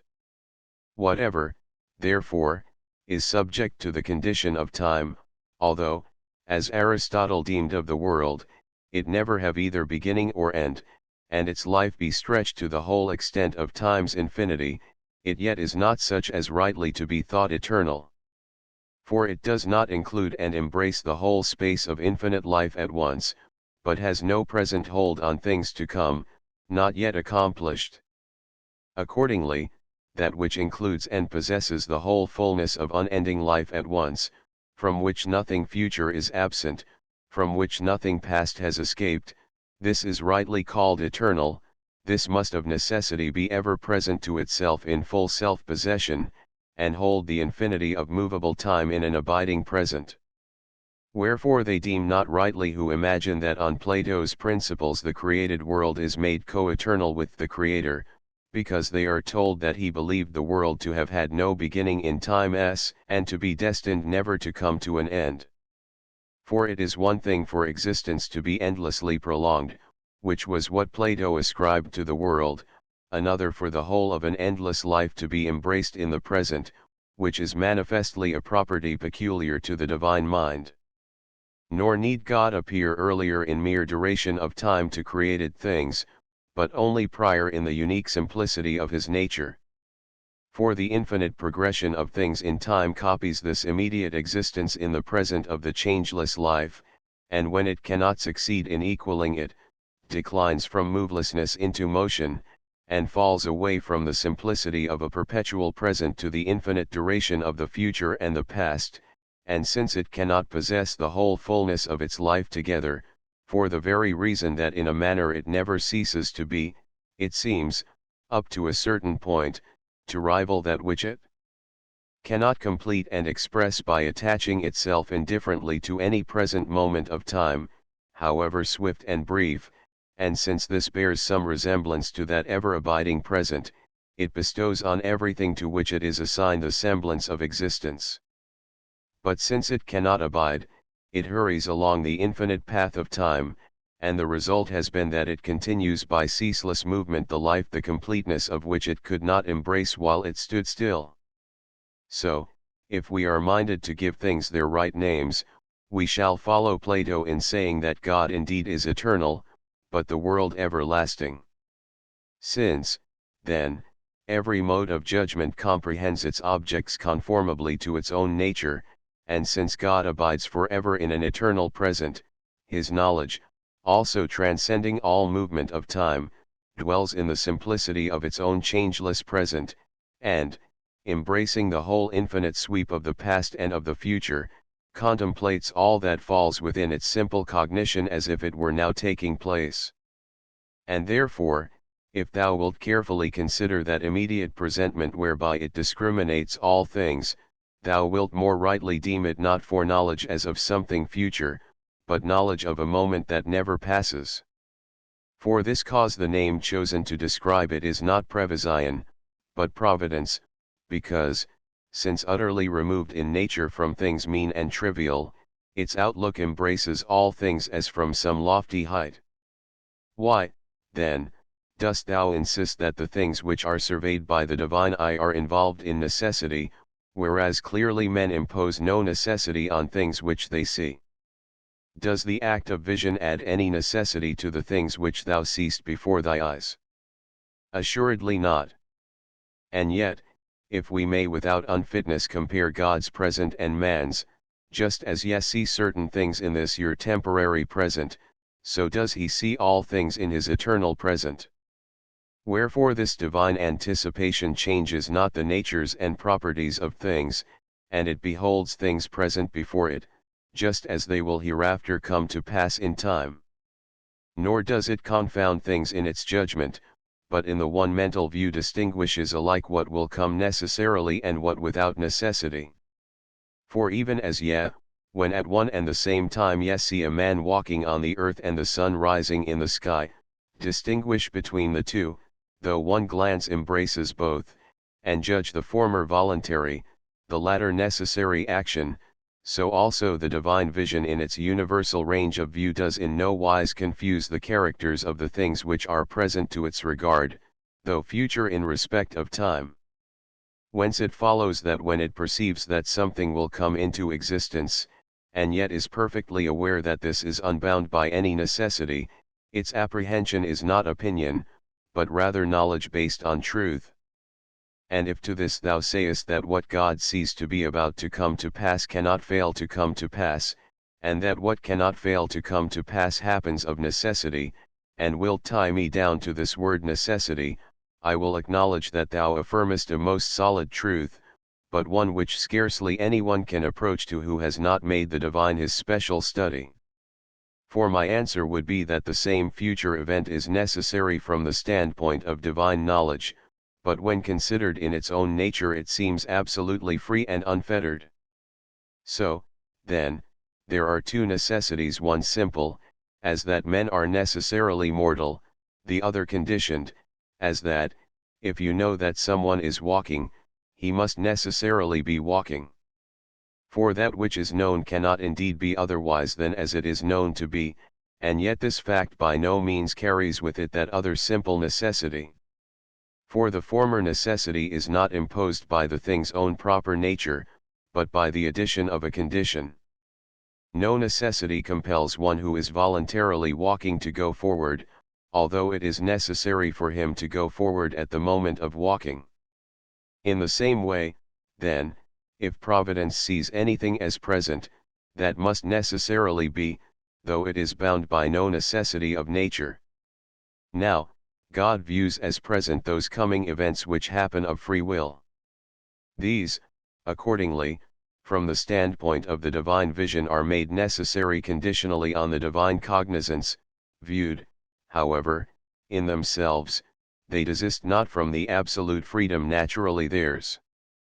Accordingly, without doubt, all things will come to pass which God foreknows as about to happen, but of these certain proceed of free will, and though these happen, yet by the fact of their existence they do not lose their proper nature, in virtue of which before they happened it was really possible that they might not have come to pass.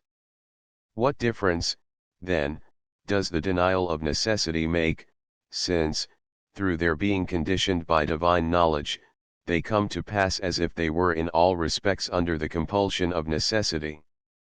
This difference, surely, which we saw in the case of the instances I formerly took, the sun's rising and the man's walking, which at the moment of their occurrence could not but be taking place, and yet one of them before it took place was necessarily obliged to be, while the other was not so at all.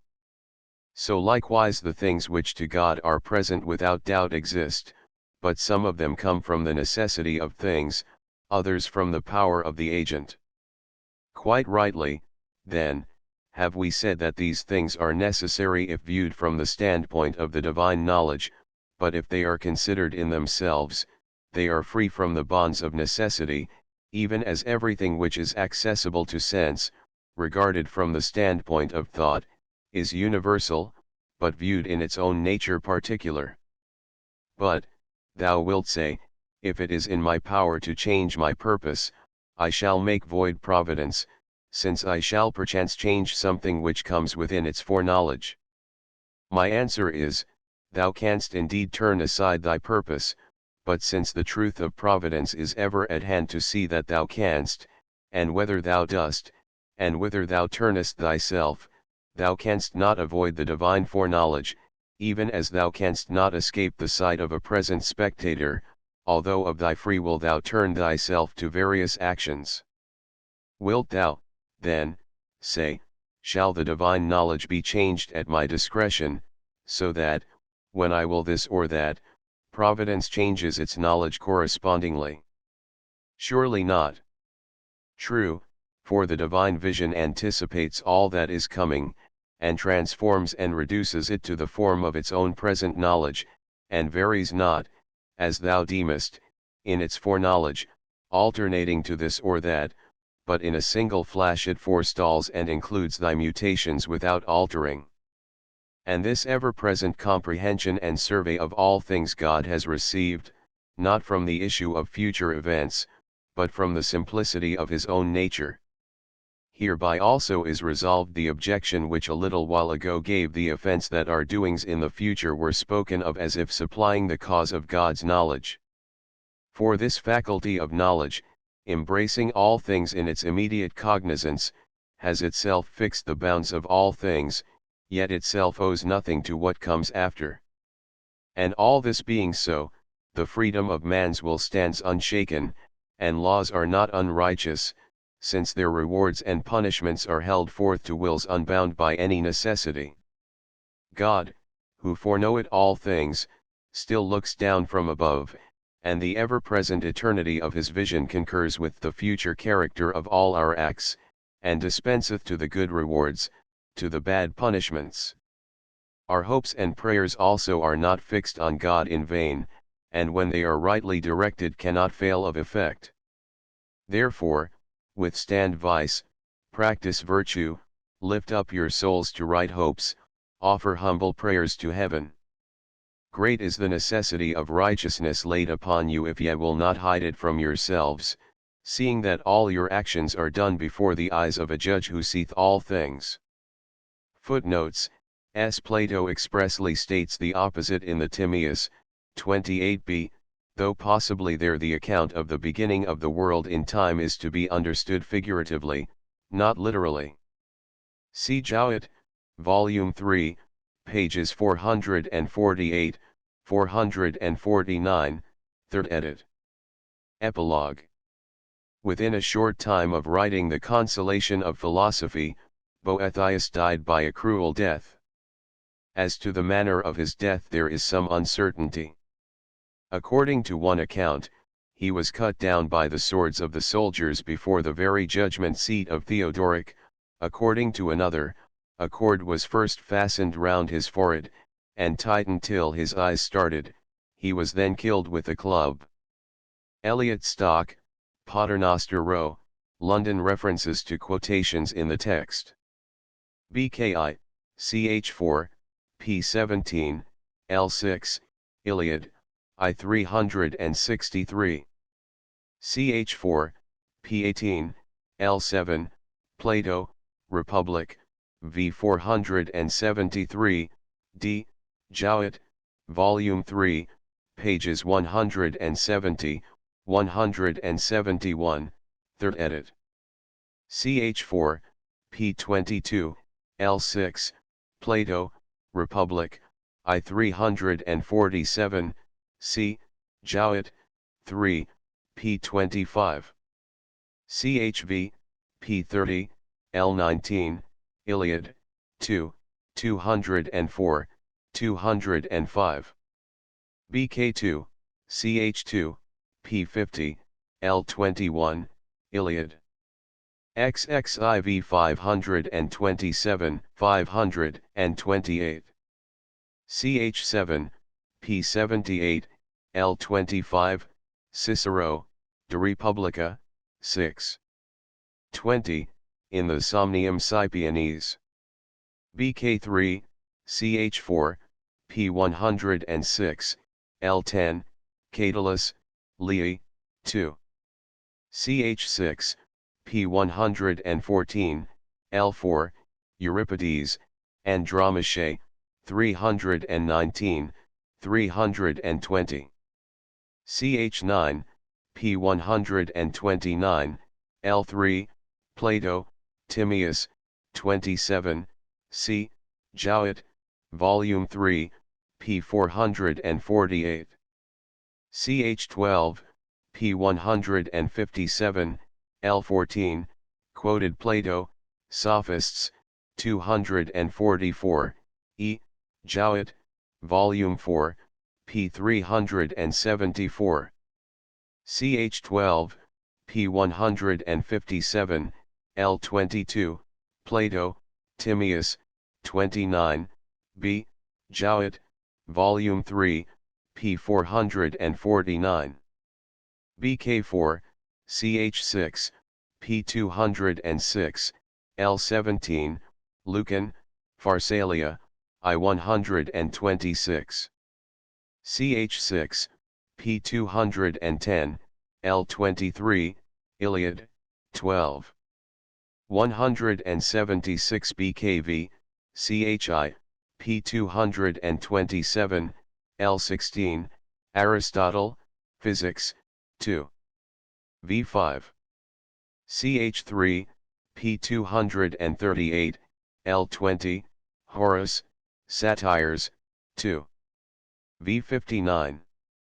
CH4, P243, L3, Cicero, De Divinatione, 2. 7, 8. CH6, P258, L8, Aristotle, De Saello, 2. 1. End of the Project Gutenberg ebook. The Consolation of Philosophy updated editions will replace the previous one. The old editions will be renamed. Creating the works from print editions not protected by U.S. copyright law means that no one owns a United States copyright in these works, so the Foundation, and you, can copy and distribute it in the United States without permission and without paying copyright royalties. Special rules, set forth in the general terms of use part of this license, apply to copying and distributing Project Gutenberg trademark electronic works to protect the Project Gutenberg trademark concept and trademark. Project Gutenberg is a registered trademark, and may not be used if you charge for an ebook, except by following the terms of the trademark license, including paying royalties for use of the Project Gutenberg trademark. If you do not charge anything for copies of this ebook, complying with the trademark license is very easy. You may use this ebook for nearly any purpose, such as creation of derivative works, reports, performances, and research. Project Gutenberg ebooks may be modified and printed and given away. You may do practically anything in the United States with ebooks not protected by U.S. copyright law. Redistribution is subject to the trademark license, especially commercial redistribution. Start, full license. The full Project Gutenberg license. Please read this before you distribute or use this work to protect the Project Gutenberg trademark mission of promoting the free distribution of electronic works, by using or distributing this work, or any other work associated in any way with the phrase Project Gutenberg. You agree to comply with all the terms of the full Project Gutenberg trademark license available with this file or online at www.gutenberg.org/license. Section 1. General Terms of Use and Redistributing Project Gutenberg Trademark Electronic Works 1.a. By reading or using any part of this Project Gutenberg trademark electronic work, you indicate that you have read, understand, agree to and accept all the terms of this license and intellectual property, trademark/copyright, agreement. If you do not agree to abide by all the terms of this agreement, you must cease using and return or destroy all copies of Project Gutenberg trademark electronic works in your possession. If you paid a fee for obtaining a copy of or access to a Project Gutenberg trademark electronic work and you do not agree to be bound by the terms of this agreement, you may obtain a refund from the person or entity to whom you paid the fee as set forth in paragraph 1.e.8. 1.b Project Gutenberg is a registered trademark. It may only be used on or associated in any way with an electronic work by people who agree to be bound by the terms of this agreement. There are a few things that you can do with most Project Gutenberg trademark electronic works even without complying with the full terms of this agreement. See paragraph 1.c below. There are a lot of things you can do with Project Gutenberg trademark electronic works if you follow the terms of this agreement and help preserve free future access to Project Gutenberg trademark electronic works. See paragraph 1.e below. 1.c. The Project Gutenberg Literary Archive Foundation, the Foundation or PGLOF, owns a compilation copyright in the collection of Project Gutenberg trademark electronic works. Nearly all the individual works in the collection are in the public domain in the United States.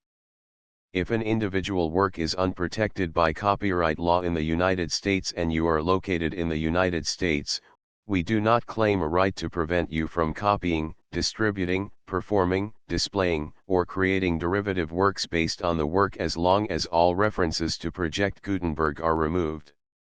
Of course, we hope that you will support the Project Gutenberg trademark mission of promoting free access to electronic works by freely sharing Project Gutenberg trademark works in compliance with the terms of this agreement for keeping the Project Gutenberg trademark name associated with the work.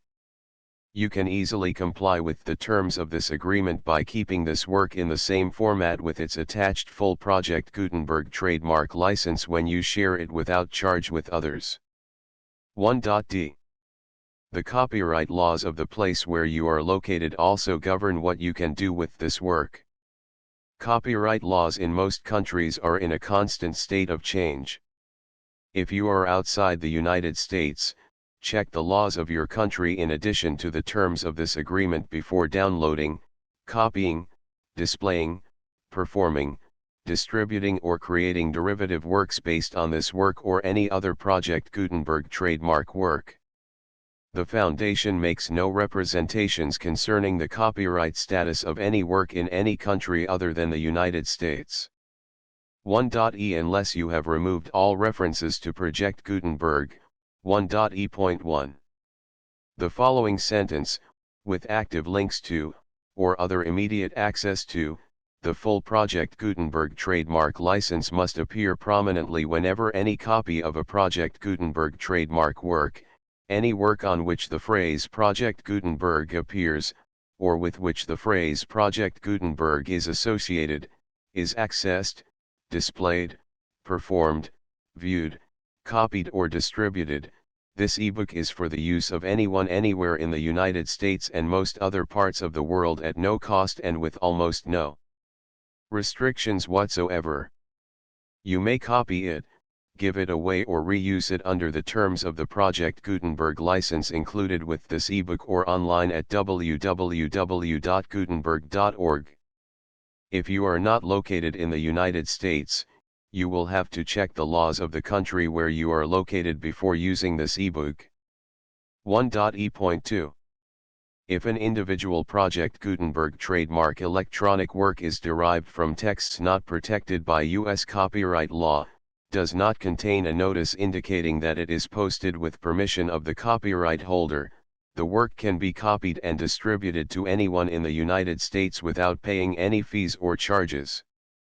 If you are redistributing or providing access to a work with the phrase Project Gutenberg associated with or appearing on the work, you must comply either with the requirements of paragraphs 1.e.1 through 1.e.7 or obtain permission for the use of the work and the Project Gutenberg trademark as set forth in paragraphs 1.e.8 or 1.e.9. 1.e.3.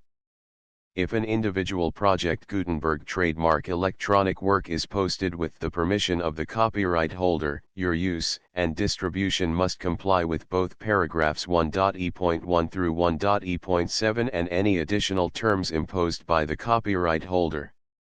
Additional terms will be linked to the Project Gutenberg trademark license for all works posted with the permission of the copyright holder found at the beginning of this work. 1.e.4 Do not unlink or detach or remove the full Project Gutenberg trademark license terms from this work, or any files containing a part of this work or any other work associated with Project Gutenberg trademark. 1.e.5 Do not copy, display, perform, distribute or redistribute this electronic work, or any part of this electronic work, without prominently displaying the sentence set forth in paragraph 1.e.1 with active links or immediate access to the full terms of the Project Gutenberg trademark license. 1.e.6 You may convert to and distribute this work in any binary, compressed, marked up, non-proprietary or proprietary form, including any word processing or hypertext form. However, if you provide access to or distribute copies of a Project Gutenberg trademark work in a format other than plain vanilla ASCII or other format used in the official version posted on the official Project Gutenberg trademark website, www.gutenberg.org, you must, at no additional cost, fee, or expense to the user, provide a copy, a means of exporting a copy, or a means of obtaining a copy upon request, of the work in its original plain vanilla ASCII or other form. Any alternate format must include the full Project Gutenberg trademark license as specified in paragraph 1.e.1. 1.e.7 Do not charge a fee for access to, viewing, displaying, performing, copying or distributing any Project Gutenberg trademark works unless you comply with paragraph 1.e.8 or 1.e.9. 1.e.8 You may charge a reasonable fee for copies of or providing access to or distributing Project Gutenberg trademark electronic works provided that, you pay a royalty fee of 20% of the gross profits you derive from the use of Project Gutenberg trademark works calculated using the method you already use to calculate your applicable taxes. The fee is owed to the owner of the Project Gutenberg trademark, but he has agreed to donate royalties under this paragraph to the Project Gutenberg Literary Archive Foundation. Royalty payments must be paid within 60 days following each date on which you prepare, or are legally required to prepare, your periodic tax returns. Royalty payments should be clearly marked as such and sent to the Project Gutenberg Literary Archive Foundation at the address specified in Section 4, Information about donations to the Project Gutenberg Literary Archive Foundation. You provide a full refund of any money paid by a user who notifies you in writing, or by email, within 30 days of receipt that he does not agree to the terms of the full Project Gutenberg trademark license. You must require such a user to return or destroy all copies of the works possessed in a physical medium and discontinue all use of and all access to other copies of Project Gutenberg trademark works.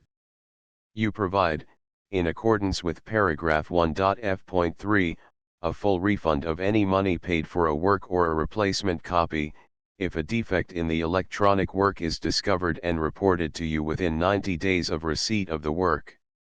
You comply with all other terms of this agreement for free distribution of Project Gutenberg trademark works.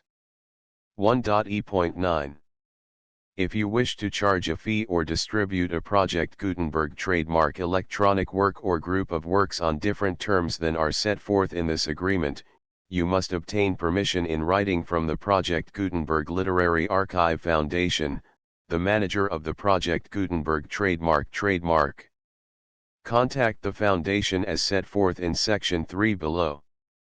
1.f.1.f.1 Project Gutenberg volunteers and employees expend considerable effort to identify, do copyright research on, transcribe and proofread works not protected by U.S. copyright law in creating the Project Gutenberg trademark collection. Despite these efforts, Project Gutenberg trademark electronic works, and the medium on which they may be stored, may contain defects, such as, but not limited to, incomplete, inaccurate or corrupt data, transcription errors, a copyright or other intellectual property infringement, a defective or damaged disk or other medium, a computer virus, or computer codes that damage or cannot be read by your equipment.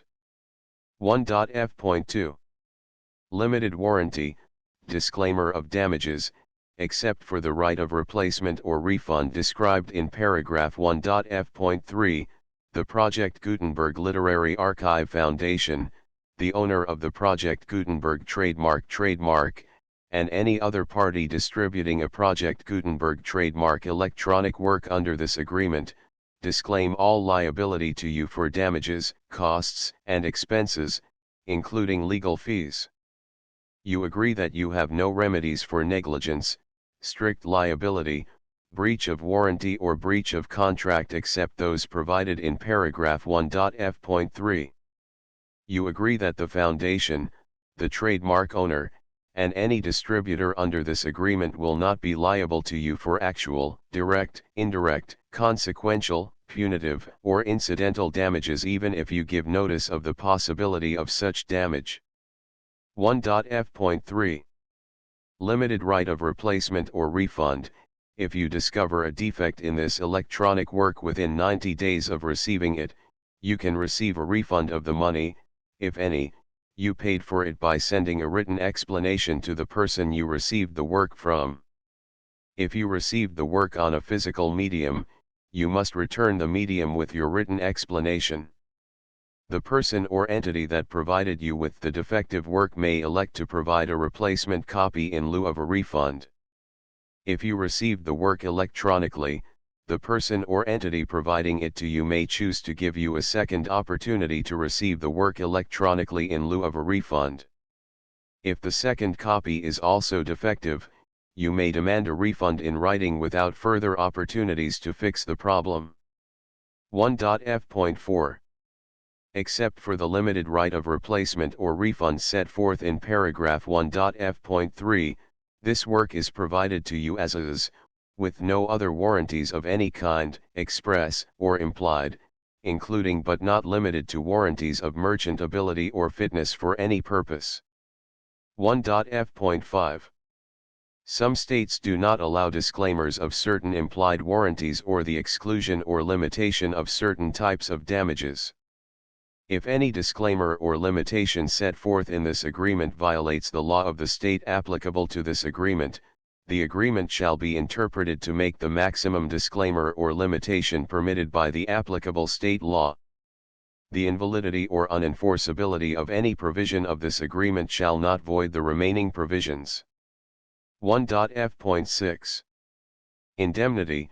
You agree to indemnify and hold the foundation, the trademark owner, any agent or employee of the foundation, anyone providing copies of Project Gutenberg trademark electronic works in accordance with this agreement, and any volunteers associated with the production, promotion, and distribution of Project Gutenberg trademark electronic works, harmless from all liability, costs, and expenses, including legal fees, that arise directly or indirectly from any of the following which you do or cause to occur. A. Distribution of this or any Project Gutenberg trademark work. B. Alteration, modification, or additions or deletions to any Project Gutenberg trademark work, and C. Any defect you cause. Section 2. Information about the mission of Project Gutenberg trademark. Project Gutenberg trademark is synonymous with the free distribution of electronic works in formats readable by the widest variety of computers including obsolete, old, middle-aged, and new computers. It exists because of the efforts of hundreds of volunteers and donations from people in all walks of life. Volunteers and financial support to provide volunteers with the assistance they need are critical to reaching Project Gutenberg trademark's goals and ensuring that the Project Gutenberg trademark collection will remain freely available for generations to come. In 2001, the Project Gutenberg Literary Archive Foundation was created to provide a secure and permanent future for Project Gutenberg trademark and future generations. To learn more about the Project Gutenberg Literary Archive Foundation and how your efforts and donations can help, see sections 3 and 4 and the Foundation information page at www.gutenberg.org. Section 3. Information about the Project Gutenberg Literary Archive Foundation. The Project Gutenberg Literary Archive Foundation is a non-profit 501(c)(3) educational corporation organized under the laws of the state of Mississippi and granted tax-exempt status by the Internal Revenue Service. The foundation's IN or federal tax identification number is 64-6221541. Contributions to the Project Gutenberg Literary Archive Foundation are tax-deductible to the full extent permitted by U.S. federal laws and your state's laws. The Foundation's business office is located at 809 North 1500 West, Salt Lake City, Utah 841-16801-596-1887. Email contact links and up-to-date contact information can be found at the Foundation's website and official page at www.gutenberg.org/contact section 4.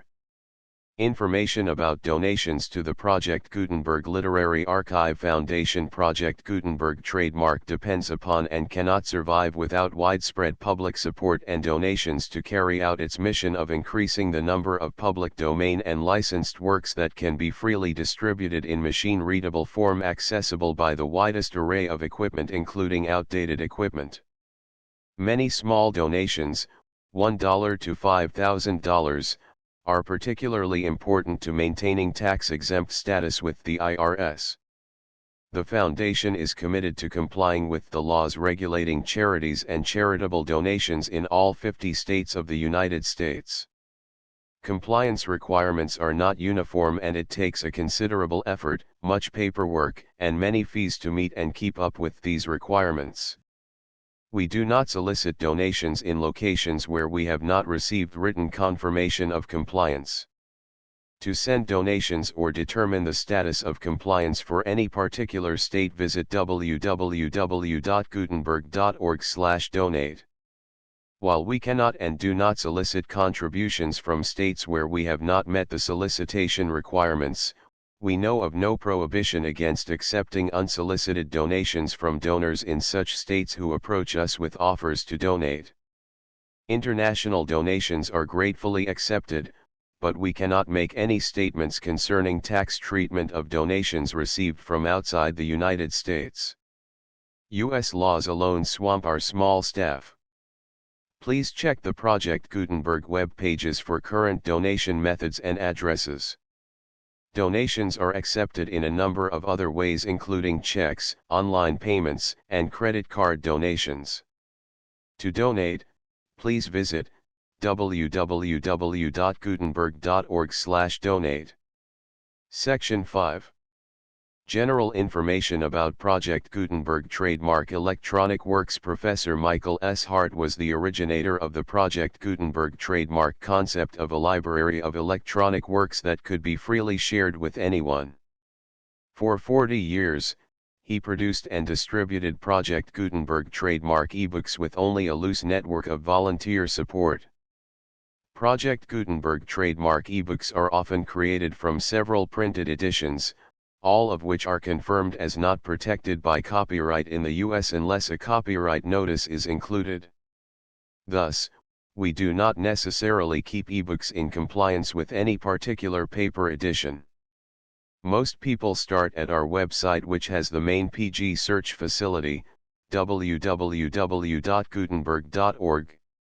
This website includes information about Project Gutenberg trademark, including how to make donations to the Project Gutenberg Literary Archive Foundation, how to help produce our new ebooks, and how to subscribe to our email newsletter to hear about new ebooks.